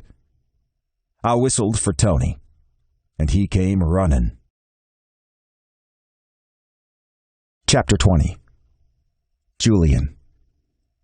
The meeting with the donor started off rocky. I was nervous as hell and shaken up from all that had happened in the prior 24 hours. But once I got started on the tour of the various archives, my words started to come more smoothly. I truly wanted this man to love the library the way I did, so I didn't have to fake my enthusiasm. When I finished the tour, I showed him some of the specific items in my archive. Then the library director arrived, and I introduced them before they headed out to lunch. The moment the door closed behind them, I sagged against my desk. I was exhausted. I usually just ate lunch in the break room and came right back. But today I was contemplating taking a nap and letting Gwen cover for me. When I looked up, I jumped. She was standing by my desk. She studied me with narrowed eyes. "What's up with you today?" "What? Nothing. I just didn't sleep well." She peered at my face. "Are you wearing makeup?" "What? No." I'd been worried about the dark circles under my eyes from the long night, and Lance had insisted on making me look better. He'd sworn no one would notice. "Yes, you are." "Fine." I looked awful from the lack of sleep. My eyes were... I just needed to look better for my meeting. "Since when do you know how to apply makeup or own any?" Shit. Why did she have to ask so many questions? I borrowed some from a friend.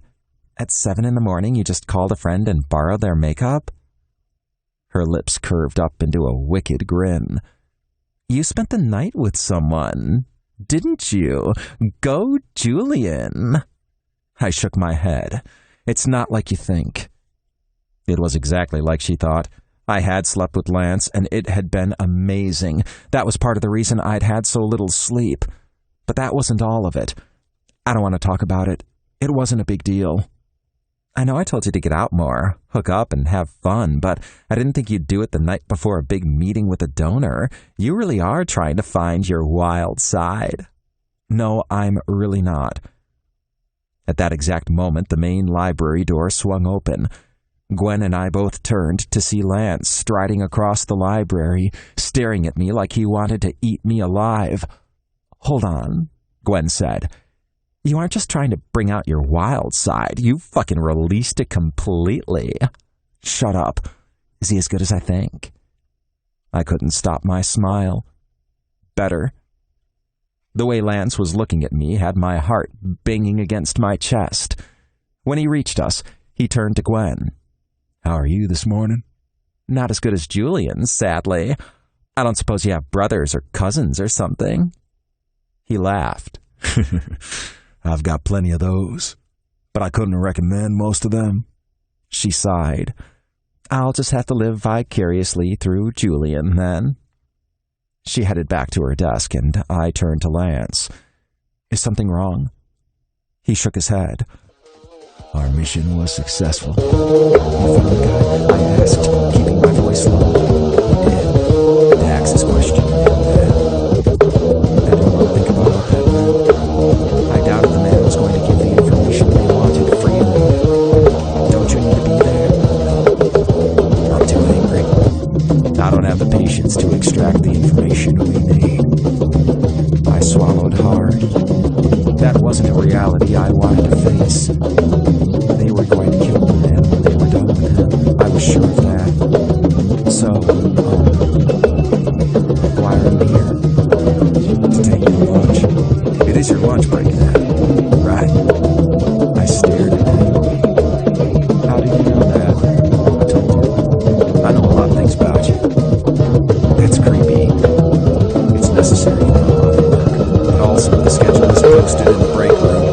I saw it when I was checking the place out, making sure it was safe for you to come in this morning. And without a word. Right. I guess there's not some database of library employee lunch breaks your friendly neighborhood hacker could look into for you.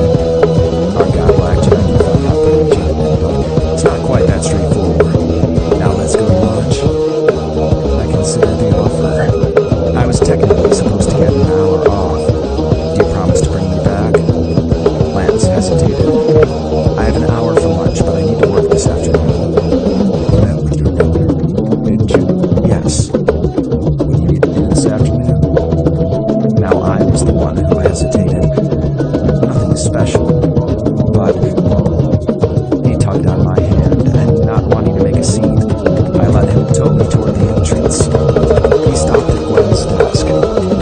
Julian will lunch. I'm not sure when we'll be back.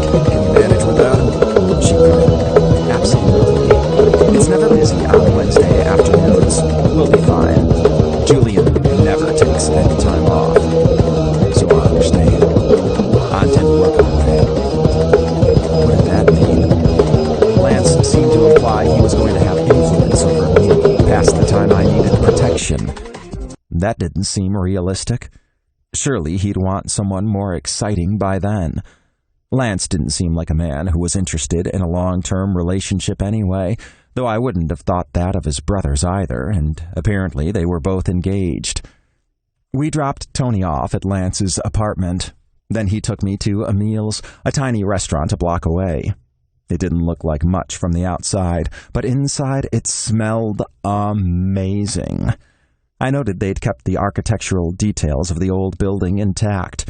The ceiling, the wood floor, the bar that looked like it must be original to the structure.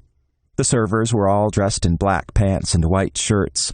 Ours brought us glasses of water, introduced herself, and asked if we'd like something else to drink.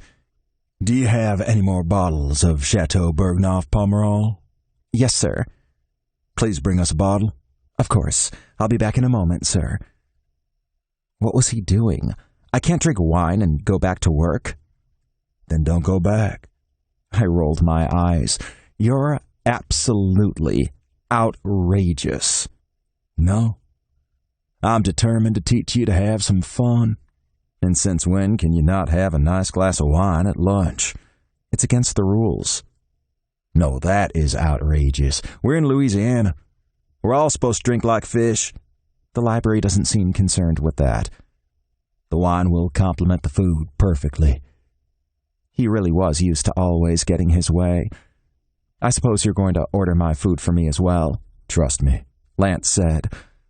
There were plenty of things I wasn't ready to trust him with, but I'd trusted him with my body last night.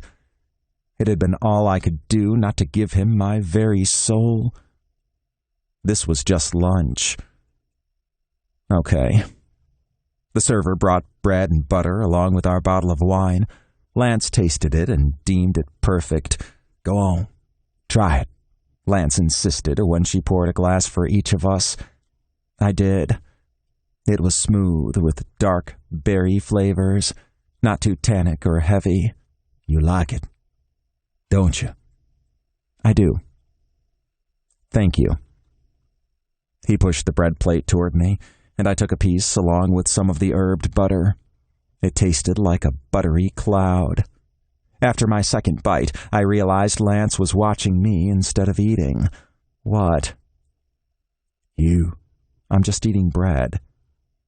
You're eating bread like it feels almost as good as what we did last night. I felt myself blush.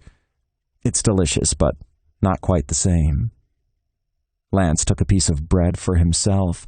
Silence stretched between us, and it hit me that this was like a date.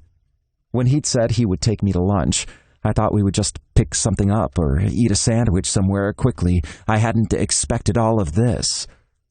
Why had he brought me here? Because he likes you? Lance laid his arm on the table and wiggled his fingers. I reached for him, and he pulled my hand into his. What are you thinking about? I marveled at how he could go from demanding to tender so easily. It doesn't matter. It matters to me. I brought you here to bring you joy, but you look sad or confused or something. I was just thinking about how this is like a date, and I am confused. About what? Why would you bring me here? I mean, you already know, My words trailed off as his expression tightened. Please tell me you didn't think you owed that to me last night. You said... I shook my head frantically. No, that's not what I meant. I don't know why you'd... I waved my hand around. Think you'd need this whole seduction routine. This isn't a seduction routine. This is me wanting to give you something nice. Wanting to show you there's more to life than work. I enjoy being with you. I stared at him for a few moments. I thought you were with me because I needed protection. That's part of it. What's the other part? Is it that hard to imagine I might want to keep you? Keep me like a pet? Like Tony? No. Though most people would be thrilled to live the pampered life Tony has. I rolled my eyes and laughed. Yes, it is hard to understand.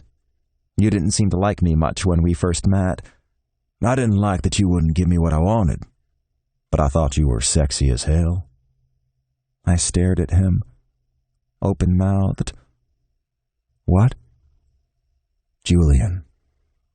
The server came back then. It was all I could do to summon a polite expression. Could her timing be any worse? Lance ordered a few small plates for us to share.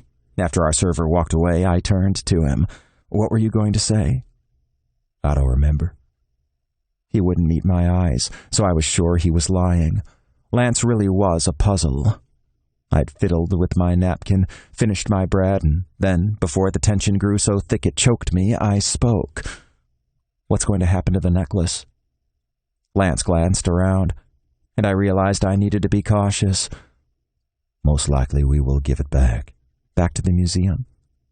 Lance shook his head. Back to the men who took it. But that's not... Lance shook his head. This isn't the place to talk about it. But my family, all of us, are worth more than the necklace. I'm not putting my life on the line just to have it back on display. Wouldn't you be an accessory to theft or something? Lance smiled. That would be so far down on the list of things I could be convicted of, it would hardly be worth pursuing. I studied him for a moment. Like this, sitting in a nice restaurant with delicious food on the way, just the two of us, it was hard to remember who he really was and what he could do. Our first plate of food came then, and Lance described it to me. It was tournedos of beef on top of a leek and Parmesan cake with bordelaise sauce, and it was beyond delicious. After we'd both sampled it, Lance said, I'm sure you have some interests outside the library. Talk to me. Tell me about who Julian is. You'll just think it's all as ridiculous as me caring so much about the archives. Lance shook his head. I want to know what you're passionate about. You. Thank God I didn't say that out loud. I like history and art and learning the origins of things, not just fancy things, small things like letters written from a farmer's wife to her friend who had moved to the city, or letters from a telephone operator who was only 16 to her sisters back home. Things like that are glimpses into people's lives. It's fascinating. Lance nodded. I'd enjoy those things too. Really? He reached for my hand and squeezed it. Yes. I'm sure it's not a surprise that I like watching documentaries and what? I like cars, okay? I know you wouldn't know it seeing mine, but that's because libraries don't pay enough for their staff members to drive fancy cars. So you really did like riding with me? I did. Have you ever had a fun car? I took another bite before answering. My father had a 1968 Corvette. He rarely let me drive it, but I got to ride in it with him. What happened to it? We sold it to pay his medical bills. He refused to allow me to dip into the savings I would inherit. He wanted to know I'd be okay without him.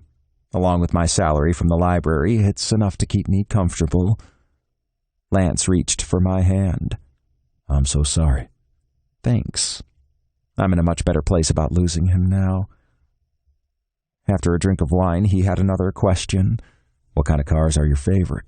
Other than the Corvette, I love the Porsche 911, the Lamborghini Hurricane, and 1960s Mustangs. I've built models of all those. I paused and shook my head. I'm just making this worse. You're trying to find something about me that's not nerdy, and I'm telling you I build model cars. Julian, I want to know about you. I don't want to make you into something you're not. I'm interested in you. I nearly choked on my wine, but I thought, do you think I have a problem with the fact that you're a nerdy librarian? That was obvious from the get-go, and honestly, it totally turns me on. I didn't even know I had a thing for nerds. But I have a thing for you. I shook my head. See, you confuse me. Babe, I confuse everyone. After our next dish arrived, I told Lance it was his turn. I wanted to know more about him. How long have you had Tony? And what made you want a pet monkey? I've had him for 14 months, and the story of how I acquired him, that's classified. Well, that's not fair. The only people who know are Remington and my father. Seriously? Not even Corbin? He shook his head. I might tell you, eventually. It depends on how intimate our friendship becomes. After last night, I would think, there's so much more I want to do to you. Heat filled my cheeks. I needed to change the course of the conversation. Tell me more about you. I like hiking. I'm a hell of a tracker. I like anything that involves danger, including nice cars. I'm no good at sitting still unless I have something or someone to amuse me. You also have no filter, and you expect to get exactly what you want. He grinned. That too. And you like monkeys? I like Tony. He's special. Everything Lance ordered for us, including the bananas Foster we finished at the end of the meal, was incredible. Lance looked at his phone as he pulled out his wallet to pay the check. We've been here longer than I thought. Tony is going to be furious. I was wondering what the little creature did to express his anger when the rest of his words hit me. How long have we been here? I glanced at the time and realized I was half an hour late already. I need to get back to the library. Gwen said they'd be fine without you. I know she did, but that's not... Chapter 21. Lancelot. I held up a finger as my phone rang. Sorry, I've got to take this. What's up, Dax? I got what we need, and our now humbled, whiny asshole is being transferred to our holding facility in case we want to use him for bargaining. His name is Davide, and he's the boss's fucking cousin. Damn. I'm sure Valentino won't be happy with him, but he'll want to deal with the bitch himself. Did you learn anything else? Nothing very surprising. I finished my final bite of ice cream. I still want to hear everything. Where are you? Close to my place. Is Julian still with you? I smiled at the man in question. Yes. Are you keeping him? I frowned. Did he mean keeping Julian permanently or for the rest of the day? Did it really matter? Yes. All right then, meet me at Bo's. As soon as he mentioned Corbin's fiance's body shop, I knew exactly what I was going to do after meeting with Dax. We'll be there in about 20 minutes. Julian was frowning at me when I hung up. Where do you think we're going? I have to go back to the library. You're taking the rest of the day off. I told you this morning I need to work. You told me the meeting with the donor was important. You had that meeting. And Gwen says she's fine. I've got a surprise for you. You're going to like it. I paid for our meal, and we hurried back to my place to get Tony. As I expected, he'd had a tantrum. All the pillows were off the couch, and there was a pile of torn-up tissues in the middle of the floor. He'd also managed to knock over a jar of shells. After inspecting him to make sure he didn't have any cuts from the broken glass, I scolded him. You really weren't kidding? He doesn't like to be left alone. Do you have a crate or something for him? You think he's mad now? You should see what happens when I put him in his crate, and if I don't go to extreme measures, he just gets himself out. Julian shook his head and laughed loudly. What? I'm just thinking how much you deserve each other. I huffed. That's what my brothers say. They're right. Tony's nowhere as much of an asshole as I am. If only more restaurants and businesses were accommodating to monkeys, I wouldn't need to leave him. I would think some of them would prefer Tony to a lot of their usual guests. At least he won't ask for a manager. He would if he could speak English, I said, lifting the little monkey into my arms. Julian smiled at Tony as he snuggled against me. He's charmed you, hasn't he? Maybe. Come on, let's go. Will you at least tell me where we're going? This is the second time you've kidnapped me, by the way. I scoffed at that. I'm hardly kidnapping you. Librarian napping, then. He was trying to be serious, but I could tell he was fighting a smile. I'm taking you on a date. You did that. We had a lunch date. But now you refuse to take me back to work. Our date is continuing with something you'll enjoy. Who are you meeting? He asked. My cousin, Dax. The one you left with the guy you tracked down? The very one. I need to debrief with him. And Julian needed a tour of Beau's place from Corbin or one of the other mechanics. That's not a very good plan for a date. I may not have a lot of experience, and I may be kind of nerdy, but I'm pretty sure that is not at all romantic. I chuckled. Torture debriefings usually are frowned upon, at least on the first date, but then I'm not your typical man. So I'll be waiting for you in the car with Tony? No way. I'm not leaving either of you in the car. Just wait until you see where we're meeting Dax. He huffed. You're impossible. That's what makes me so fun. When I pulled through the gates of Beau's body shop, I glanced over at Julian. His eyes went wide as he looked around. Did you bring me here because I told you I like cars? I agreed to meet Dax here because of that. The shop belongs to Corbin's fiancée. They specialize in vintage and fast cars, and they can give you a hell of a lot of power under the hood if that's what you're looking for. Cars I shouldn't inquire too much about the provenance of? I shrugged. This is pretty much a legal operation. You don't have to lie to me. Seriously, Beau did some time, and he's been really careful since. It wasn't his fault, by the way. He was set up, but the bastard that did that's long gone. Julian didn't say anything as I drove around to the back. I turned to look at him when I put the car in park. The color had drained from his face. What's wrong? You're a criminal. I'm on a date with a criminal. I've been librarian napped by a criminal. I laid my hand over his. Most people are criminals, at least to some extent. I'm just honest about it. Lance, this is... I put a finger over his lips. Don't. I won't hurt you or anyone you care about. I won't hurt anyone who's not equally as bad as me or anyone who doesn't know the score. I don't kill innocent people. I don't interrogate them. I don't want to hurt them in any way. The world is just so violent. Not all the time. Though I did warn you, I like danger. Julian nodded. I couldn't expect him to accept me and my family this fast. Beau had already been in his life, and Henri took a while to come around to it, even after surviving on the streets. Julian was so innocent. Normally our paths would never have crossed, but I was damn glad they had, and I was going to show him that even a mild-mannered librarian could enjoy everything I could provide. Come on, let's go inside. I opened my door and stood, and Tony leapt over the console and reached for me to pick him up.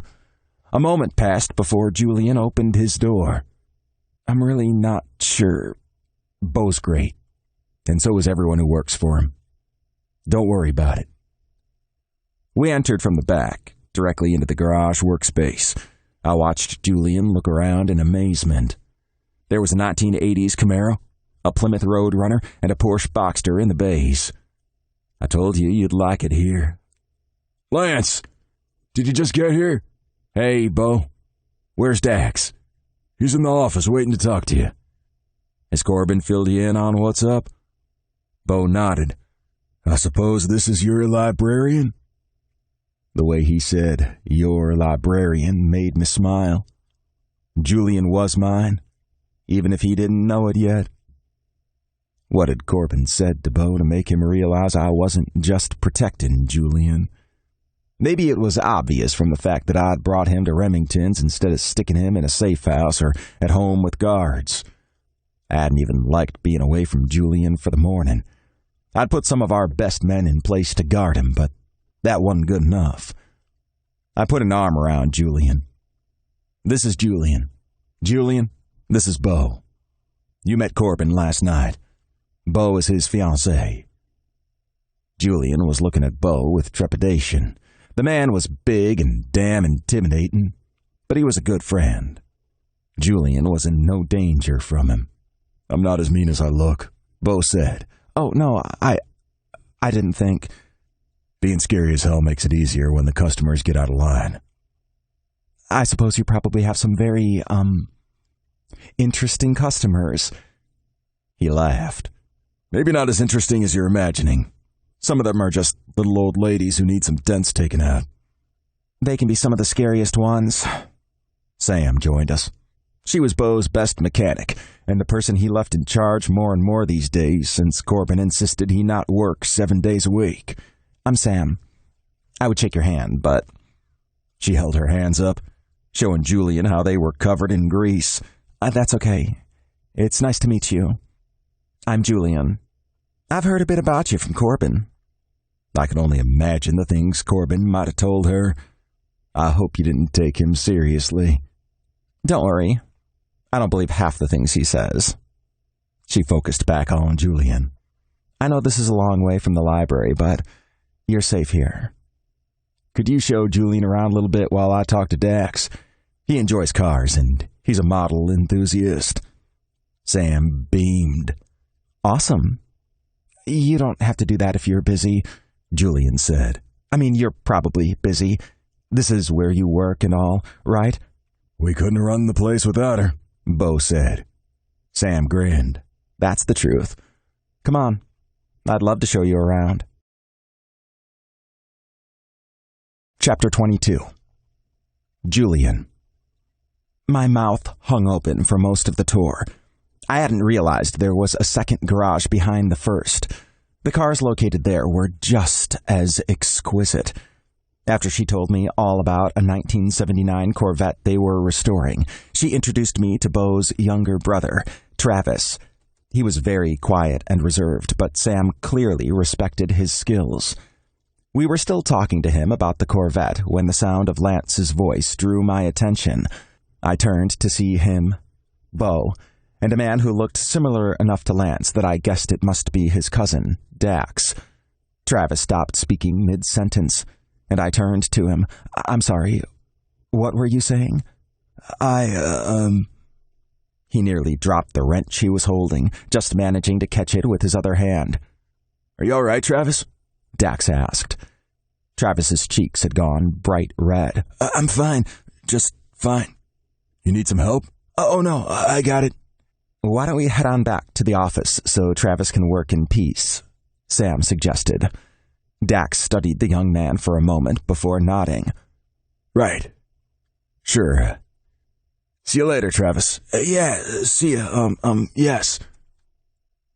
Was I that wrecked over Lance? I hope not. I also hoped Dax planned on doing something about Travis's attraction. So what do you think? Lance asked, wrapping an arm around me and pulling me close. They have some awesome cars here. That Charger Travis is working on? Wow. How would you like to go for a ride with me? Where do you need to go? I glanced at my watch and realized I'd missed so much of the afternoon at work, I might as well give up on returning. It was only then I remembered Lance had said he had a surprise for me. Was it touring the shop and seeing all the cars? Or did he mean something else? We paused our conversation as we all entered the office in the main building. Beau unlocked a box on the wall that contained numerous keys. He selected one, closed the box, then tossed the key to Lance. You damage it, you pay. Lance scoffed. I'm not going to damage it. I just want to have a little fun. Beau sighed. At least I know you're good for it. And I don't have a buyer lined up yet. I might be able to help you with that, Lance said. Oh, really? Bo raised a brow, but Lance didn't say any more. Did you mean you wanted me to go for a ride with you in one of the cars from here? Yes, I do. A '79 Corvette. For real? I glanced between Lance and Bo and saw that Bo was grinning at us. Try to make him be sensible, Bo said. How many cars have you wrecked? I asked Lance. Just 2 that belonged to Bo, and one of those was in the line of duty. Dax snorted. Only because you didn't listen to Remington. If you'd done what he said, you would have never wrecked that car.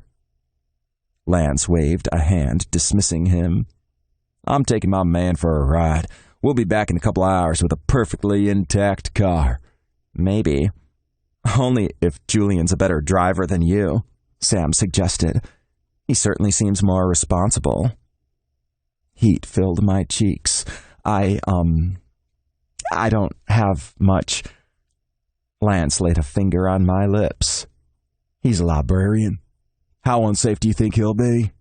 Corbin, will you watch Tony? You know how he hates fast drives. Be careful with Lance, Dax warned me. He loves trouble. I sort of figured that out the first time we met. And yet you're still with him. He's just protecting me. Once all this business settles down, then... Come on, Lance growled. Time's wasting. We could be out there on the road. Bo, Dax, and Sam laughed as Lance pulled me out of the office. Remember what I said? Dax called after us. Lance flipped him off. Don't listen to them. About what? They seem to know plenty about cars. About me. Don't listen to anything they say about me. I don't need them to tell me problematic things about you. I've seen enough for myself. He scowled at me. Do you want this ride or not? I do. I really do. A few minutes later, we were racing down the highway. Lance had opened the sunroof, and my hair was blowing wildly. We had to shout to talk, so I just enjoyed the smooth feel of the car, the comfort of the seats, the joy on Lance's face. I didn't even bother to ask if he was concerned about going so fast. I figured a speeding ticket was nothing to him. He took an exit, and before long we were out in the middle of nowhere, tearing down a 2-lane road. We were both laughing, and I felt freer than I had in a very long time. I had to hold onto the door to keep from falling over into him, but I didn't care. I didn't want to tell him to slow down. I didn't want to tell him to be careful. I just wanted this to go on and on. He turned onto a small road, slowed, and put the car in park. It might have been a driveway. Who the hell knew way out here? Your turn. Seriously? Of course. I won't surprise you with a ride in a car like this and not give you a chance to drive. I really don't have any experience driving like this. You take it as fast or slow as you want to. I want you to have the feel of it. You deserve that chance. Is this Bo's car? It's a car Bo and his crew fixed up. He's looking for a buyer. What if I mess it up? Then I'll pay for it. I shook my head. It's that easy for you? One of the advantages of my lifestyle. I guess it is. I knew a little bit about his family, and it was obvious from his home and Remington's that they were well off, but hearing him talk about buying a luxury car like it was nothing reminded me we were from 2 completely different worlds.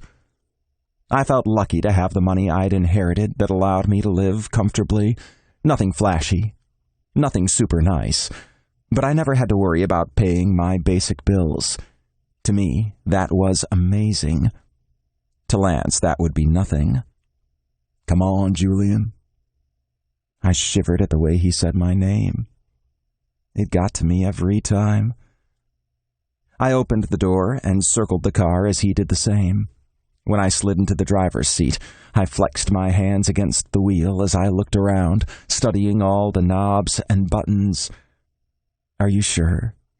Drive the car, Julian. I'm not giving you a choice. I'm telling you what to do. Take me for a drive. I looked at him, and my heart rate accelerated. Is this I know you're never going to listen to everything I say, but you like it in bed, so I thought you might like it on a thrill ride, too. It might make me so damn horny I can't focus on driving. As soon as the words were out of my mouth, I couldn't believe I'd said them. Damn. Now I may be, too. His hungry look told me he was considering a change of plans. No. I'm doing this. I'm never going to get another chance. You're wrong about that. When do you think I'd get to drive a car like this? This is not a librarian's car. He shrugged. It could be. How? Should I go into business with your family and start lifting cars? No. I would never ask you to do that. But I can show you all kinds of experiences. I think I better focus on driving right now. I don't know my way around out here. Doesn't matter. Take us wherever you want to go. So I did. I'd never driven anything that felt so good. The few times I'd driven my dad's car, I hadn't been able to go very fast, and while it had driven wonderfully, it didn't feel anywhere near as smooth. The level of control I had was amazing. Pretty soon I was taking the curves almost as fast as Lance had. We laughed as I slung us around, and I squealed when an armadillo ran across the road, and again when an alligator crept out of the brush at the side of the road. I couldn't remember when I'd been this happy.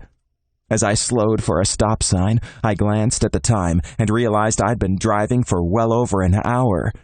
If we were going to get back to Beau's on time, we probably needed to stop. Ahead, I saw a small patch of bare dirt, probably used as a turnaround or for someone to head through the woods to a fishing hole. Whatever it was, it would be a good place to pull over. Since I don't know where I am, maybe you should drive us back. Or I could just direct you. I looked over at Lance. Why hadn't I thought about that? I was insanely distracted by how amazing this all was, how invigorating, so different than what I normally did all day. I like this side of you, he said. I like it a lot. Heat rushed into my face. I have another idea for what we can do, Lance said. What's that? He answered by reaching for me and pulling me into a kiss. I almost found the self-control to protest that we had to get the car back to Beau, and we were on a public road where anyone might come along, but his mouth on mine felt too good. He gripped the sides of my head, forcing me to tilt it back so his tongue could explore me thoroughly. I loved the warm, wet slide of him in my mouth. My swollen cock was trapped behind my zipper. I reached down, freed it, and wrapped my hand around it, pumping myself. Did I say you could touch yourself? Lance asked, his mouth still against mine. I need it. Need you. He grabbed my wrist, yanking my head back harder with his other hand. I'm in charge now. But I was driving. He let me go and leaned his seat back. Get over here. I want you on me. I glanced around, but I didn't see anyone or any cars. I towed off my shoes, then wiggled out of my pants and boxers, leaving them on the floorboard of the car. Naked from the waist down, I positioned myself over him in the much too small space. Damn. You're nice and flexible. Yoga, I gasped as he took my face in his hands and kissed me again. I forgot the awkwardness of it all. Forgot where we were, forgot everything but my need for him. I worked my hips. His pants were rough against my bare cock, but I didn't care. I was beyond separating pain from pleasure. I was just desperate for more connection, more of him. He slid his lips along my jaw, and I shivered. After sucking and nibbling at my neck, he whispered against my ear, I love you wild like this. I want you right here, right now in this car. If you could have seen the look on your face as you drove. You were so happy. So free. I loved it. I know you did, baby. I'm so glad I brought you out today. Me too. I've never This is risky. Anyone could... Lance pressed his fingers against my lips, and I sucked them into my mouth, making him groan. I loved knowing I had some power over him. I could make him need me like I needed him. It wasn't something I would ever have expected. I don't care who sees us. I'm going to have you right here, make you come and watch your face when you do. You're going to love every second of it. Yes, please. That's right. That's my wild boy. Make me, I said. Make me do what you want. Fuck me. I need you. I need to know. I will, but not here. I don't want my first time stretching you, pressing myself deep inside of you to be in a cramped car. I want you spread out in my bed, ready to be feasted on. I whimpered. Don't want to wait. I was afraid if I didn't go for this now, I might change my mind, push him away, go back to being the uptight person I usually was, instead of this wild, free man he made me. Lean back and brace yourself on my thighs. Lance's gravelly voice made my cock jump. What was it about his way of commanding me? It made me so hot and not at all scared the way I thought I would be. Chapter 23. Lance. Now. This time Julian complied and brought his hands behind him. Don't move till I say you can. His eyes were wide, his cheeks red. He looked innocent and wary, and I wanted to defile him. I loved the way he was reluctant to obey but couldn't help himself. He needed to do what I said, and watching him give in made me crazy. I wanted to take my cock out, lift him up, and impale him on it. But I had to make myself wait, because the first time I took him, I was going to make absolutely sure he loved every second of it. I would erase any bad memories he had of bottoming. I would make him crave it, not that I minded one bit having him fuck me. Ordering him to do so was also in my plans for the future. When I wrapped my hand around his dick, he gasped. I stroked him again, tightening my grip. Lance, please. Please what? I want, please. You have to tell me what you want, baby. Exactly what you want. We have to hurry. Someone could come any time. I don't care who might be out there. Let them watch. All I care about is bringing you off, seeing your face, making you remember how good I can make you feel. Already know that, do you? Last night, I've never... It was like heaven. His words made me smile and made my cock even more impatient to feel his tight passage round me. What if it could be even better than last night? I think that would kill me. Really? Do you want to take the risk and find out? God, yes. I worked his cock up and down with slow strokes. His grip on my thighs tightened, and his precum helped the glide of my hand. He whimpered when I stopped. I lifted my hand to his mouth. Getting nice and wet. I want to work you hard and fast. He reached for my hand, fingers closing around my wrist, but I jerked myself from his grasp. I told you not to move. He drew in a sharp breath, and fear flashed in his eyes. I smiled at him, wanting to let him know this was a game, that he was safe, that he could let go. His hand slipped as he reached back for my thigh. I caught him by the waist, holding him steady until he was gripping me once more, fingers flexing against my muscles. That's good. You're gonna be good for me, aren't you? I don't know. I smiled at him. I like your honesty. I like that you don't know if you can control yourself around me. I like that you can show me this part of you. I held my hand up again, and Julian lapped at my palm. This time, I was the one who drew in a breath. I had to bite down on my lower lip to hold on to a groan. His tongue felt so good. I wanted to feel it all over me. He sucked my fingers into his mouth, wetting each of them. Finally, my control got too close to the edge, and I pulled away from him. I'm going to make you come. I want you to give in and let me do this. Your body is mine right now, mine to use any way I want. Oh, God, you can do this. You want to do this. You're a slut for me." His eyes went wide, and he licked his lips. "That's right. You need this."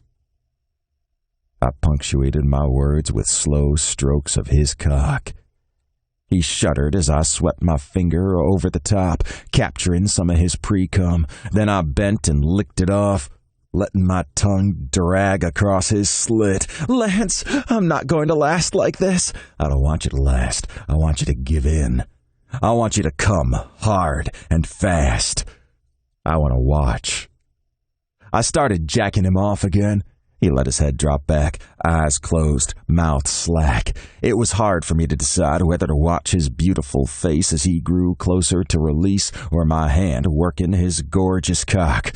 Every part of him was beautiful. I pushed my free hand up under his shirt, teasing one of his nipples, running my hands over his smooth skin. He squirmed in my lap, trying to work his hips and push himself harder into the circle of my hand. I seized his waist, squeezing tight. "You're not supposed to move. I'm controlling this. Have to. Can't stay still. Can't let go. Stop trying to control it. Just let the sensation take you. Let me take you." His hand squeezed my thigh so hard it hurt. I wondered if I'd have bruises the shape of his fingers. I hoped I would. I wanted him to mark me. He'd already marked me inside, claimed me, taken over all my senses until all I wanted was him. I didn't know how it had happened. It was too fast, too crazy, but then that was how I liked things. That's it. Feel it. Feel how good this is. A hand on your cock, your body letting go. Feel yourself submitting to me. That's what you need. You need me to take care of you.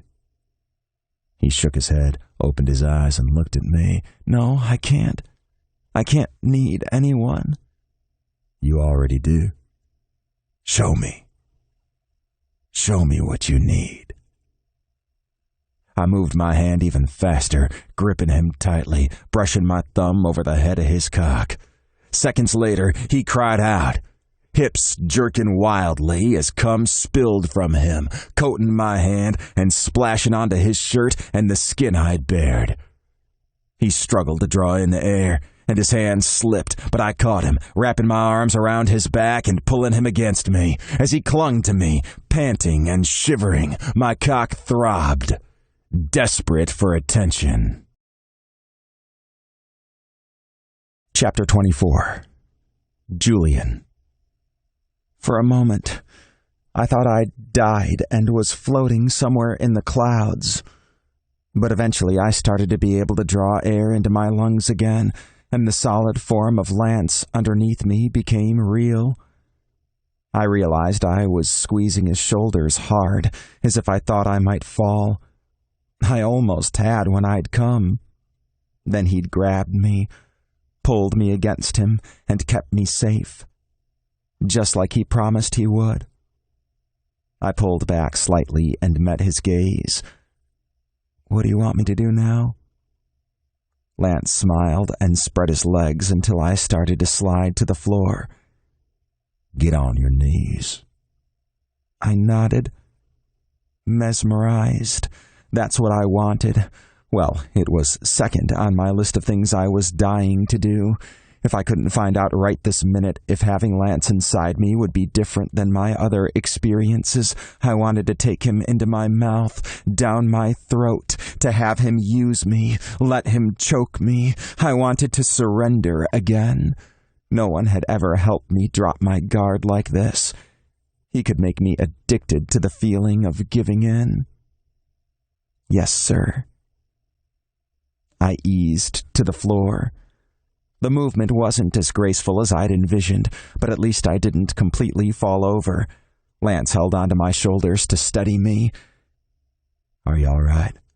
I can slide the seat back." I ignored him and reached for the fastenings of his pants, but he grabbed my wrists. "I think you've forgotten who's in charge."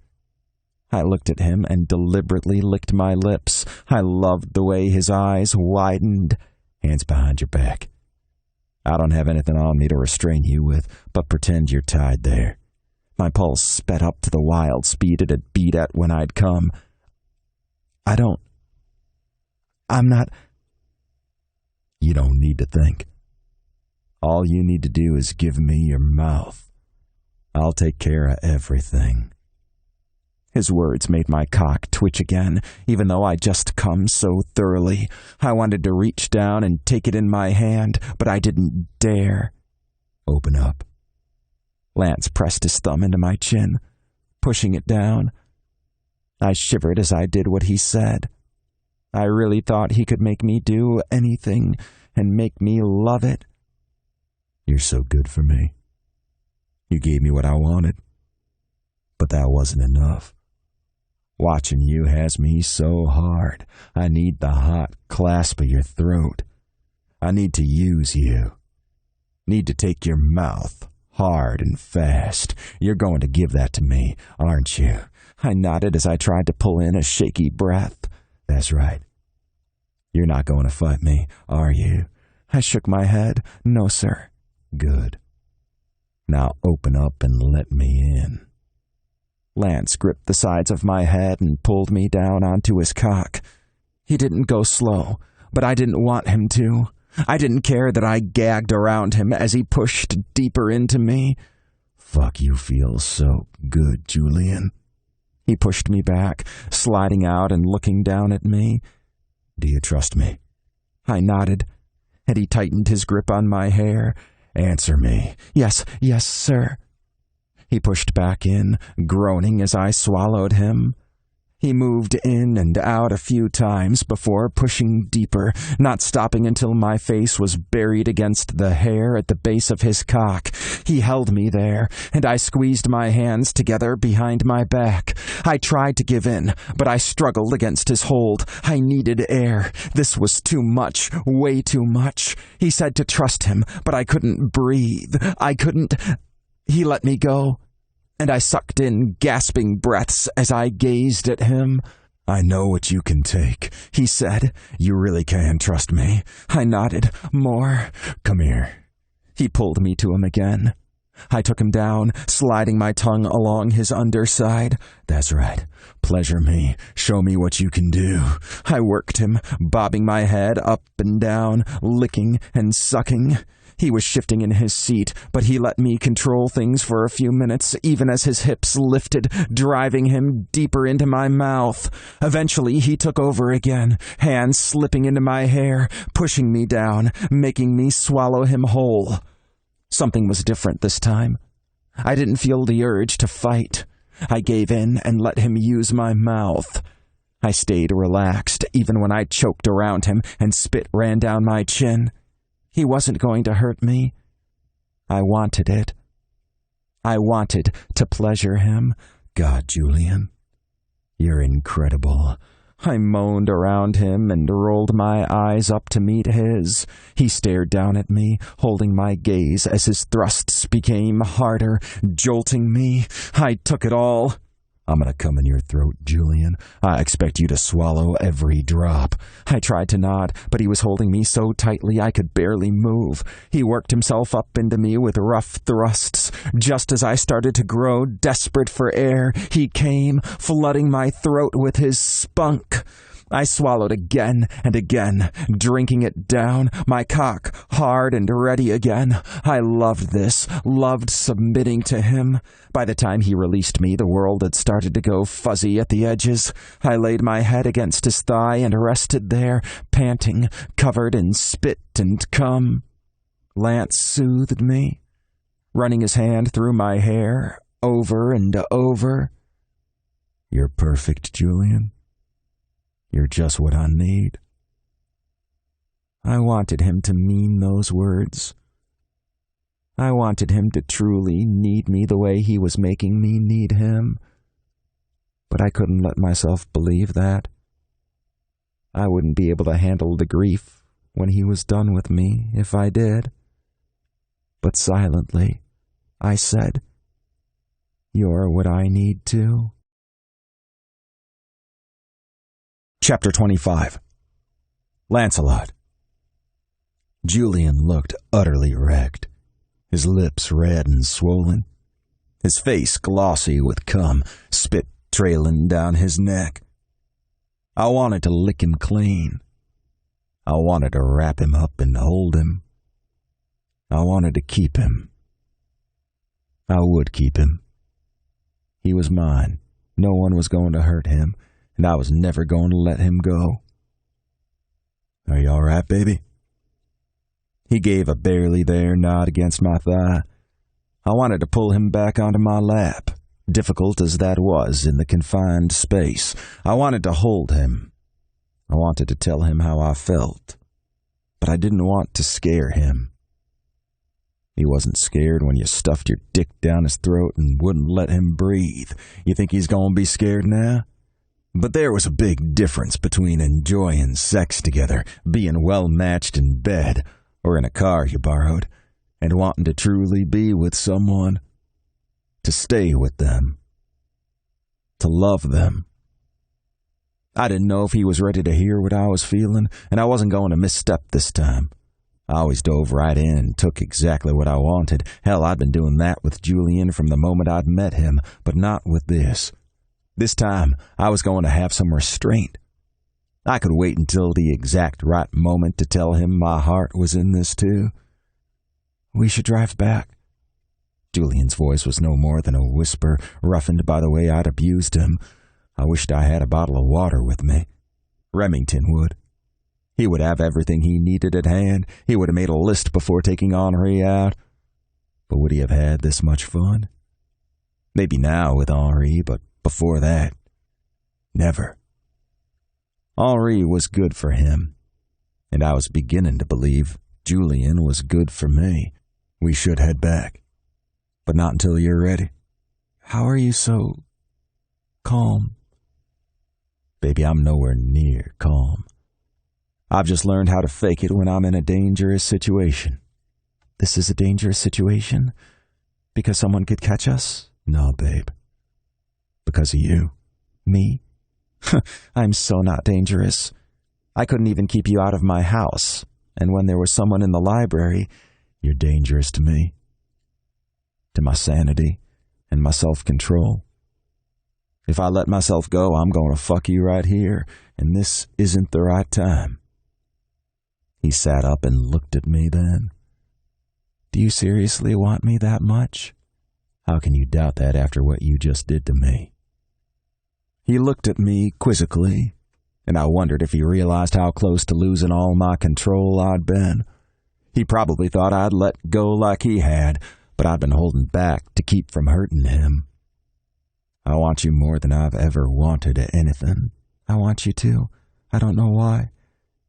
I couldn't help but laugh at that. I guess that sounded... He covered his mouth. Then he laughed too. I'm sorry. Don't be.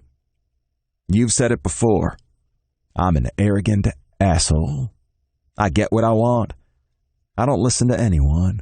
I have a pet monkey. I'm not always an easy guy to like. And yet somehow what? My heart pounded. I felt eager in a way I hadn't for anything that didn't involve violence in a long time. Somehow you're easier to get to know than anyone I've met before. It usually takes me a long time to get close to anyone. I mean, he gestured between the two of us. This counts as close, right? I leaned down and kissed him ferociously, loving the way I could taste myself on him. I licked his chin, sucked on his lips, and seized his mouth once more. He whimpered and clung to me. I reached between his legs and started working his cock. He was already hard and ready for more. Come here. Let me taste you. I slid down farther in the seat, and somehow he managed to position himself above me. I sucked him, licked him, pleasured him until he shattered, pouring himself into my mouth. We managed to untangle ourselves once we could both breathe again. I positioned a mostly asleep Julian in the passenger seat and let my phone's GPS guide us back to Beau's shop. When we arrived, I realized I didn't really remember the drive. Julian's eyes fluttered open when I stopped the car. "Thank you. This car, it's like a dream." "We'll do this again." He smiled, but I could tell he didn't believe me. I meant it, though. "Bo will sell the car, and—" I bit back what I wanted to say. "Then we'll borrow a different one. We'll drive all the cars. Test them out for him." Julian smiled. "I don't think he's going to let us do that. We brought this one back, safe and sound." Bo was lucky. Sex with Julian was intoxicating. I doubt I should have driven when I was that high on him. Julian unbuckled his seatbelt and reached for the door handle. "Are you going to be able to walk?" He smiled. "Yes, but I hope I won't be able to later." I sucked in my breath. "You want more?" "You said we needed a bed to do what you wanted. We'll have a bed at your house. We are going back there, right?" "Right." The idea that he was that eager to be with me, to give me something he hadn't wanted to give other men, something he'd had a bad experience with before, made my chest feel tight. I wasn't going to let him down. I was going to protect him, care for him, love him. I wanted to tell him he was mine, but I swallowed those words. I could take this slowly. I didn't have to jump in and dive down to the bottom with no plan and no gear. Not this time. This was too important. I opened my door and circled the car to help Julian out. Despite his reassurance, I wasn't at all certain he was going to be steady on his feet, especially considering how little sleep he'd had the night before. I brushed his hair off his forehead and stroked his cheek. "You're staying at my house. I won't let you be alone. Until all of this is over. Until I'm safe again. Until I say you can go." Which was going to be never. "I want you stretched out on my bed, open for me, ready for anything. But I know you're tired. We don't have to rush. I don't want to miss my opportunity. You have to move quickly to get rid of your enemies, so I might not get many more chances. I want to know if it really can feel as good as you say." "Oh, baby, it can. It will. And you can have all the chances you want." "How do you know you'll want?" He looked away, and I hated the sadness in his eyes. Before I could answer him, Bo called out to us, "You really did bring her back in one piece. I told you we would." He laughed. "If I'd really thought you wouldn't, I would never have given her to you, asshole." "Are you disparaging my man?" Corbin asked. Tony leapt from his shoulder and ran to me. "He's disparaging me," I said as I scooped up the little monkey. "I can't blame him," Corbin said. He turned to Julian. "Did he treat you right?" Julian coughed and cleared his throat, and I was sure he was thinking about exactly how well I'd treated him just a little while ago. "Yeah, yes, he's keeping me safe." Corbin glanced at me and then back to Julian. "If you have any issues with him, come stay with Bo and me. We're pretty good at protection." "No," I snarled. "Julian stays with me." Julian reached out and laid a hand on my arm. I wasn't sure if he was trying to hold me back because he sensed the anger racing through me at Corbin's suggestion, or if he was letting me know that he wasn't about to leave me. I hoped it was the latter. Corbin rolled his eyes. "The offer still stands. I might be smaller than him, but I'm even deadlier." I huffed. "Like hell you are." Bo just crossed his arms and flexed his muscles. Yeah, you're scary as hell. I get it. No one would dare cross you. Not even scary, drug-running mobsters who think they own everything. Never." "So that's what we're up against? Some organized crime family that even scares you?" "Well, I didn't say anything about being scared. But I'm also not stupid. If these guys weren't the real deal, we'd have taken them out long before now, just for daring to steal something in our territory." Julian rolled his eyes. "Of course you'd be territorial. I can just imagine you marking the boundaries with your scent." Corbin and Bo laughed so hard I was worried they'd hurt themselves. I stared at Julian. Are you calling me a dog? Corbin wiped tears from his eyes. Maybe he thinks you're a werewolf. Don't push it, Corbin. Julian shook his head at our antics. You're just so big alpha male commanding his territory. Damn right I am. Julian was my man, and no one else could have him. I laid my hand over his where he'd kept it on my arm. Are you ready to go home, baby?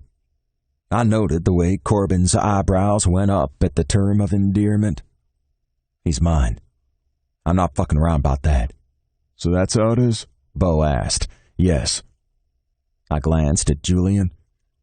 He was staring at me like he couldn't believe what I'd said. I'd meant to be less of a caveman, but he brought that out in me. He didn't seem to mind. He made no move to pull away, though maybe that was because he was so tired. Thank you for letting us borrow the car, Julian said, looking at Bo. You're welcome. Seems like you're a good influence on Lance, so anytime you want another ride, you just let me know. I snarled at Bo. He was deliberately turning on the charm and flirting with my man. Corbin didn't care. He was laughing, and I knew Bo wasn't serious. He was just trying to get to me, but I wanted to punch the shit out of him. Instead, I took Julian's hand in mine and pulled him toward my car. It's time we get out of here. I need to get you home. Home sounds good. He had that breathy catch in his voice again, the one he'd had right after I'd made him come. My dick was telling me Julian wasn't going to get a lot of sleep tonight either. I'd have to convince him to stay home from work tomorrow so he could rest. Chapter 26. Julian. I fidgeted in my seat and watched Lance as he drove us back to his condo.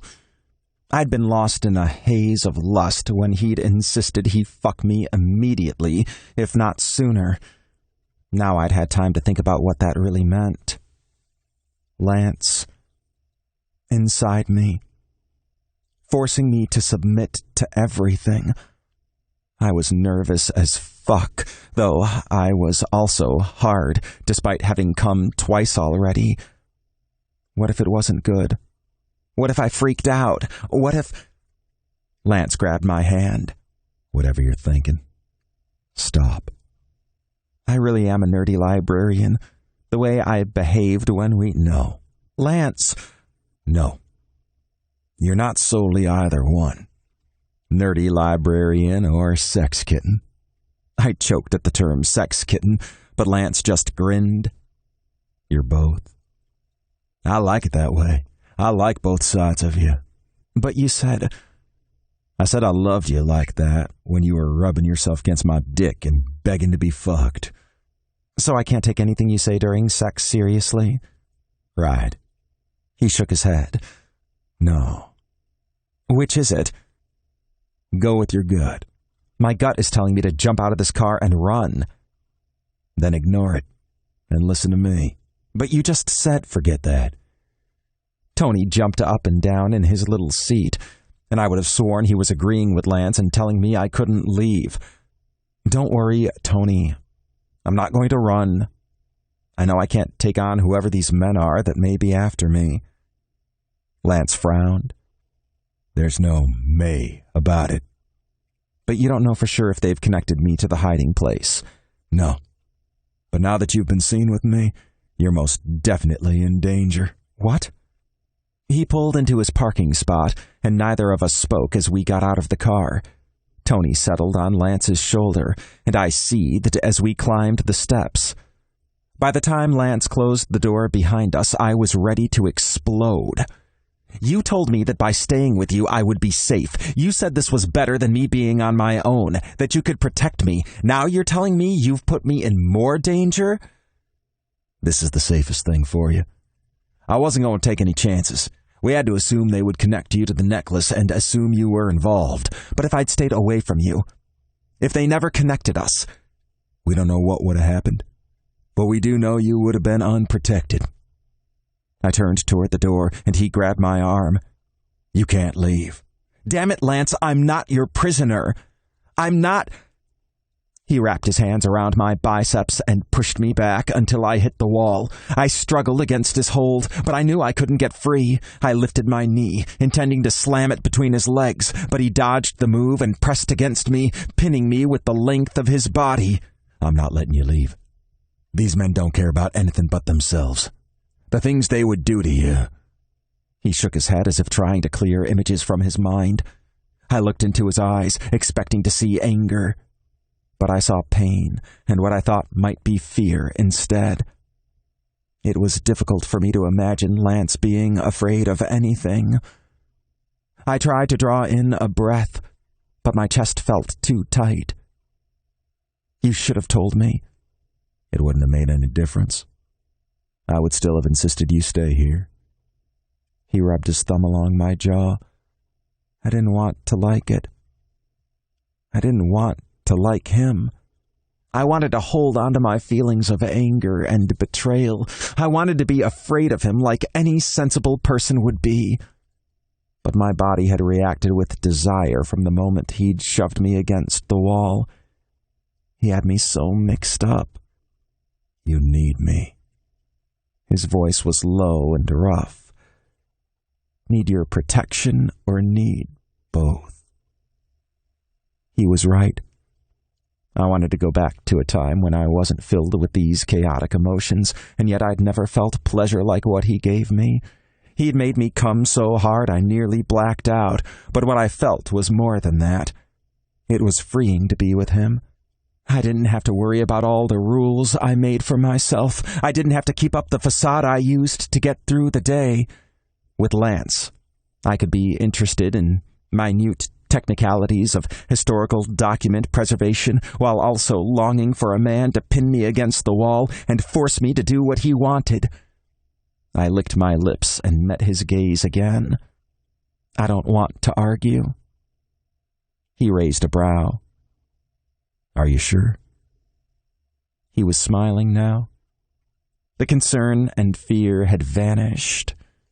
I wondered if his earlier anger had all been directed at himself instead of me. There was nothing in his eyes now but heat. So much heat. I'm sure. I just want...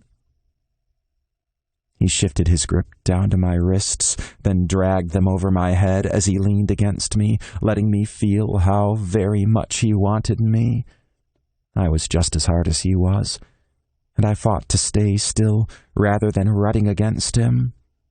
As much as I wanted him, I also didn't want to give in. I didn't want him to see how much of a slut I really was for him. Do you want to do exactly what I say? He asked. I shook my head. Bullshit. He kissed me before I could form a response. The second he did, fire burned through me. I could no longer pretend I didn't want this as much as he did. I couldn't hold back anything. I struggled against his hold, but not because I wanted to stop. I wanted my hands free so I could touch him. As I fought him, I rubbed our cocks together and cursed the layers of fabric between us. I wanted him naked against me, wanted to feel all of him, the heat of his skin, the precum I was sure was leaking from his cock. He pulled away and stared at me as we both panted. Then, without warning, he picked me up and threw me over his shoulder. I'm taking you to bed now. We're not waiting anymore. He dropped me onto the mattress hard enough to make me bounce. Before I could get my bearings, he was on top of me, pushing me back and spreading my legs with his hips. Just as his mouth crashed down on mine again, I felt the vibration of his phone against my leg. "Ignore it," he ordered. That wasn't too difficult, considering he was forcing my mouth open and pushing his tongue into me like he was fucking me with it. His phone stopped buzzing, but it immediately started up again. He growled and sat back, jerking it from his pocket. Fuck. It's Remington.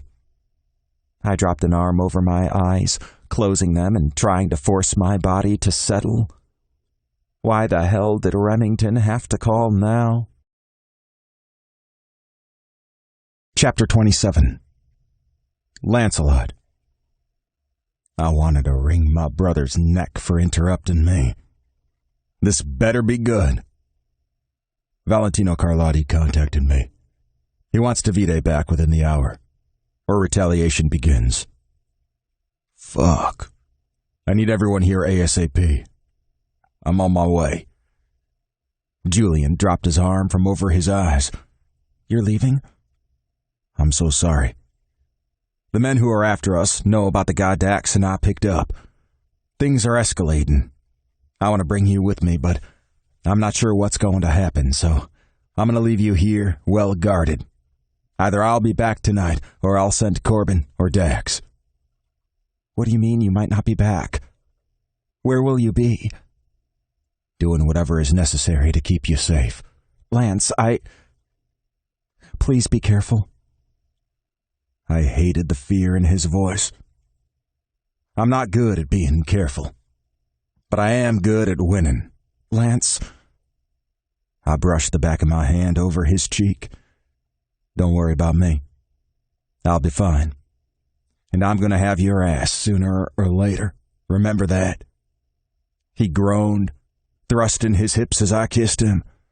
I would never leave you like this if it wasn't serious. Jerk off thinking of me. Okay? Jesus, Lance. I'll need something good to think about. I grabbed my keys and hurried out. If I stayed there any longer, I'd be tempted to finish what we started before I went to meet my brother. That would not go over well. Besides, as much as I wanted to fuck Julian, keeping him safe was more important. I got to Remington's house just as Dax was pulling up on his motorcycle. Tell me Davide's secure. They're not going to find him. I've got him in a hidey hole even you don't know about. Blackjack set up security, and he's scrambling all the signals going in and out. I nodded. The guy was as well hidden as he was going to get. I was about to knock on Remy's door when Dax grabbed my arm, holding me back. Remington's not taking this well. He's worried about us. I frowned. He's always... No, this is different. He's scared. Fuck. Yeah. So don't be my usual self. Right. I didn't feel like I'd been my usual self since I'd first met Julian, but I supposed I had been when it came to my interactions with my brother. He's blaming himself, Dax said, wishing he'd waited to see if they made any other moves. He's worried he's stirred up more than we're prepared for. I shook my head. We're going to handle this. We didn't have a choice. I wasn't going to leave any openings for someone to come for my man. So, you and Julian, I'll tell you about that when you tell me about you and Travis. Dax's expression went blank, and he stiffened. There's nothing to tell. And don't you dare bring this up around Corbin. Bo warned you off. Lance, I fucking mean it. The topic is off limits. Before I could respond, Corbin opened the door. What the fuck are you doing standing out here? Get inside. Dax headed in, and I followed him. When this was over, I was absolutely going to find out what was up with him. As soon as we gathered in Remington's living room, I saw that what Dax had told me was right. My brother had dark circles under his eyes, and he was wearing jeans and a t-shirt instead of his usual perfectly pressed suit. As I walked past him, I laid a hand on his arm, leaned down, and said softly, "This isn't your fault." He glared at me as I'd known he would, and I crossed the room and sat on the sofa next to Corbin. Dax sank into an armchair next to Remington, and we all waited for my older brother to talk. As I told you all, Carlotti contacted me. He made the contact himself? I asked. Remington nodded. That was both good and bad. For him to be making his own phone calls meant this was a priority to him, so he was taking it very seriously. But that also meant he saw us as worthy of his attention. He told me he expects his cousin returned to him happy and healthy by midnight. Or what? Corbin asked. Dax and I both glared at him. He needed to take a more serious tone. Corbin held up his hands. What? I just want to know what the consequences will be, because I'm guessing we're not giving this guy back unless we get some guarantees and get to keep the necklace." "We don't want the necklace," Dax said. "It's too hot a commodity. We need to get it out of our hands." "Julian wants us to return it to the museum." As soon as the words were out, I knew I shouldn't have said them. Remington glared at me. "You've gone from trying to get out of even entering the library to wanting to do the bidding of the librarian you profess to hate? I don't have time for your shit."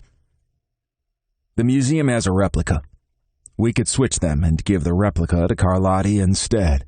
You're proposing we break into the museum and steal the replica of the necklace that's already been stolen?" Corbin stared at me. "I knew you were fucking crazy, but—" "And when Carlotti finds out he's got a fake?" Remington asked. I shrugged. "It's the museum's fault. They didn't put the real one on display." "No way in hell are we adding any more danger to this," Dax said, but I could tell Remington was thinking about it. He respected history and artifacts the same way Julian did. That was how he'd known his contact. Ultimately, though, my older brother shook his head. "As much as I'd like to see it properly returned, it's too risky." "Shouldn't we worry about our midnight deadline right now?" Corbin asked. Remington nodded. "Then, like I asked, what are the consequences?" It was a bad sign when my younger brother was the one to get us back on track, though he really had grown up a lot recently. Some of that was thanks to Bo. He said they'd take something precious from us. My heart pounded. Julian?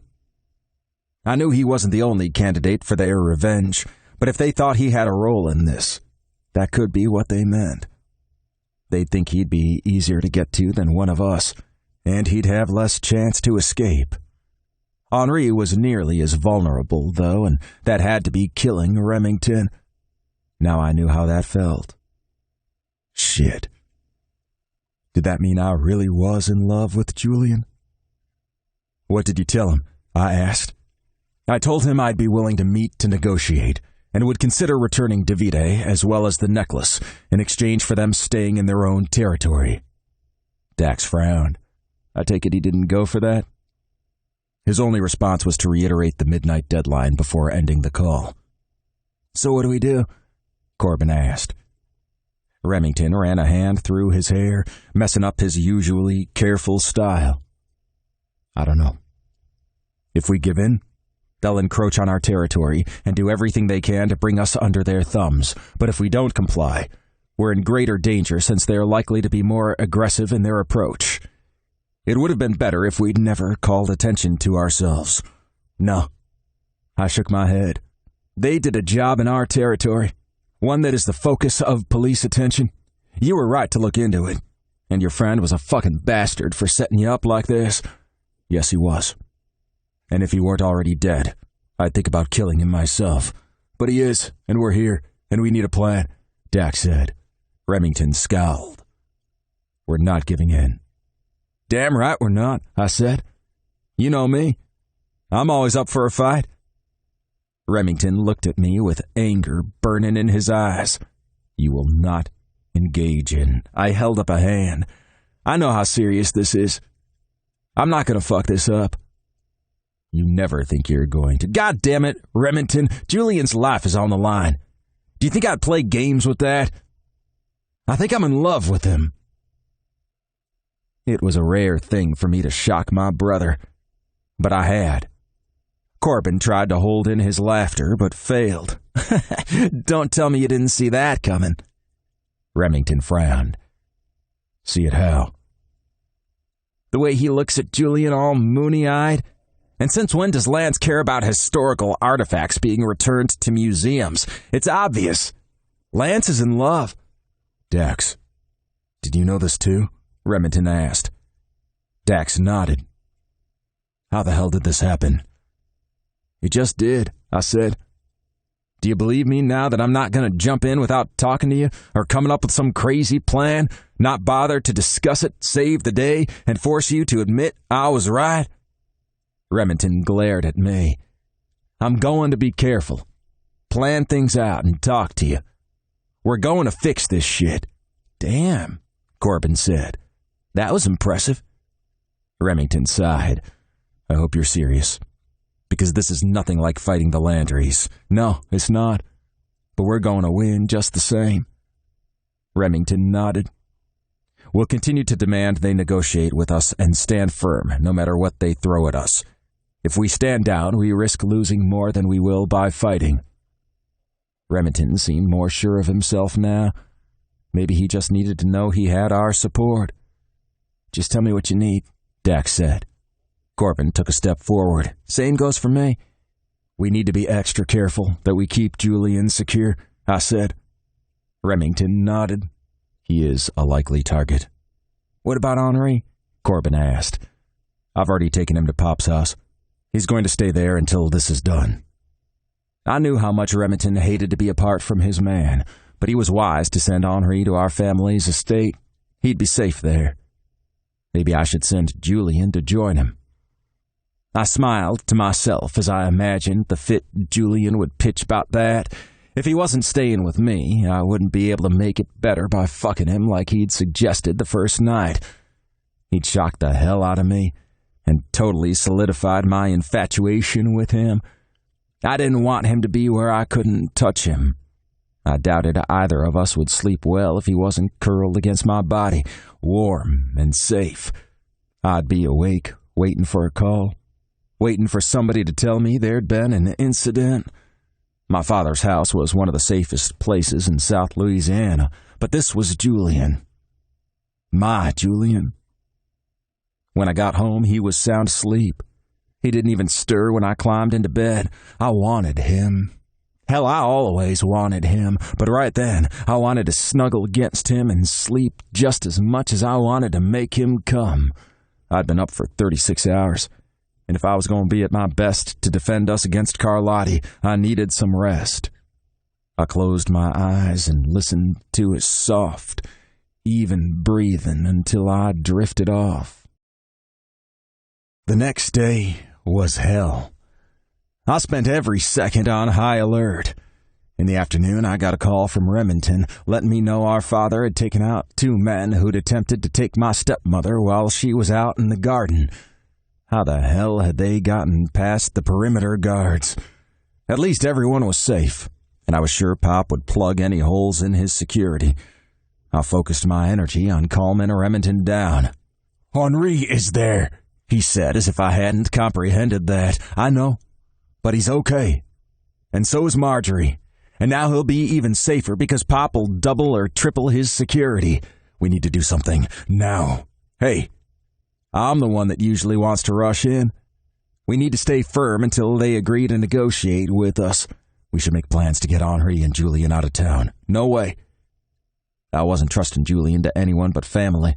Julian doesn't even want to stay home from the library. Then fucking make him. Let me handle Julian. As it turned out, staying home wasn't any safer than being at the library. The guards I had on my house stopped an attempted break-in, and Remington received another threatening call from Carlotti. What the fuck did he say? I asked. But this was only the beginning. Just a tease so we could see that they had eyes everywhere. The longer we wait to surrender, the worse it could get. How did you handle it? I reiterated my offer from last night and told him we'd be willing to meet at a time and place of his choosing. He said they didn't need to make concessions. I told him neither did we. I grinned, imagining the cold tone Remy would have used. I wish I could have heard you. I almost threw up after I got off the phone. My brother was really bad off if he was admitting weakness. Remy, this isn't your fault. You're handling everything perfectly. Thanks. Pop always made it look so easy. Do you think he got scared? Of course I do. I bet he was scared to death this morning when he saw Marjorie in danger. If they had hurt her, I could easily imagine his reaction. He would have burned down everything in his path until he'd destroyed them all, not caring if he died, as long as he took them out too. We'd been lucky to block all their attacks so far. 2 of our guards were wounded, but they would recover. How long could we keep it up, though? If they kept picking us off, our resources would run too low, and sooner or later we'd be drawn into a police investigation, which would divert our attention. Keep Julian safe. He didn't ask to be involved in this. I tried to ignore the sickening sensation in my stomach. I'd dragged him into it.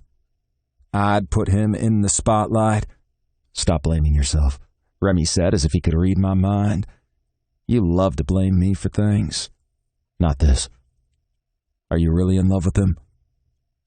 I remember once asking you a similar question about Henri and being dismissed. Remy was silent for a moment.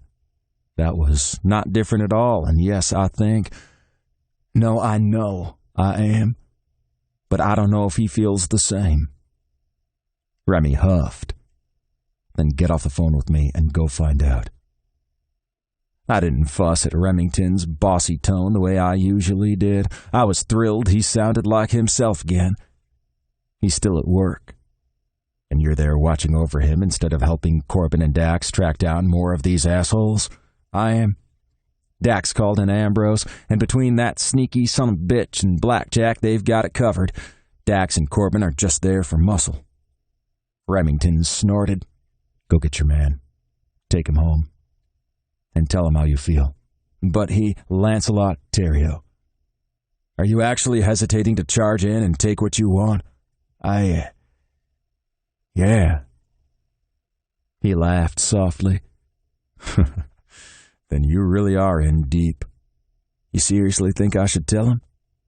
Yes. I still wasn't sure. He's stubborn. As if any man who wasn't could ever hold your attention. He was right. Julian was the perfect combination of stubborn and submissive. He resisted until he couldn't, and then... Heat rushed through me at the thought. The time hadn't been right in the car or after I'd come home late last night, but now the time was perfect. I was going to get my man. I gotta go. Stay safe. I'll do my best. I would keep us safe physically. I was too determined not to.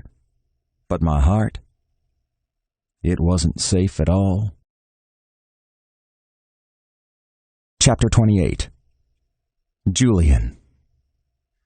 Somehow my body knew the moment Lance entered the library. I turned from the patron I was assisting and looked toward the door. My breath caught. How did he manage to get hotter every time I saw him? I shook my head and tried to give my attention back to the patron, but I was nowhere near as engaged as I usually was in her research inquiries. Lance walked over to my desk and leaned against it, resting on his elbow. Tony wasn't with him, thank God. I'd grown used to the little creature. Okay, I adored him, but I didn't want to have to explain him to our library patrons. And if he was in here one more time, I was certain Marshall was going to insist on my being censured, even if I had seniority over him. I managed to give the woman I was working with the information she'd requested, including some printed-out articles and links to find more of what she needed. I made myself wait until she'd entered the foyer before I looked at Lance. He was smiling at me. That hungry smile that had given me shivers even when I was trying so hard to hate him. Are you here to check on me? No. I'm here to take you. I frowned. Take me where? Exactly where I want you. My stomach flip-flopped. Was he serious? I'm at work. I can see that. I glanced at the huge clock on the wall above Gwen's desk. 3 more hours until we close, and then I can't wait 3 hours. Lance, either make an excuse and get your things, or I will pick you up and carry you out of here, and you'll have to explain. I glared at him, but I couldn't keep my cock from reacting to his caveman behavior. As instructed, I'd gotten myself off last night after he'd left, but it had been nothing like the orgasm he'd given me in that damned beautiful car. It had taken me ages afterward to fall asleep. I was restless and unsatisfied, and now he was tempting me with his demands and the knowledge of what would happen if I left with him. I left work early yesterday. And how many other times have you done that? Were you planning to use any of your vacation this year? I like being here. You like being with me more. Lance, I can't just... You don't have a choice. The way he looked at me like he might fuck me right there if I didn't comply had me growing harder. I grabbed a folder off my desk and held it in front of me. Lance, you're embarrassing me. Not as much as I will if you don't start moving. I left Tony in the car, and you know how that goes. Fuck. This is exactly what you want. His voice was low, and it made me shudder. No. Yes. I hated how right he was. Being with Lance was hotter than anything I'd imagined. Nothing in my past could compare to the way it had felt to be inside him, or to have him force my orgasm from me the day before, and then use my mouth like he had. Lance looked at his Rolex. You got 30 seconds. I stared at him. Would he really? Yes, I really will. I glared at him. Don't do that. What? Read my mind. He grinned. That's not the only thing you're thinking. You're so... 20 seconds. I ran for the break room and grabbed my bag. Lance was talking to Gwen when I returned, and she was smiling.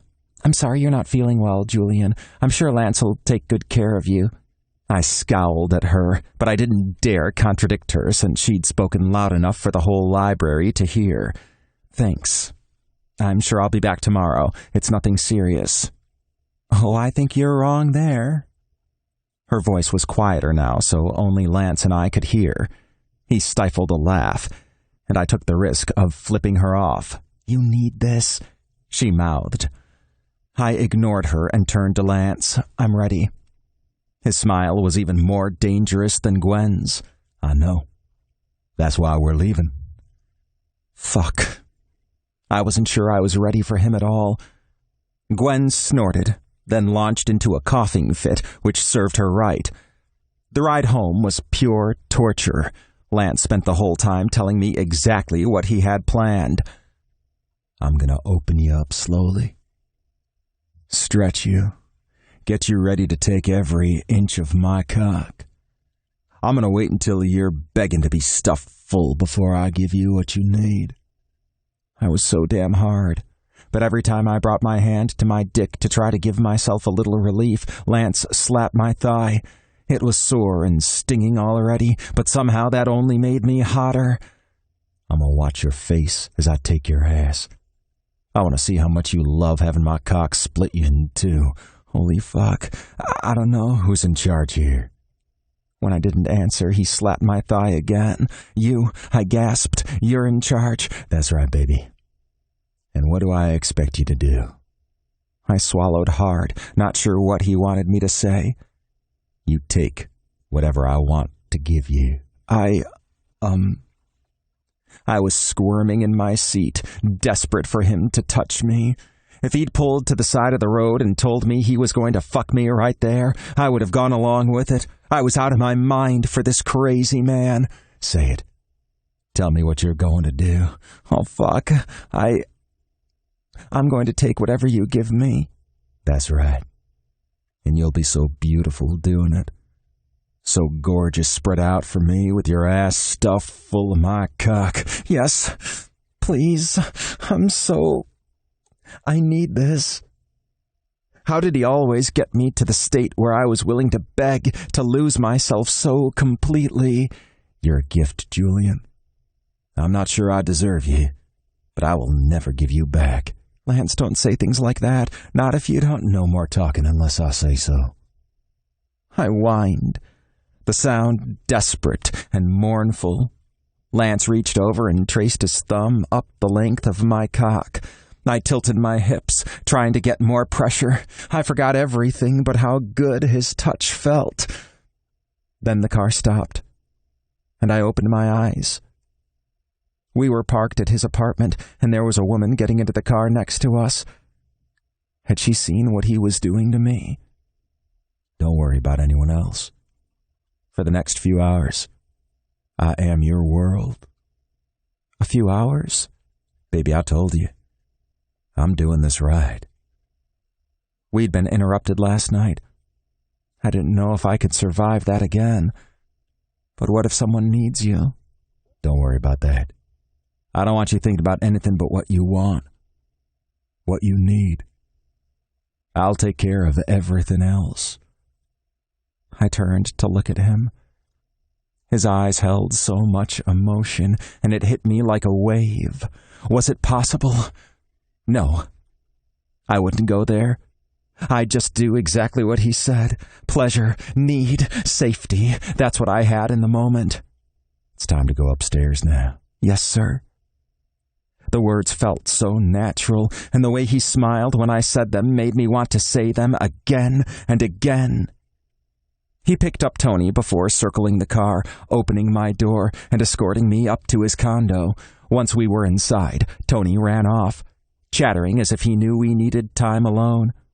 Lance grabbed my shoulders, turned me around, and held my gaze with his intense eyes. Strip for me. Here? He just stared at me, and I swallowed, trying to wet my suddenly dry mouth. My fingers fumbled with the buttons of my shirt, and it took me far too long to get it undone. Rather than a sexy striptease, I was sure I looked like an idiot. Take it off, Julian. I want to see your body. He drew my name out in that sexy way that made me crazy. I did what he wanted, managing to remove my shirt without getting stuck in it, which for me was about as good as it got. Lance didn't seem to mind my awkwardness. My hands dropped to my pants, but Lance took a step toward me. Wait. We're going slow. Remember? That was already pretty slow. He smiled. Play with your nipples. I want to watch. Embarrassment almost overcame me, but I reminded myself that this was Lance. This whole situation might as well be a dream. I could do whatever I wanted here with him, and there were no consequences like in the real world. I brushed my thumbs over my nipples, flicked the buds until they hardened. Then I held Lance's gaze as I pinched them, biting my lip to hold in a moan. Fuck, you're so damn hot. For the first time ever, I felt like I was. Chapter 29. Lancelot. Julian, take your pants off now. His hands shook as he fought with the fastenings of his pants. He nearly fell over as he tried to get them down his legs, but he righted himself, kicked them out of the way, and rose. He didn't look at me, but he stood still for my thorough perusal. He was so fucking beautiful. I wanted to lick every inch of him, but I also wanted to see how far I could push him. How much control would he give me? He'd obviously loved all the things I'd told him I wanted on the ride here. He'd liked them so much he hadn't been able to keep still, and he hadn't balked at any of the things I'd demanded from him before, but tonight would be different. Tonight he would lose even more of his sense of control. I was enough of a monster that his nervousness turned me on. I wanted him apprehensive, afraid even, but I also wanted him to enjoy every second of the night. Watch me, but don't touch yourself. I stripped slowly, loving that his eyes widened as he stared at my body. Once I was completely naked, I took hold of my cock and stroked myself. He balled his hands into fists and pressed them against his thighs as he watched me. You like watching? He licked his lips. Yes, sir. If I told you to kneel and watch as I brought myself off and came all over you, you'd do that for me, wouldn't you? He nodded. Yes. I grinned. I'll keep that in mind. But tonight I have other plans for you. Like what you said? In the car? I smiled at him instead of answering. Turn around and bend over. Do what I said, Julian. He turned his back to me and slowly bent until he was grasping the back of the couch. I took several moments to admire him like that, the long line of his flat back, his ass tight and flexed, all the way down, Hands on the floor." He started to protest, but I interrupted him. "I've seen how flexible you are. I know you can do it." One at a time, he brought his hands to the floor. "Jesus, you look so good like that." Totally open to me. I wanted to fuck him just like that. One day I would, but now I would tease him, toy with him, see how obedient he could be, make him focus on keeping his balance rather than tensing up on me. I took the necessary few steps to stand right behind him. He shivered when I ran my hands over his buttocks, squeezing and digging my fingers into his soft flesh. "Lance, this ass is mine. I'll do what I want to it. Oh my God. You're going to be good for me, aren't you?" I slapped his ass, and he gasped. I had to grip his hip to steady him as I reached between his legs, caressing his balls, then gripping his hard length. He might not want to like what I was doing, but his body definitely did. I sucked the fingers in my other hand as I worked him, getting them ready to press inside him. "I'm going to fall over if you keep that up." "No, you're not." I took hold of his hip again. "I've got you. I'll always be here to catch you." "Lance, don't." "Don't hold you? Don't tease your poor, desperate cock?" I gave him a long, slow stroke. "Don't tease your tight little hole?" I slid a finger along his ass crack. "No, don't say things you don't mean." "Baby, I mean every word I've said to you." I teased his hole again, circling it and then pressing in, barely giving him the tip of my finger. "You said—" He gasped as I pushed my finger deeper. "You said not to trust what you said during sex." Damn it. I had said that, hadn't I? But I didn't really mean it. Not with Julian. In the past, I told harmless lies to men I'd fucked, told them what I knew they wanted to hear. But with Julian, I told him things that were too real, things I should have held back.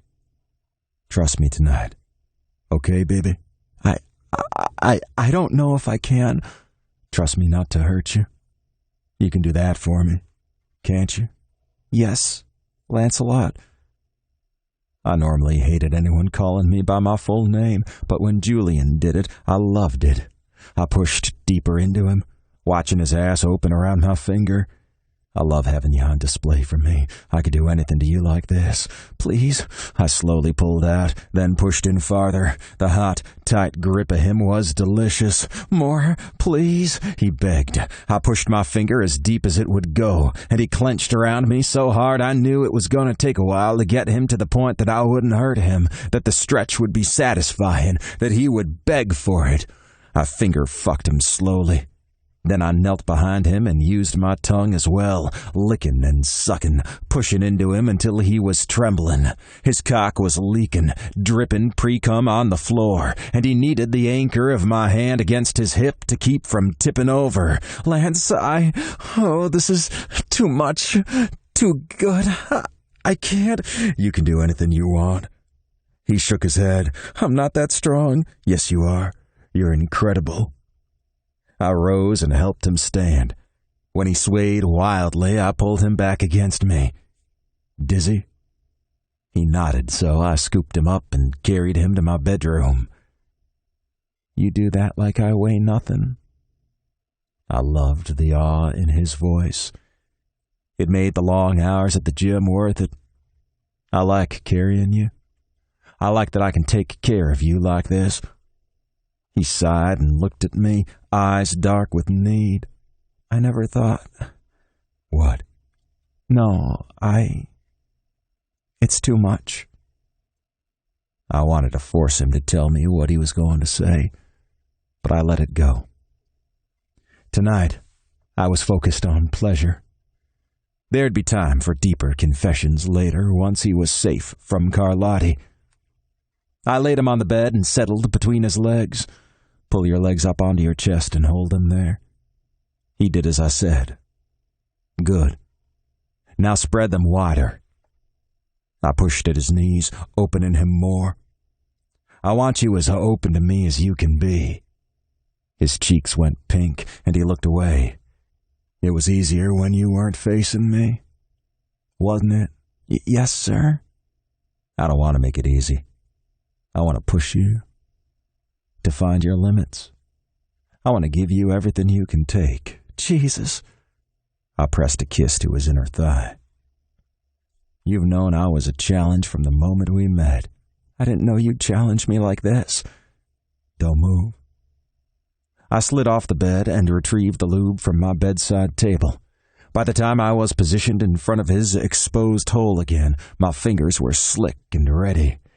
Now let's see where we were. I pushed a finger into him, and he squirmed. "You like that?" "Yes." I added a second finger, but I moved slowly, watching him for a reaction. He bit his lip, and his ass squeezed me tight. "Breathe, baby. It's me. I'm nothing like any other man you've been with. I'm here to pleasure you. All you have to do is let go." "That's not so easy for me." I knew that once he truly gave in, he reveled in surrender. So I kept going, working my fingers in and out with shallow strokes. He remained tense, so I leaned down and ran my tongue up his shaft. "I think I know how to get you more relaxed." He gasped when I swallowed his cock down. Soon I was finger-fucking him hard and deep. He writhed under me. I knew he'd come soon if I kept it up, so I pulled off his cock before curling my fingers forward and tapping his sweet spot. His eyes went wide, and his mouth fell open. "Fuck, that's... oh my God." I smiled at him. "Good, isn't it?" "Feeling like that shouldn't even be possible." "Oh, it's very possible. Just like you taking all of this." I wrapped a hand around my dick and stroked. He watched me, tongue hanging out. "I want you. I want all of you." "I know." I pushed into him with 3 fingers. He cried out but didn't tense up. He opened for me, and I worked him, pressing against his prostate, making him whimper and beg. "Tell me what you want." "You want you." "What do you want me to do?" "Fuck me. Please, fuck me." Chapter 30. Julian. I gasped as Lance's fingers slid from my body. He took hold of my hands and brought them over my head as he stretched out over me. I stared up at him in awe. He told me I'd beg for his cock, and I had. I didn't care anymore if it hurt or if I thought I'd be torn in two. I wanted him buried as deep in me as he could get. I wanted to wrap my legs around him and hold him there. "Kiss me." "Always." He brought his mouth down to mine, and I arched under him, bringing our torsos together. When he pulled back from the kiss, I tried to remember how to breathe. I reached up and touched his face, needing to confirm he was real, that all of it was real. "I'm going to make this feel so good for you." I nodded. "I trust you." He sat back and positioned himself at my entrance. "Breathe and relax."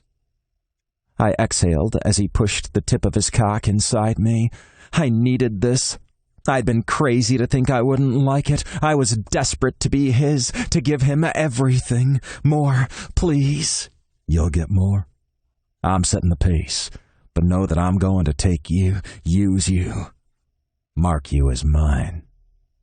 That sounded so amazing. I'd fought to be independent for so long, but now I was wild to submit to this man, to give him whatever he wanted, to feel so damn good. He pushed in farther, and I tensed. "You can take this." I breathed slowly, in and out. My ass burned, and the stretch felt impossible, but somehow the pain was exactly what I needed. I wrapped my legs around him and tried to pull him deeper into me. "Don't hold back, please. I need this. Need you." I felt frantic. I didn't want him to stop. I was sure I would die if he did. I'd been hanging on the edge for way too long. "I'm not going to stop. I'm never going to stop." He pulled out and then drove back in much harder than before, going deeper this time. Fuck, that hurts, but it's so good. Open up for me.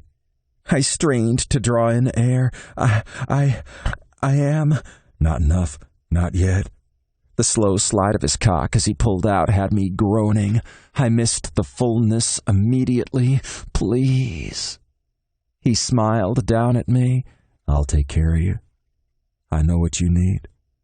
He pushed back in, keeping his pace slow but relentless. His cock seemed to go deeper each time, and I didn't think there was any way he could fill me up more. No way my body could possibly take him. No way he could really be that big. Do you like having all of me inside you? I couldn't breathe. I couldn't think. How could I speak? I squirmed, wanting him to move, wanting him out of me before I literally split in two, and yet never wanting him to stop. You're so beautiful like this. Open for me. Surrendering, letting me have you. Do you understand what it means to be mine? I shook my head because I didn't. I was afraid he wanted to possess me in a way that was beyond comprehension. I didn't want to totally lose myself. It was too scary. It's okay, baby. He stroked my hair. It gets better. It's good now. Just so much. So big. He smiled. It's what you need. I'm what you need. I nodded as his gaze held mine. I knew deep in my soul it was true. I didn't understand it. It scared the hell out of me, but I was drawn to him in a way I'd never been with anyone. He pulled out slightly, and I gasped when he pushed my thighs up again so they were doubled on my chest. He stared down at the place where our bodies joined. God, that's so hot. Watching you stretch for me, watching you take me. He pulled out a little more and pushed in again. The feel of it, the drag against my body, was incredible. He kept teasing me with slow, tiny strokes until I was squirming under him. I couldn't keep myself still. I tried to reach for him, but he grabbed my wrists and held them against the mattress. Tell me what you want. More, I demanded. More of this? He pressed into me so slowly it was killing me. No. I struggled against his hold, working my hips as much as I could. Then tell me. Fuck me for real. This is very real. He gave me another agonizingly slow stroke. My cock ached. I couldn't take it anymore. I shook my head, feeling desperate. You know what I mean. Tell me. Harder. I need more. I need you to use me. Take me. I need you to be rough with me. The bastard shook his head. I promised to be gentle. I promised I wouldn't hurt you. I'm not a fucking fragile flower. I like this, okay? I like your dick in me. I like you splitting me in two. I want more. His eyes went wide, and I caught him off guard, thrusting my hips up and forcing him to drive all the way into me. Something shifted in his expression. He was suddenly a predator, a wolf, a jaguar, something very dangerous. Just remember, you asked for it. He pulled back, then drove into me, slamming his hips against mine. I cried out. It hurt like hell, but it also felt like the most incredible thing in the world. I wrapped my legs tighter around him. More. Now. You don't get to tell me what to do. You're mine. Your body is mine to use. Your tight little hole is mine to fuck, to fill up until you can't take anymore, until you come apart. Yes, please, that's what I need. That's what I cried out as he started ramming into me, hips moving fast. I looked into his eyes. They were filled with so much hunger. He was going to eat me up, consume me, and I didn't care. That was exactly what I wanted. I didn't think I could survive if he didn't give himself to me completely. Don't move, he ordered, his tone deep and dark, sending a shiver of fear through me. What had I unleashed? I grabbed a pillow, squeezing it tight. I wanted to touch him. I needed to, but I didn't dare disobey. He took hold of my hips, tilting them when he pushed back in. I cried out as he hit that magic spot inside me. My body lit up like I'd stuck my finger in an electrical outlet. I was right on the edge. If he did that again, I was going to come, and I wasn't even touching myself. Please, I sobbed. I've got you, baby. Let yourself fall. You're safe with me. I'd never believed those words before, never trusted anyone like this, but Lance wasn't like anyone I'd ever met. He thrust into me hard as my body burned with need. I tore at the pillow and worked my hips, trying to get every inch of him I could. I was losing my mind, but I didn't care as long as he didn't stop. When he wrapped his hand around my cock, I knew I was lost to him. My heart, my body, my mind, everything. He could have it all. He stroked me, his hand moving in the same rhythm he used to fuck my ass. It was too much. It was everything. I let go and came, shooting so hard spunk hit my chin. Chapter 31. Lancelot. The ecstasy on Julian's face was mesmerizing. The way his body arched, the pleasure on his face. I wanted to memorize the look of it forever. I held myself still, except for my hand stroking his cock. I intended to drain him utterly. His gaze met mine, and the words spilled from my lips before I could stop them. I love you. He sucked in a breath, staring at me. I didn't know what to do, so I drove back into his body and let myself go. Julian clung to me, taking it all, urging me on, heels digging into the backs of my thighs. Want you, Lance, need you. I buried my face against his neck, kissing him, nipping at his skin and sucking. I didn't want this to end, but I was at the breaking point. My balls ached, and I needed to mark him with my cum like I had my teeth. Julian, take it. Take it all. I drove into him one last time and let go. He writhed under me, hips working, his cock already hard again. Feels so good. I can feel your cum inside me. So hot. So... I growled, thrusting into him one more time so I could give him every last drop. When I was done, I stretched out on top of him. His arms came around my neck and held me there. Neither of us spoke. I wasn't sure we were capable of forming words. Even if I could, I was scared to. I told him I loved him. I meant it.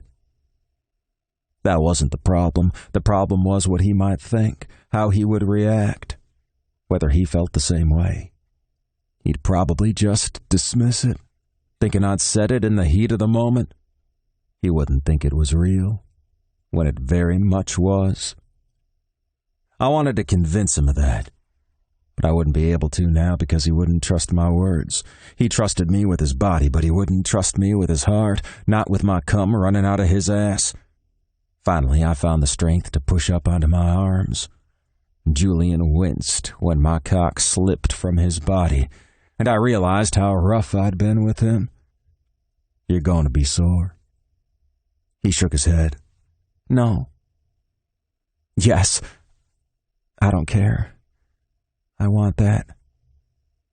I want to remember. I wanted to tell him there was no need for that kind of reminder, because I was going to do this to him every night, every day, every chance I got. What would it take to make him believe this wasn't temporary? I met his gaze, but the mix of intense emotions in his eyes was too much for me. I slipped from the bed and stumbled to the bathroom. Be right back. I cleaned myself up, then brought a washcloth out for him. He was lying there, staring at the ceiling. He looked lost. Are you okay? I don't know. I meant what I said. Fuck, I wasn't supposed to talk about it now. I kissed him instead. He held himself back for a moment before melting into me. Stay with me, please. His voice was soft, barely audible. I'm not going anywhere unless there's an emergency no one else can handle. I pulled him into my arms and cradled him against me. How about a bedtime story? Julian frowned. I shouldn't go to sleep now? Yes, you should. Relax and listen to the story of how I got Tony. The monkey raced into the room, obviously having heard his name. Julian turned to face me as Tony jumped onto the bed. You're really going to tell me? Yes. You deserve to know. Thank you. Julian's smile was filled with the love I longed for from him. Tony settled between us, and I started my story. We used to partner with some Colombian businessmen helping to move their products into the country. You were running drugs. We were also importing coffee as a cover, at first. Then Remy got a taste of the coffee, and it was just as important to us, more so eventually. Julian frowned. How so? The Garcias, the family that harvests and sells the coffee beans, are amazing. Some of the kindest people you'll ever meet, but they'd needed ready cash to get their business off the ground. So they'd partner with our other associates, hiding the product in some of their coffee tins. However, when we found out the Garcias were being mistreated by our other associates, we intervened. You intervened? How? Remington was in Boston visiting some family friends, the Marcheses. Pop didn't like my suggestion that I go to Colombia and settle things in person, but eventually I wore him down. Julian gaped at me. You went to Colombia by yourself to take down a drug cartel? It probably wasn't as dramatic as you're imagining it, but yes, I basically showed up and told them to leave the Garcias alone. And what? They just did as you said? I smiled. Would you believe that? No. The head of the operation admired my take-charge attitude. He even told his son he should be more like me. Yikes. I nodded. It was painful to watch. The son then proposed a deal. We would have a shooting contest. If I won, they would do as I asked, and if he won, they would kill me. Oh my God. Julian's eyes were enormous. He took my hand and squeezed it. What did you do? I agreed to his terms. Julian shook his head. I'm scared just thinking about it. Tony hopped up and down as if he agreed. I knew I was a better shot than him. This wasn't the first time we'd met. I also knew it would be easy to distract him. On my first visit to Colombia, he'd been especially hospitable and accommodating. Holy shit, you'd slept with him? I just grinned. He suggested we shoot squirrel monkeys out of the trees. Julian shuddered. Well, that's horrible. I didn't want to go along with it, but I didn't think I had a choice. I laid a hand on the son's shoulder and wished him luck. His first shot went wild. He took a second, and despite me shifting into his line of sight, he hit his target. Julian grimaced. Obviously you won, but still. I caressed his cheek. It could have been a lot worse. The guy pointed to a smaller monkey, one not yet old enough to be on his own. He obviously wanted me to have a smaller target. Please tell me you didn't. I held up a hand. The little monkey stared right at me. I aimed and shot the longhorn beetle on the branch next to him. Oh my God. What did they say?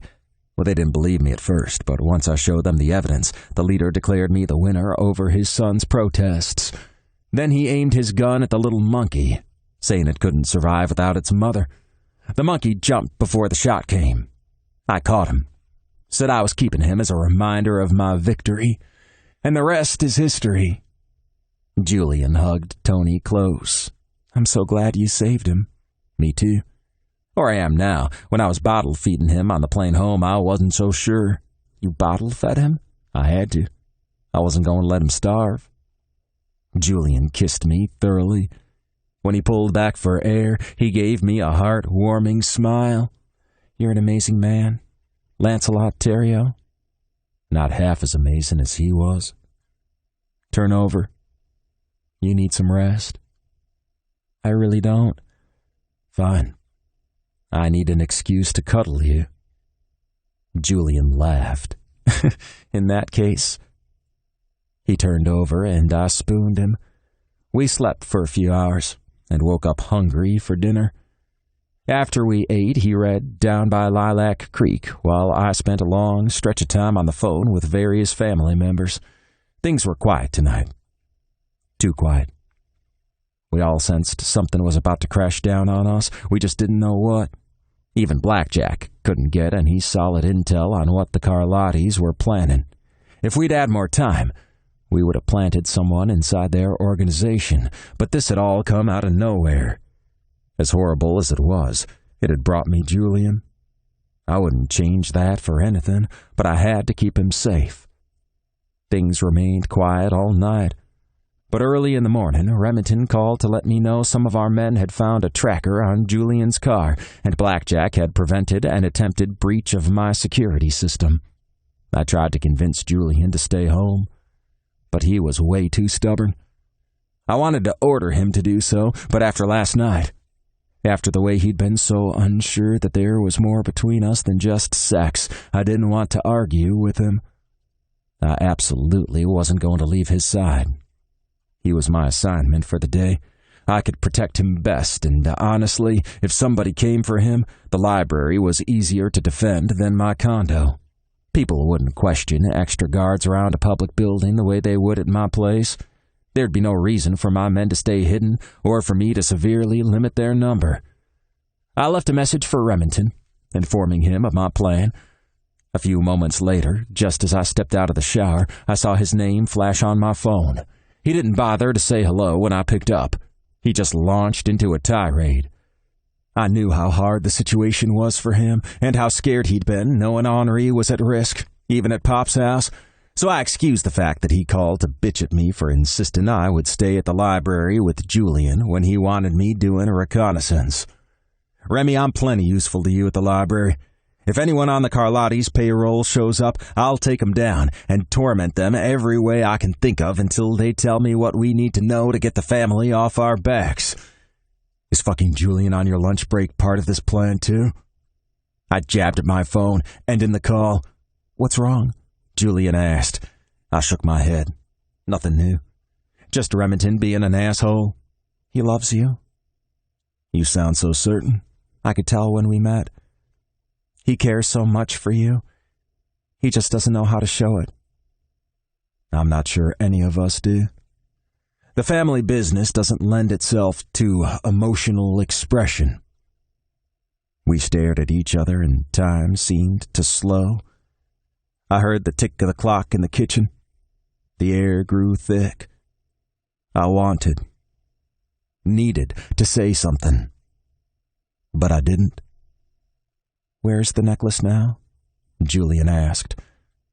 The change of subject startled me at first, but I was grateful for it. Somewhere safe. He glared at me.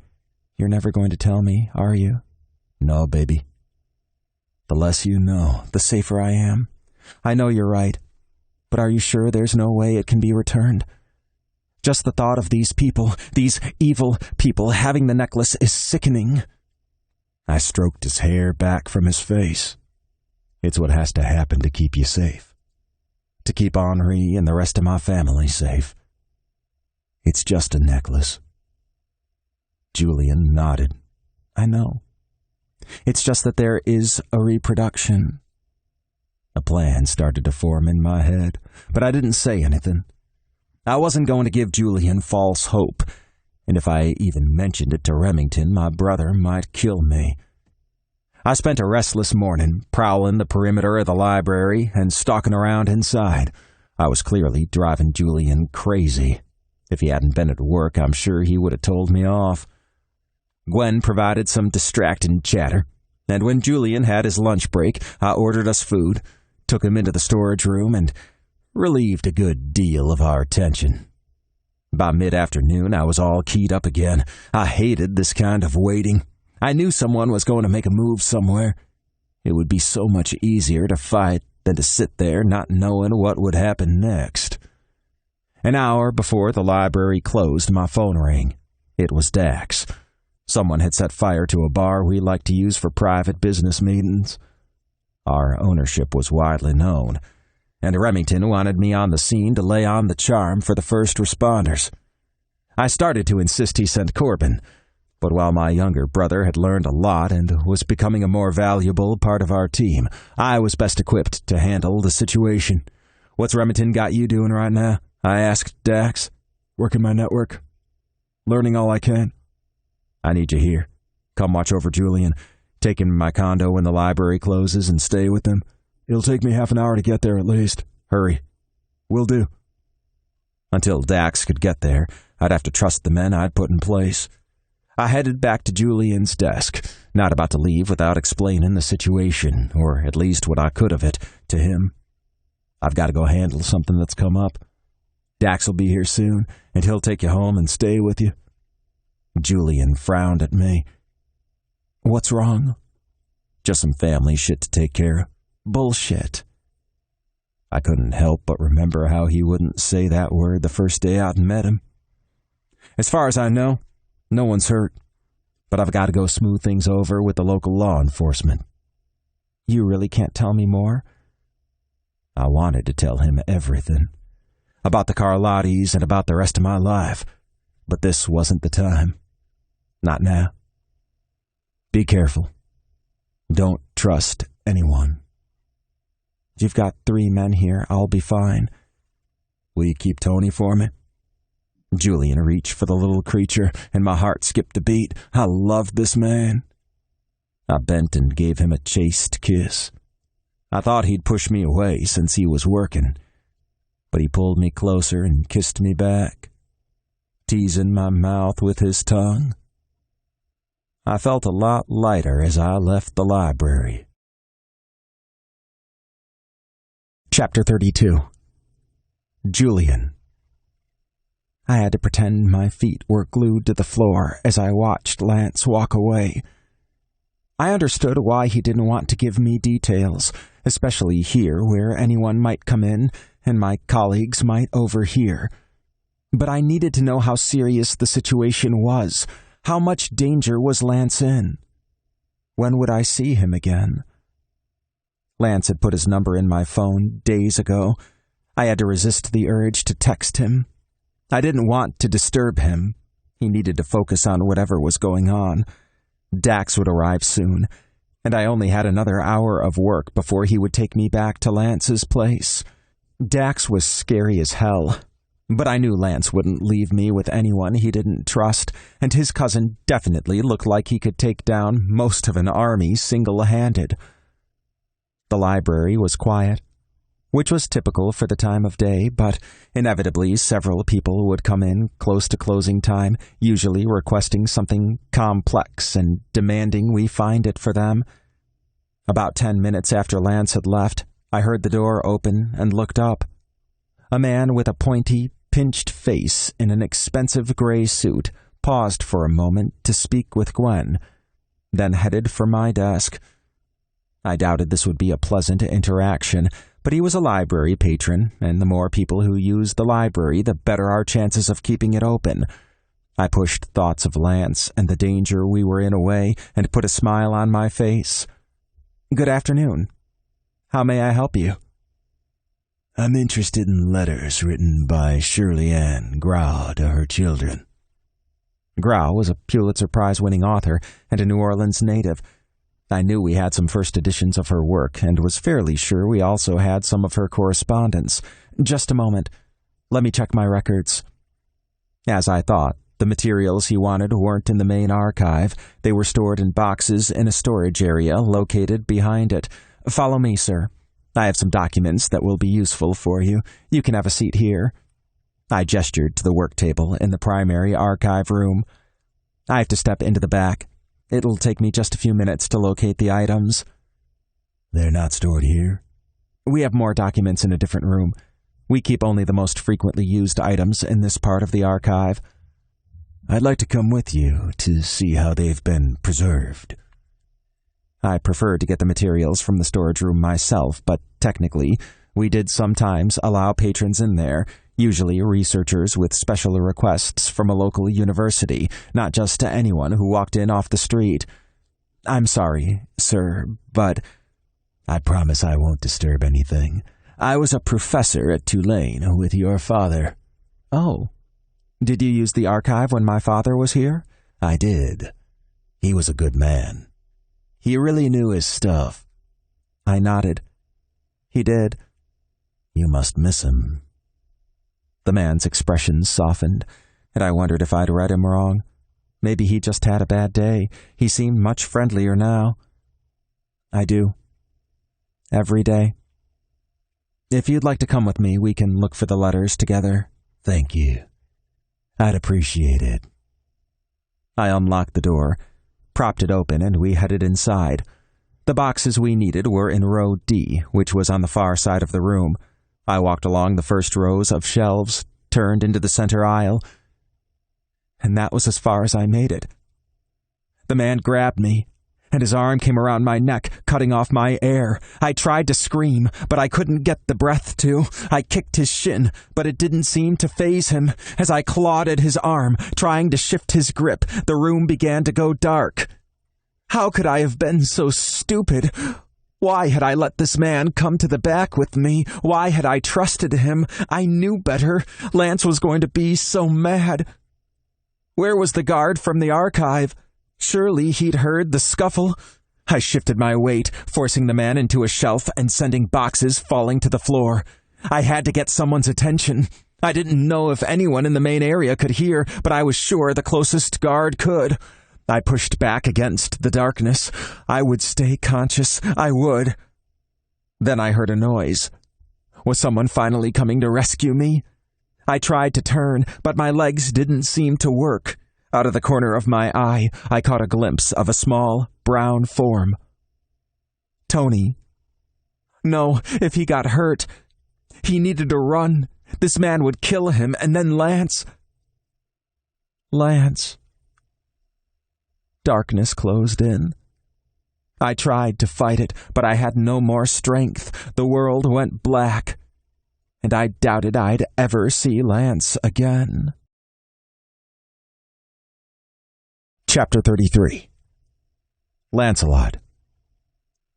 I'd successfully schmoozed the detective on scene and talked to our police contact, who would make all record of the fire disappear.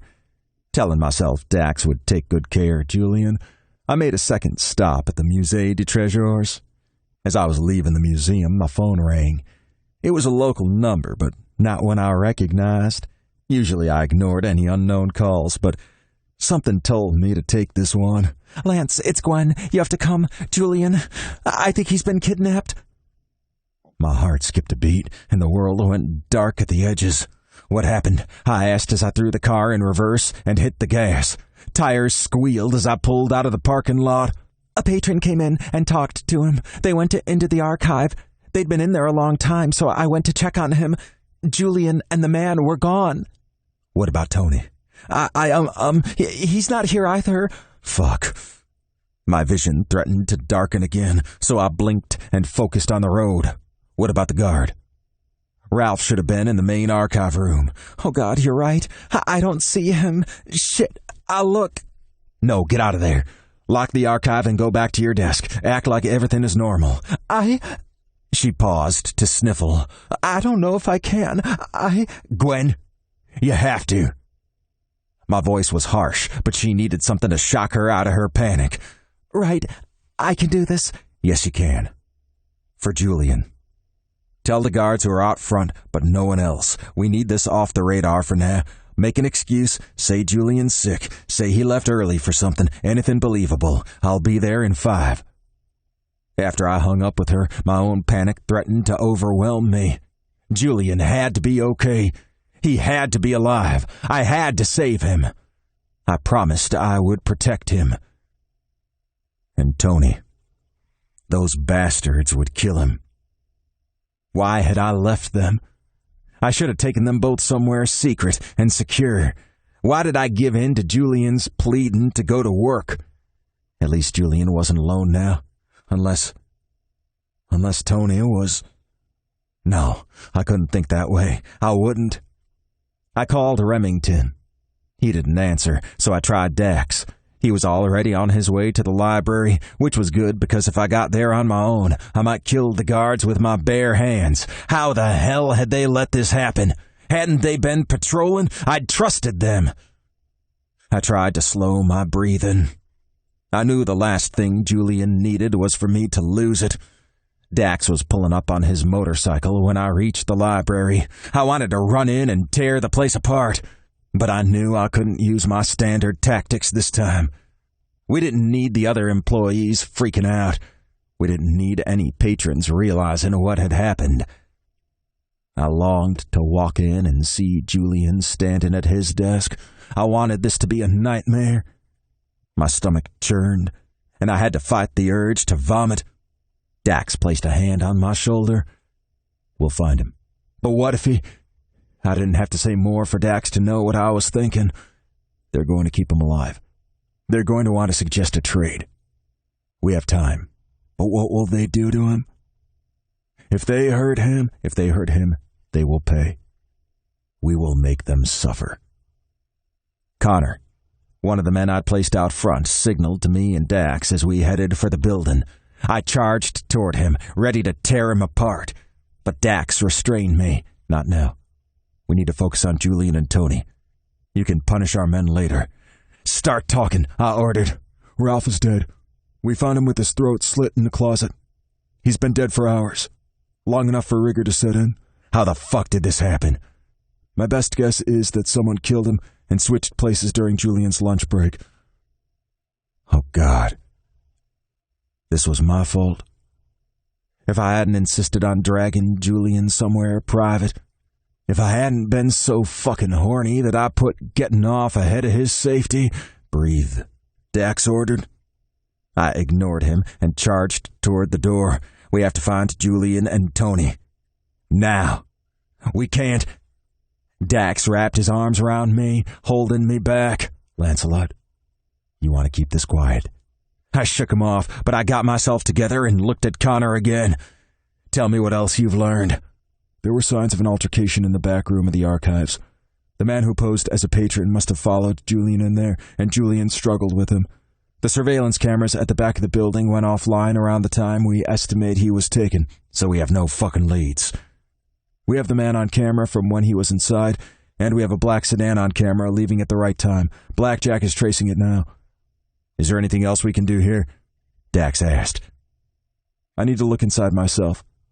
There could be something they overlooked. Okay. We'll do a walkthrough. Then we're meeting at Remington's to make a plan. I shook my head. No, I'm going after Julian. I can't sit around. Lance, we need a solid plan. You know that. I did. But I didn't want to admit it. Chapter 34. Julian. I came to in the dark. It took me a few moments to remember fighting with the man who'd claimed to be a professor. He'd put something over my face, and now I was in the trunk of a moving car. Oh, fuck. I tried to move, but my hands and feet were bound. Something pressed against my side.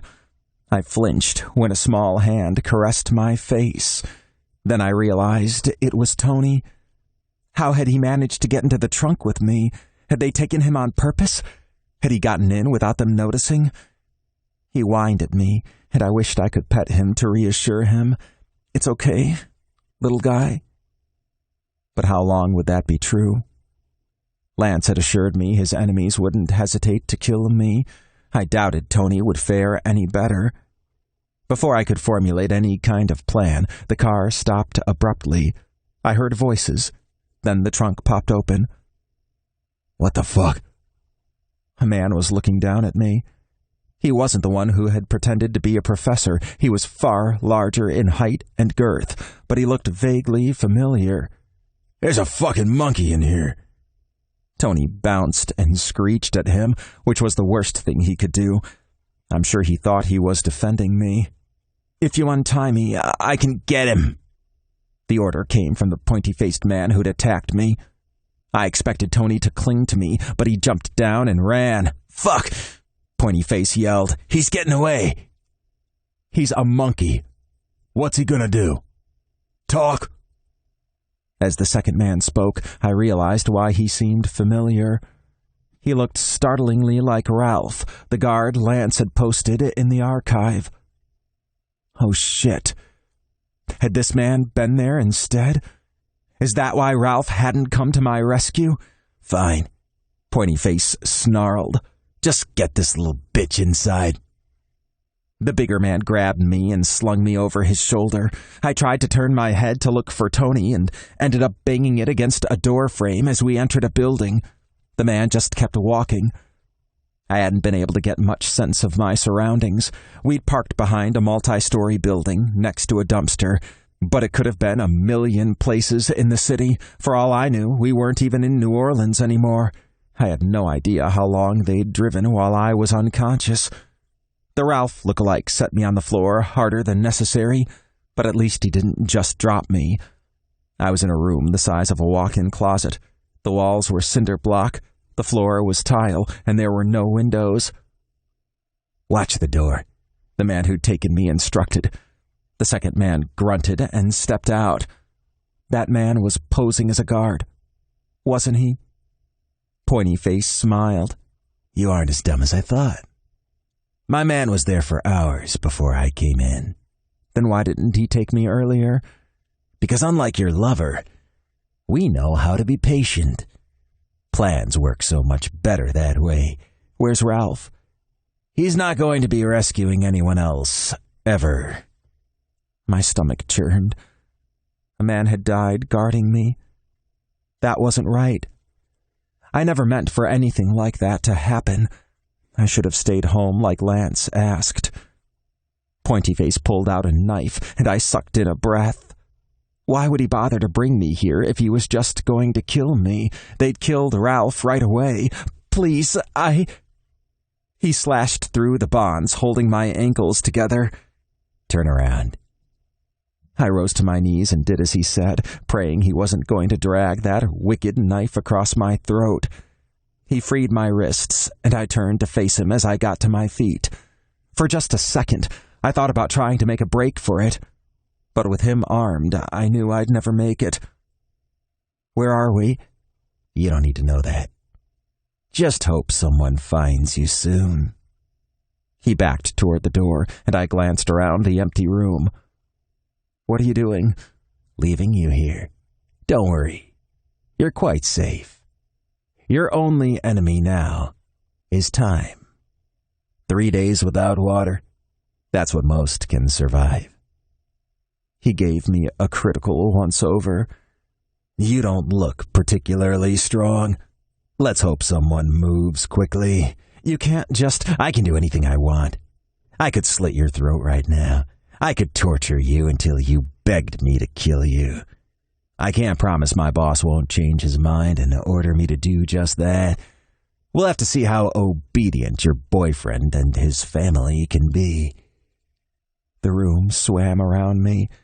There had to be a way out of this. "What do you want?" "It only matters what my boss wants, and he wants to punish your lover and his family." What was I going to do? I didn't want Lance to sacrifice anything for me.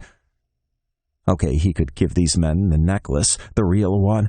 I didn't want to die for it, but I was afraid they'd ask for a lot more. Why had I been stupid enough to go into that room with a stranger? I reached into my pocket. Was my phone still there? "We emptied your pockets before we tossed you in the trunk. Do you think we're stupid?" I shook my head. "And in case you think screaming will get someone to come to your rescue, don't bother. There's no one around, and sound doesn't carry from this room. No reason to die with a sore throat." He opened the door. Again, I thought about trying to push past him. "Don't," he said as if he knew what I was contemplating. "The boss wants you alive for now. But if you push the issue..." I leaned back against the wall. My legs didn't feel steady enough to hold me up. "Look at you making a smart choice. Now all you have to do is try not to die too quickly in here all by yourself." I fought back panic, refusing to show how weak I was in front of him. Goodbye, and good luck. At least this way I had a chance. He closed the door behind him, and I heard a key turn in the lock. I turned around, convinced there had to be a way out. There were no windows in the room, no way out but the door. The cinder block walls seemed to be in good shape, no holes or chinks where I could try to... Who was I kidding? I had no tools, nothing to help me. I wasn't going to get one of the blocks loose, not that I could fit through a space that small anyway. I could try screaming. The man might have been lying about no one being around. I beat on the door and yelled, "Help! Help! I'm locked in!" After repeating it several times, I sank to my knees. I wanted Lance so badly. I wanted to wrap my arms around him. What if Tony couldn't find his way home? What would Lance do without either of us? My eyes stung, and I shook with silent sobs. Giving in, I curled up on the dusty floor and let the tears come. Chapter 35. Lancelot. Corbin glanced around, frowning. Where's Tony? They took him too. Or he ran off, or... I sank onto the couch and dropped my head into my hands. I don't know. Corbin sat beside me and wrapped an arm around me. We'll find them both. I wanted to believe that, but the odds of them both being alive weren't great. The doorbell rang, and I looked up to see Henri ushering in Ambrose and Remington. Did it work? Corbin asked. Ambrose grinned. Have you ever known me to fail? Corbin shook his head, and Dax laughed. We got them. We're ready to proceed. Got who? What are you talking about? Anger filled me. Julian was somewhere, maybe hurt, maybe... And Remington was just going on with business and leaving me out of the loop. Calm down. Corbin laid a hand on my arm. Fuck no. I shoved him away. Julian's out there. We need to find him. We've got to move on this. Remington held up his hand. Thanks to Ambrose, we now have leverage. I'm about to make a call to Valentino and demand a meeting. We're going to negotiate, and we're going to get Julian back. What kind of leverage? Ambrose grinned. The kind that involves knowing where the bodies are hidden and knowing how to jeopardize their most lucrative business. The drugs? They're running that shit through the swamp. Ambrose said, I found some of the links in their supply chain. They may think they're going to expand their power base, but they got no fucking clue how to destroy evidence. So you're going to threaten to turn them in? Remington shook his head. No, they're old school. They live by rules and codes like we do. We won't involve the police. I'll tell them I'm going to call their competition, and Martin Valdez, their South American supplier. He's not a man who has patience with associates who fuck things up. This was great. Even the Carlottis would be wary of Valdez. You been working on this, and you didn't tell me? Dax nodded. You wanted to focus on taking care of Julian, so Ambrose and I focused on this. Remington wanted to be part of the final steps today. I looked at my brother. Don't tell me you went out to the swamp. I do what I need to when our family's safety is at risk. You think he'll agree to a meeting? He doesn't have any choice. I'll demand Julian's return, and he'll comply. And the necklace? I have access to the replica. What? I didn't steal it. I convinced the museum director to give it to me. Remington closed his eyes and took a deep breath. Fine. Give them the replica. That was too risky when we had to use the necklace as our primary bargaining chip. But now we'll give them the fake and return their piece of shit cousin alive. That's the only concession they get. And you think they'll go for it? I'm going to have to sell it hard. I shook my head. Not you. Me. I fucked up. I got us deeper into this. It's my fault Julian was ever involved, and I'm going to fix things. These men aren't going to fall for any of your antics. I can handle this. I need to handle this. Remington held my gaze, and my heart raced as I waited for his response.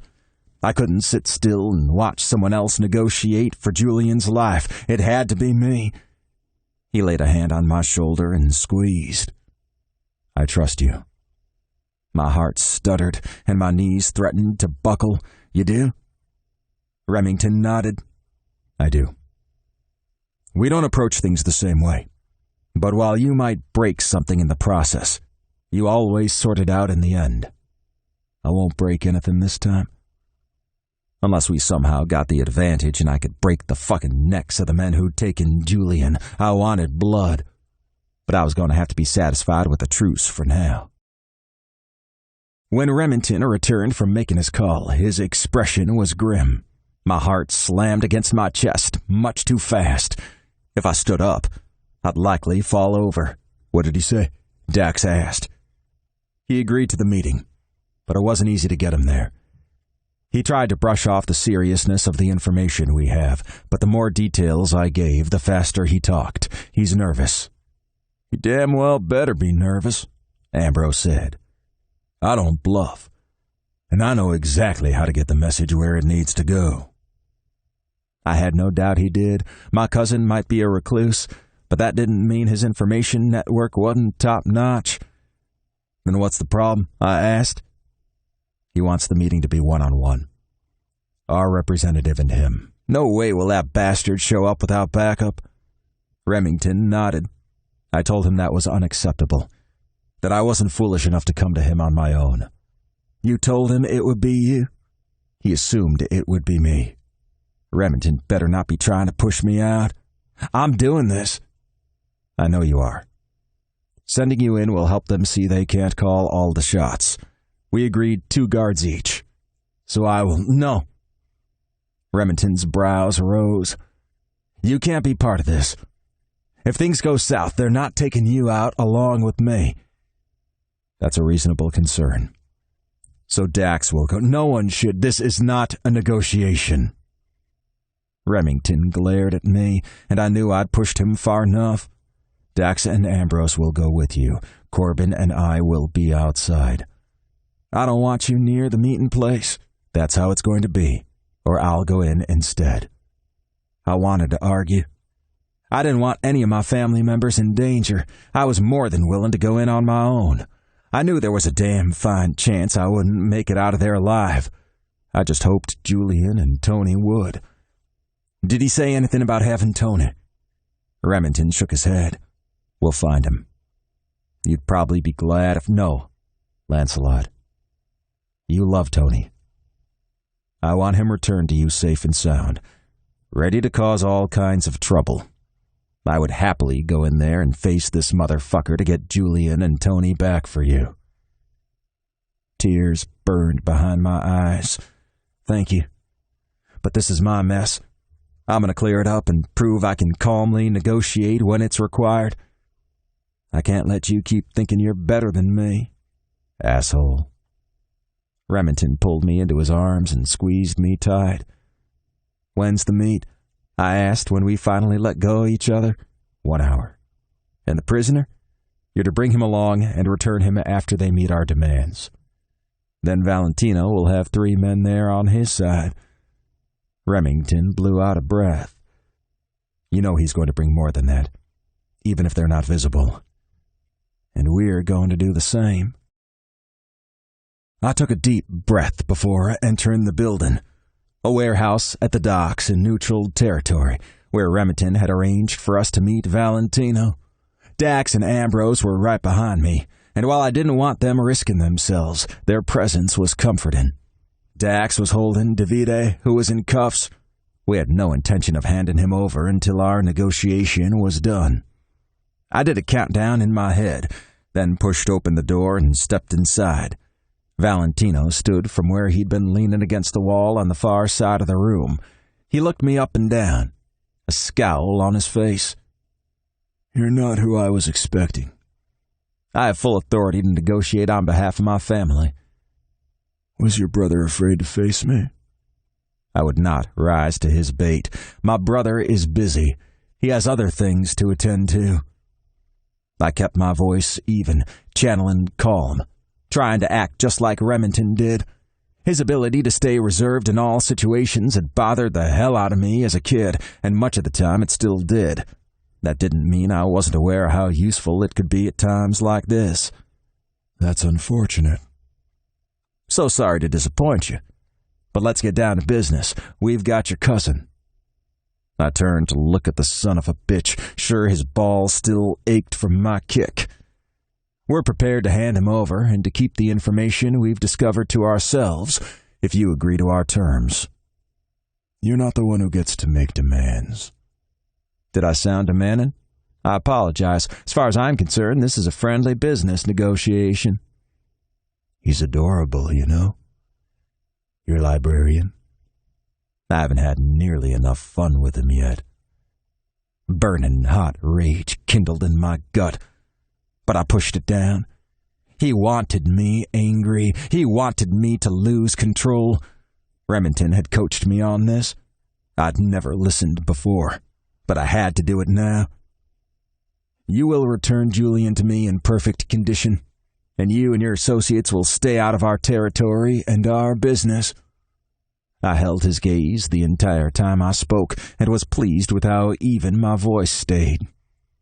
Even if you share your information, I have people who will make any chatter disappear. Are you sure about that? How would you feel about Valdez hearing from us? He schooled his features in a fraction of a second, but I saw the shock there. Remington had held back our knowledge of Valdez during their phone call. I prayed Carlotti would accept our terms. Dropping that name was the only card I had to play. Would you really want to involve yourself with such a man? Valentino asked.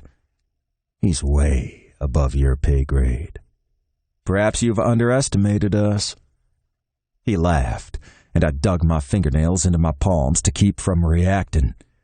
I was going to take this man down. I was going to ruin him and make him suffer. It wouldn't be tonight. All that mattered tonight was Julian. Later, though, no matter how long it took, I would get my full revenge. Valentino sighed dramatically. You've taken up too much of my time already. I don't need more hassle from you sharing gossip about me. I accept your terms. We will stay out of your business, and you will stay out of mine. Where's Julian?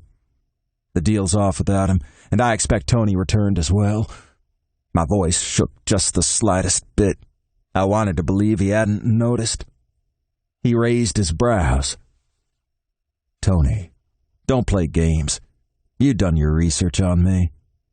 Oh, the little monkey. Sadly, he is no more. Anguish radiated through me, but I would not show it. The worst thing I could do was show weakness in front of this man. Dak stepped up behind me and laid a hand on my back. I knew he was reminding me to keep it together. Where is Julian? Valentino looked around, making a dramatic show like he was trying to find something. Oops. We forgot to bring him. Where is he? What would be the fun if we told you that?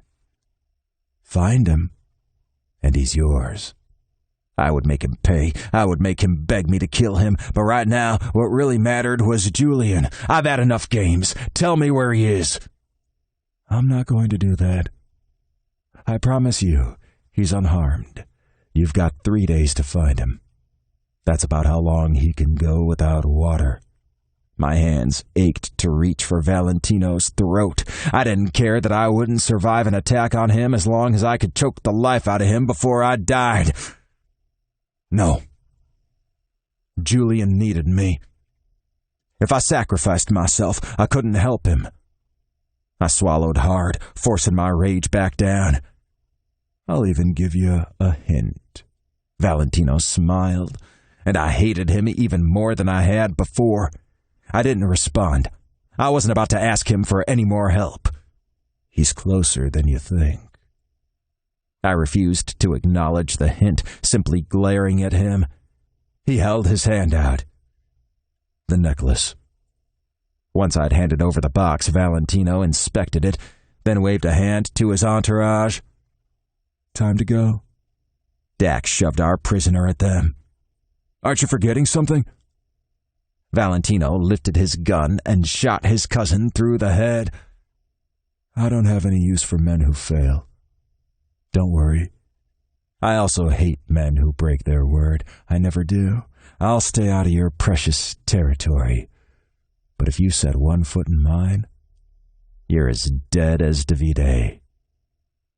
I pressed my feet into the ground, knowing I had to stand there and face him stoically. I couldn't show my desperation and fear for Julian.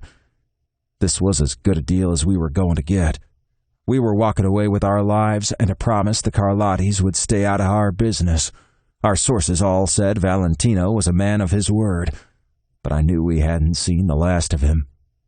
I didn't move or speak until the Carlottis were in their cars, driving away. Once they were gone, I turned to Dax and Ambrose. Let's go back to my place. I started walking toward my car. Corbin and Remington met me there. We'll find him, Remy assured me. Tell us where to start looking. I don't know. I need a few minutes to think. Time mattered, but somehow I seemed to have stepped out of it. Nothing felt real. Julian was somewhere alone and afraid, with no food or water, and Tony was... What was I going to do? Chapter 36. Julian. I had no idea how long I'd been there, but I'd decided what felt like hours ago that it would have been a hell of a lot better if they'd left me tied up. At least I would have been able to focus on trying, probably unsuccessfully, to break out of my bonds. As it stood, I was free, but not free. There was space for me to walk around, but there was absolutely nothing I could use to get out. I was already hungry and thirsty, and I wished to hell I'd eaten my lunch instead of spending my break fooling around with Lance, and I knew that was going to get so much worse. What would I try when I got more desperate? Would a surge of adrenaline allow me to dig out a cinder block or rip the door off its hinges? I wanted to believe that would happen, but the small efforts I'd made so far told me how impossible that was. I needed a miracle. I needed Lance. I needed him to find me, but I didn't know where I was, so I had no idea whether there was any chance of that or not. Was this a game where there was no chance of winning for me or for Lance? Or was Valentino Carlotti the kind of man who really wanted to see what his opponent was made of?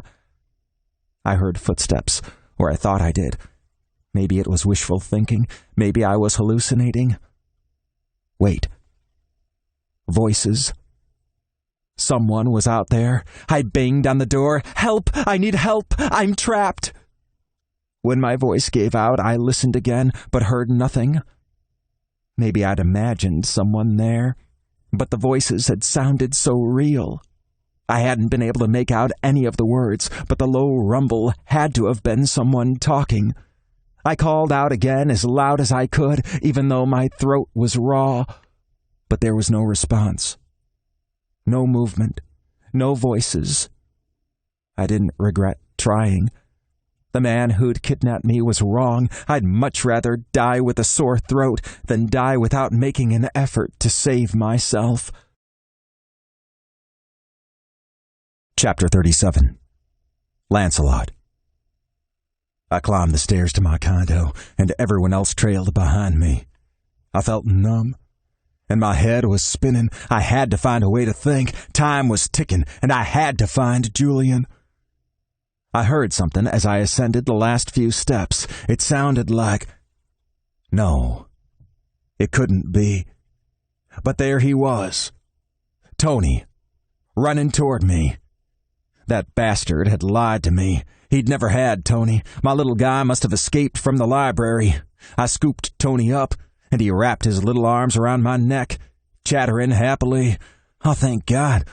Corbin came to stand beside me. Is he okay? I nodded, too choked up for words. Tony's all right. Remington sounded truly happy. I turned so I could see my brothers. He's fine. Thank God. Carlotti is still going to suffer for lying to you. How long I'll drag it out depends on the state Julian is in when we find him. If we find him. Remington held up a hand. We will.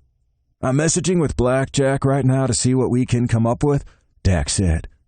I looked around and noticed his twin wasn't there. Where's Ambrose? Dax shrugged. Already out looking, I guess. I'd never known anyone who could disappear as easily as Ambrose. Of course, he hadn't waited around for us to make a plan. He no doubt had ideas of his own. If anyone had a chance of finding Julian without any leads, it was him. When I took a step toward the door, Tony scrambled to the ground and began jumping up and down and pointing. I know he's excited, Remington said, but we need to go inside and coordinate our efforts. Wait, I think he's trying to tell me something. Remy shook his head. Lance, I know you're happy to see him, and I know you care deeply about him, but he can't really talk to you. I growled at my brother. Don't treat me like I'm a fucking idiot. Corbin rubbed my back. You've been through a lot today. I pulled away from him when Tony ran toward the stairs. The monkey waved me toward him. I didn't move, wanting to see what he would do next. He ran back to me, jumped up and down, and made movements like he was playing charades. Lance, we need to pay attention, I growled. He's really trying to tell us something. Everyone turned to Tony. He held his hand out like he was asking for a treat. He picked up a live oak leaf from the ground, started to bring it to his mouth, then ripped it away with his other hand and made angry sounds. I studied him, trying to think what he could mean. He repeated the gesture, and suddenly I got it. He was mimicking Julian taking a treat from him. You know where Julian is? He hopped up and down excitedly and turned back toward the stairs. This time, I followed him. Lance, wait, Remington called. Do you actually think Julian was taking care of Tony from me? He would have been there. He would have seen what happened. He disappeared at the same time Julian did. Everyone followed as Tony went down the stairs and headed for the building next door. He ran around to the back and started knocking on the door while hopping up and down and screeching as loud as he could. Julian is in there? Tony continued to dance around by the door. Carlotti said he was closer than you'd think, Corbin said. Dax pushed his way in front of me. Stand back. He had the door unlocked in seconds. When we entered the building, Tony ran ahead of me. I began calling out, Julian? Are you in here? Julian! Chapter 38. Julian. I blinked awake with the sense that something important was happening. I'd cried myself to sleep on the dirty floor, but now someone was calling my name. It might be another hallucination, but I wasn't going to ignore it. I heard it again. Lance, is that you? Julian, where are you? I rose to my feet, stumbled toward the door, and started banging on it. In here, Lance, I'm in here. I heard footsteps, more than one set. Now there were several voices, all calling to me. I heard the scrape of metal, and a second later the door swung open. I was in Lance's arms before I even had a chance to look at him. Julian, are you okay? His voice shook, and I felt something wet against the side of my face. Was he crying? He held me so tight I could barely breathe. Lance, you have to let go of him. Was that Remington? We need to make sure he's not injured. Lance loosened his grip, and I found my voice. Not injured, just hungry and sore throat. Oh, God. He'd been calling for help all this time. Lance shook as he pulled me to him again. It's okay. You're here now, and I'm fine. You were so close. We walked right past his building earlier. If Tony hadn't... The little monkey climbed up my side and screeched in my ear. I was so relieved to know he was all right. What do you mean? If he hadn't, what? Tony led us to you. I petted his little head. He did? Yes. Was he with you when you were taken? I nodded. He got away when they opened the trunk and... They put you in a trunk? I nodded. I'm gonna fucking kill them all. What else did they do?" "Let's take him back to your place," Remington said, his voice unusually soft.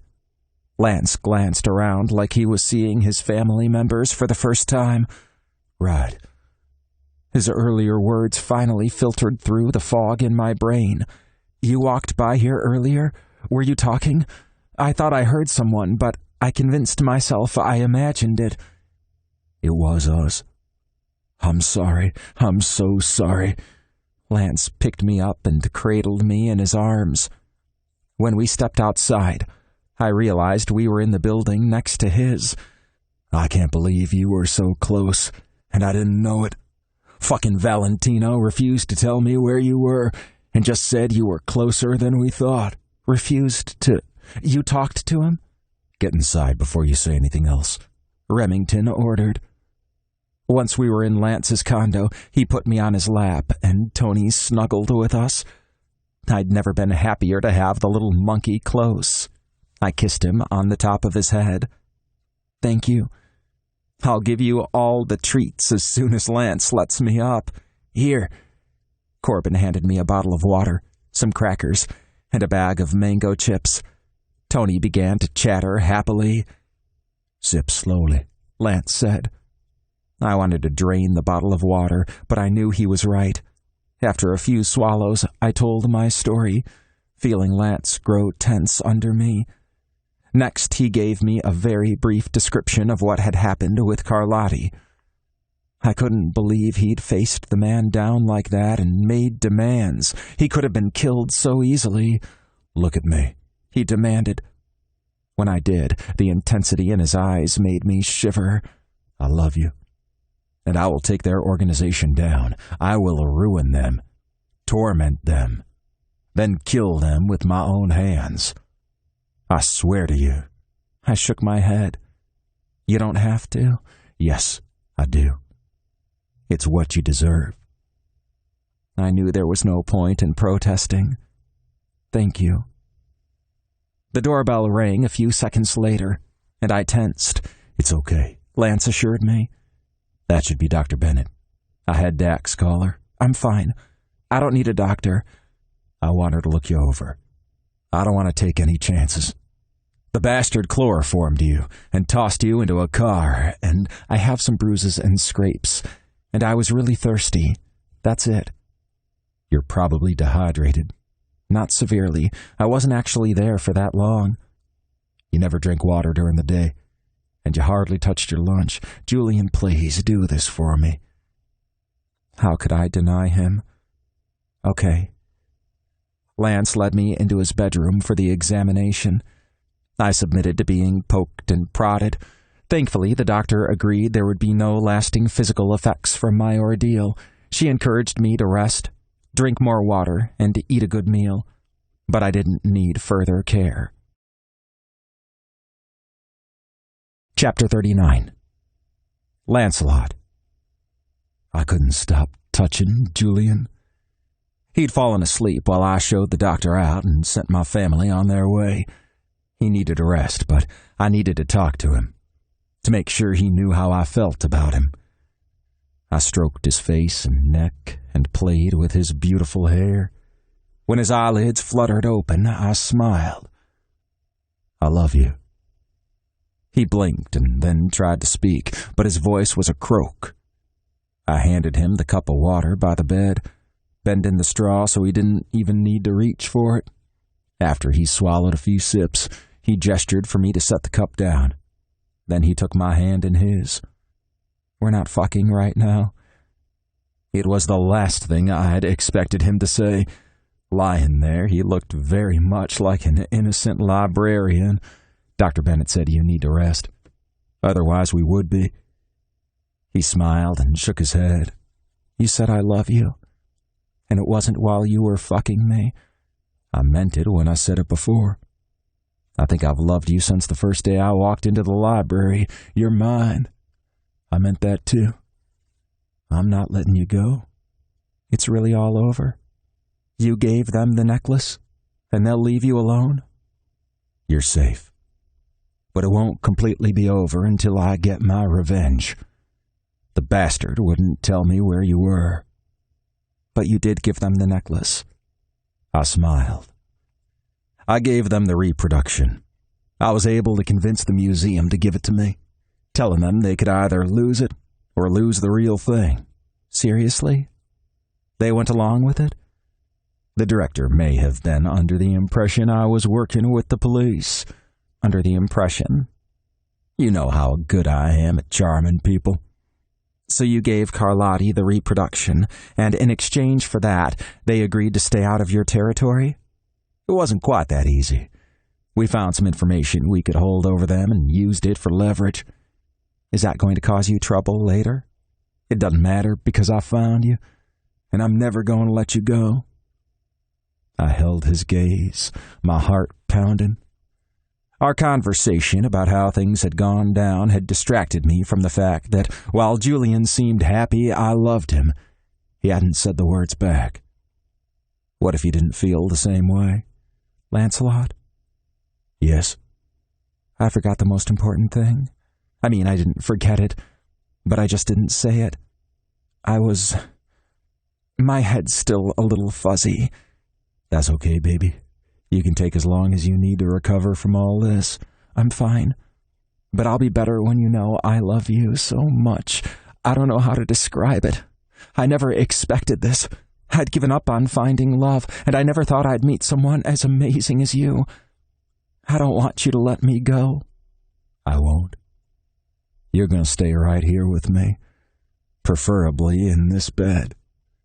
I can bring you food and whatever else you need, books, historical papers, model kits, but I'd be happy to keep you right here. You can have me anytime you want. Use me. Take me. Force me to give you everything. His voice dropped as he said those words, and his eyes sparkled. I could see desire there. Would you like that? Would you like to be at my beck and call any time, ready to spread your legs for me? To give me your body? I think even you would eventually get tired of spending all day in bed. I shook my head. No, I don't think I would. I think you're enough excitement even for me. I don't think Tony would like that very much. Tony skittered across the bed and snuggled with Julian. I looked down at them, and my heart felt so full. I suppose I could let you leave occasionally to do your stuffy, uptight librarian things, but I want you here most of the time. There's nowhere else I'd rather be, Lance. Not even the library. I leaned down and kissed Julian. It was a gentle kiss, but it was warm and all-consuming. I cupped his face gently as I pulled back. There's nowhere I'd rather be than wherever you are, even if that's at a library. Then I think staying together forever sounds perfect. Yes, it does. I whispered against his lips before indulging in one more kiss. When I tried to pull away, he held me tight. I wanted him so badly, but... You should rest. I'm not tired. You just fell asleep. And the doctor said... He arched up, and I felt the hard length of his cock pressed against me. Since when do you follow the rules? I follow them when your life's at stake. I was a little banged up and a lot scared, but I feel fine now. More than fine. I did not have the willpower to argue anymore. Let me get you out of these clothes. He smiled then and allowed me to sit up. I pulled my suit jacket off and tossed it on the floor. As I did, I caught sight of my dresser and remembered what was in the top drawer. I have a surprise for you. Now? Yes, now. I rose from the bed and crossed the room, stripping off more clothes as I went. Once I was naked, I opened the top dresser drawer and pulled out a leather jewelry case. When I glanced over my shoulder, Julian was staring at my ass. See something you like? You know I do. I want you back in bed. Wow. Let a guy get kidnapped and he's demanding all of a sudden. Lancelot. I picked up the case and walked back to the bed. Julian shifted his attention from my body to what I held in my hand. What is that? I gripped the edge of the box and pulled back the spring-loaded top. Inside was the necklace the Carlottis had stolen. Julian's eyes went wide. But you said... I said I would return it. I didn't say I'd done so yet. I'll do that tomorrow. Tonight, I want to see how you look in it. I took the cool stones from the box and lifted them over Julian's head. He lifted his hand to touch the necklace, running his fingers over each of the stones. I shouldn't be wearing this. I thought tonight was when you broke all the rules. And it's not like you can hurt it. I don't know. The way you are when we what? When we fuck. He drew the last word out. Goddamn, you're sexy wearing that necklace and talking dirty. Tell me what you want me to do to you. I want you to take me hard and remind me I'm yours. You'll always be mine, no matter where or when. I know, but I need to feel it. Me too. I ran my fingers along the edge of the necklace, and Julian shivered. I want you to ride me. I want to watch you like this, decorated for me, alive, well, and wild. I like to be wild for you. I smiled. I like that too, but I also like when you lose yourself in a book or a story about the past. You do? Yes, baby. That's part of loving you. He rose onto his knees. Lie down. I want you inside me. He got the lube from the nightstand drawer and held it out to me. I shook my head. I want you to open yourself up. He glanced away, his cheeks turning an adorable shade of pink. Julian, do what I say. Chapter 40. Julian. It really doesn't matter who's on top, does it? Lance chuckled. I like control. You like surrender. We can do that anyway. You riding me riding you. I can even control you if you fuck me from behind. You shouldn't be allowed to be so hot. How else am I going to get your attention? Did he really think... Lance, that's not... I was teasing. I know. But I want you to understand that it's not just your gorgeous body or the way you know exactly what I want in bed that makes me love you. It's everything about you. Every irritating, frustrating, arrogant part of you. I love it all. He grinned. I'm not sure that's a compliment. It is. Fine. Get yourself ready. I'm about to shove my cock deep inside you and make you come all over me. I slicked up my fingers and reached behind myself. At first, I was self-conscious, but Lance's obvious approval had me letting go and enjoying every second. The necklace bounced against my chest as I worked my hips, taking 3 fingers deep inside me. Finally, he seized my hips and snarled, "Hold your ass open for me." "Lance, do it." I reached behind myself, grasped my cheeks, and pulled them wide. Lance took hold of his cock and teased my entrance before gripping my hips and thrusting up as he pulled me down. The necklace slapped against my skin, and I reached up to hold it in place, gasping as he filled me relentlessly until I was fully seated on him. I was stretched so wide, so full of him. I wiggled my hips, trying to free myself. "Let me move, Lance. I've needed this for so long."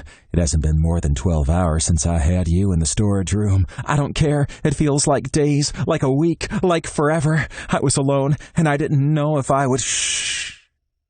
He placed a finger on my lips. Then he reached his hands over his head and took hold of the pillow. "Use me however you'd like. Take the pleasure you need. I'm here, and I'm never going away." "Fuck, Lance." I rose up and down on his dick, tilting my body so each stroke dragged across my prostate. "That's right, baby. Take what you want." I did. I rode him wildly, not allowing myself to focus on anything but pleasure. He reached up and caressed the necklace. "This is gorgeous on you. You need something like this of your own. You are not spending millions on a necklace for me." "I will give you everything you deserve. Jewels, fine clothes, Food that makes you smile like our lunch at a meal's. He gripped my hips again, though he still let me control the movement. I could feel the tension in him as he held himself back. Fill me up. I want you to give me your load. I want it deep inside me. Jesus, Julian.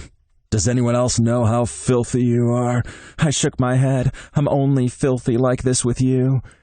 He wrapped his hand around my cock, jerking me hard and fast. It took only seconds before scorching heat raced through my body. I cried out as I came, shooting across his chest. Lance worked me until I was whimpering, the friction of his hand too much. Then he took hold of my hips and lifted me off him, bringing me back down hard. He fucked me like that over and over until he gave a deep, primal groan, and I felt the heat of his release inside me. A few seconds later, I collapsed over him, and his arms came around me. I love you, Julian. You're everything I ever wanted. I would never have known how much I needed this if you hadn't sauntered into the library with Tony on your shoulder.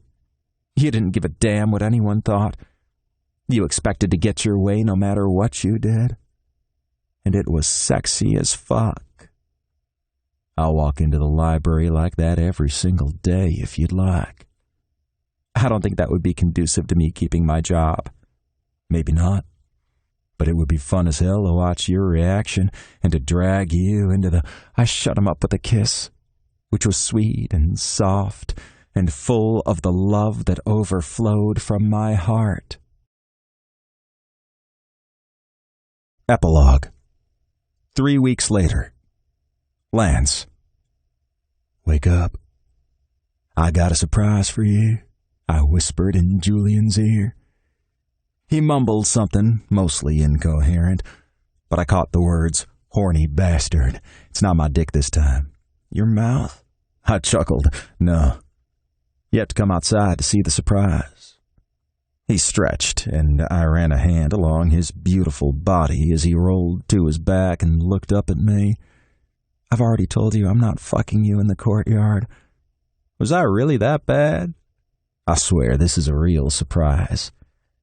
Julian let his gaze slide down to where my cock pressed against my pants. When was I not hard for him?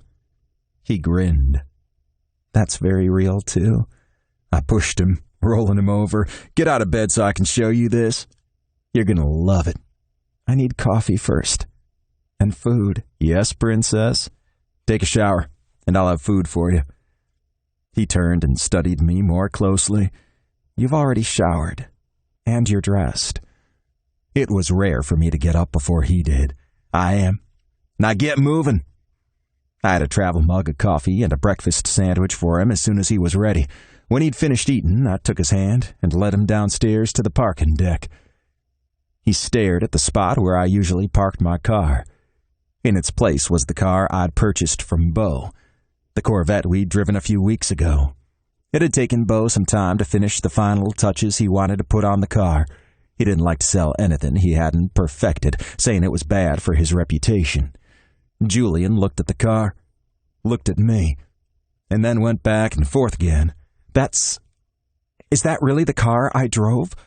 The one Beau was going to sell? Did you borrow it again? I shook my head. It's yours. I bought it for you. Julian frowned. You can't just buy me a car. I assure you, I can. I did. But that's not... I don't want you paying for things for me. Not things like this. I told you, I intend to keep working. You working at the library has absolutely no effect on my ability or desire to buy you cars, houses, or anything else I want to give you. Lance, I have the money, and I want to spend it on the man I love. Think of it as a gift to myself. Watching you drive this car was heavenly. It's really ours. If it makes you feel better to think of it that way, then yes, it's ours. And I can drive it now. I held out the keys to him. Be my guest. He noticed the envelope on the driver's seat as soon as he opened the door. What's this? I shrugged. Open it and see. He gave me a wary look, but did as I said. His eyes grew huge as he looked over the document inside. You really gave all this money to the library? $20 million? My family and I. We all contributed. I told you we'd solve the funding problem. Tears gathered in his eyes, and I kissed him softly. I love you. This is just another way of taking care of you. He shook his head. I can't. I wasn't about to let this turn into a weep fest. Get in the car, Julian. Okay. After we settled into the comfortable seats, Julian started the engine and looked around. Bo did more work on it. The seats, this is new leather. His enthusiasm warmed me all over. It sure is. It's so soft. It feels delicious. All the better for me to fuck you on. So start driving, or you'll end up naked before we pull out of this parking spot. If I didn't want to feel the way this drives again so badly, I wouldn't mind that at all. We'll have plenty of chances. Now drive your new car. Julian took off. I directed him out of the city, and he was more daring this time, taking curves faster, really letting himself go. I loved the way he was opening up. I loved that he trusted me, that he could be like this with me. Would you like to stop by Bo's to tell him how much you like it? Yes, that sounds awesome. He's a genius. He's a genius with cars. Don't go giving him too much credit. Jealous? Never. Because I know what I can give you. Julian grinned. Also, Corbin would murder me if I even tried to start something. There is that. When we pulled into the lot at Bo's body shop, Bo and Sam stepped out of the office. They were only open half a day on Saturday, and it was nearly closing time. The rest of the crew that was there, including Travis and Dax, came running up too. All of them were obviously eager to find out what we thought, but all I could think about after watching the ecstasy on Julian's face as he drove his car was getting my hands on him. I quickly circled the car, dragged him from the driver's seat, and pushed him up against the hood. His eyes widened, and I whispered, "I love you," then kissed him. I didn't care who was watching. I didn't care what they thought. Julian, giving in to his desire for speed, was one of the hottest things I'd ever seen. I pulled back just enough and said, "I want you to take me driving every fucking day."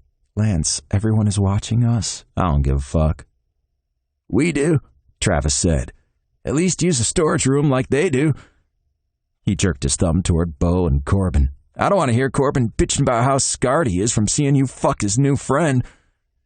It was only the thought of how horrified I'd been to walk in on Corbin and Bo that gave me the strength to take Julian's hand and pull him toward the building. Fuck no, Bo said. Get in that car and go home. And don't mess up the interior. We worked fucking hard on that. I can't make too many promises, but we'll come back to you if it needs fixing up. Gross, Corbin yelled. Bo's not cleaning your jizz off the seats. Go home. Lancelot, Theriot, you're so embarrassing. Julian tried to look angry, but I could tell he was trying not to laugh. Do you want to drive this time? He held out the keys. I kissed his hand after I took them. I'd love that. Dax.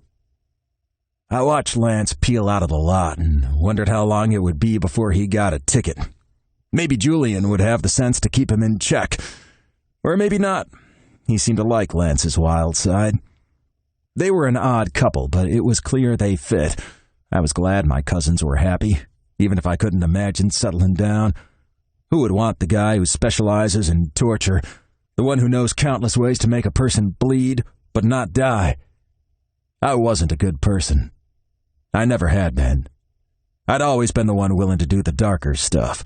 I suspected Ambrose had done things in the army that even I would refuse to do, but he was keeping that a secret. I felt eyes on me. I tried to ignore the way my neck prickled, but I couldn't. Travis was watching me. I caught the wistful look on his face before he turned away and headed toward the rear building. He walked slowly, Shoulders slumped, trying to make himself small. Something he'd done since he'd come back into Beau's life and started working at the body shop. He'd been through hell. He'd fucked up badly, but Beau had forgiven him, and I could tell he was truly sorry. I was drawn to Travis. I tried to fight it, but it hadn't worked, so I'd started watching over him, putting myself in the position of his guardian angel. That was all I could ever be. He didn't need a man like me. I wasn't sure I was capable of loving someone, and that was what Travis needed. Someone to care for him. He'd chosen his lovers for all the wrong reasons, and I wasn't going to be another in a long line of men who hurt him. I was going to make sure he was treated with the gentleness he deserved, but I wasn't going to touch him. I'd break him, and he'd only just begun to put himself together. Just because I was going to keep my hands off him didn't mean we couldn't be friends. "Hey, Travis!" I jogged to catch up with him. He turned, and his expression brightened. "What do you need, Dax?" "I was just wondering if you'd help me change the oil in my motorcycle. It's nice to have someone to talk to while I do it." Travis's smile widened. "I'd love that." I ignored the worshipful look in his eyes because I was trying really hard to convince myself he didn't have a crush on me, that he only thought of me like a big brother or a bodyguard. But I knew that was a lie. I was playing with fire. This has been Lancelot, The Theriot Family, Book 3. Written by Silvia Violet. Narrated by Michael Dean. Copyright 2021 by Silvia Violet. Production copyright by Silvia Violet. Audible hopes you have enjoyed this program.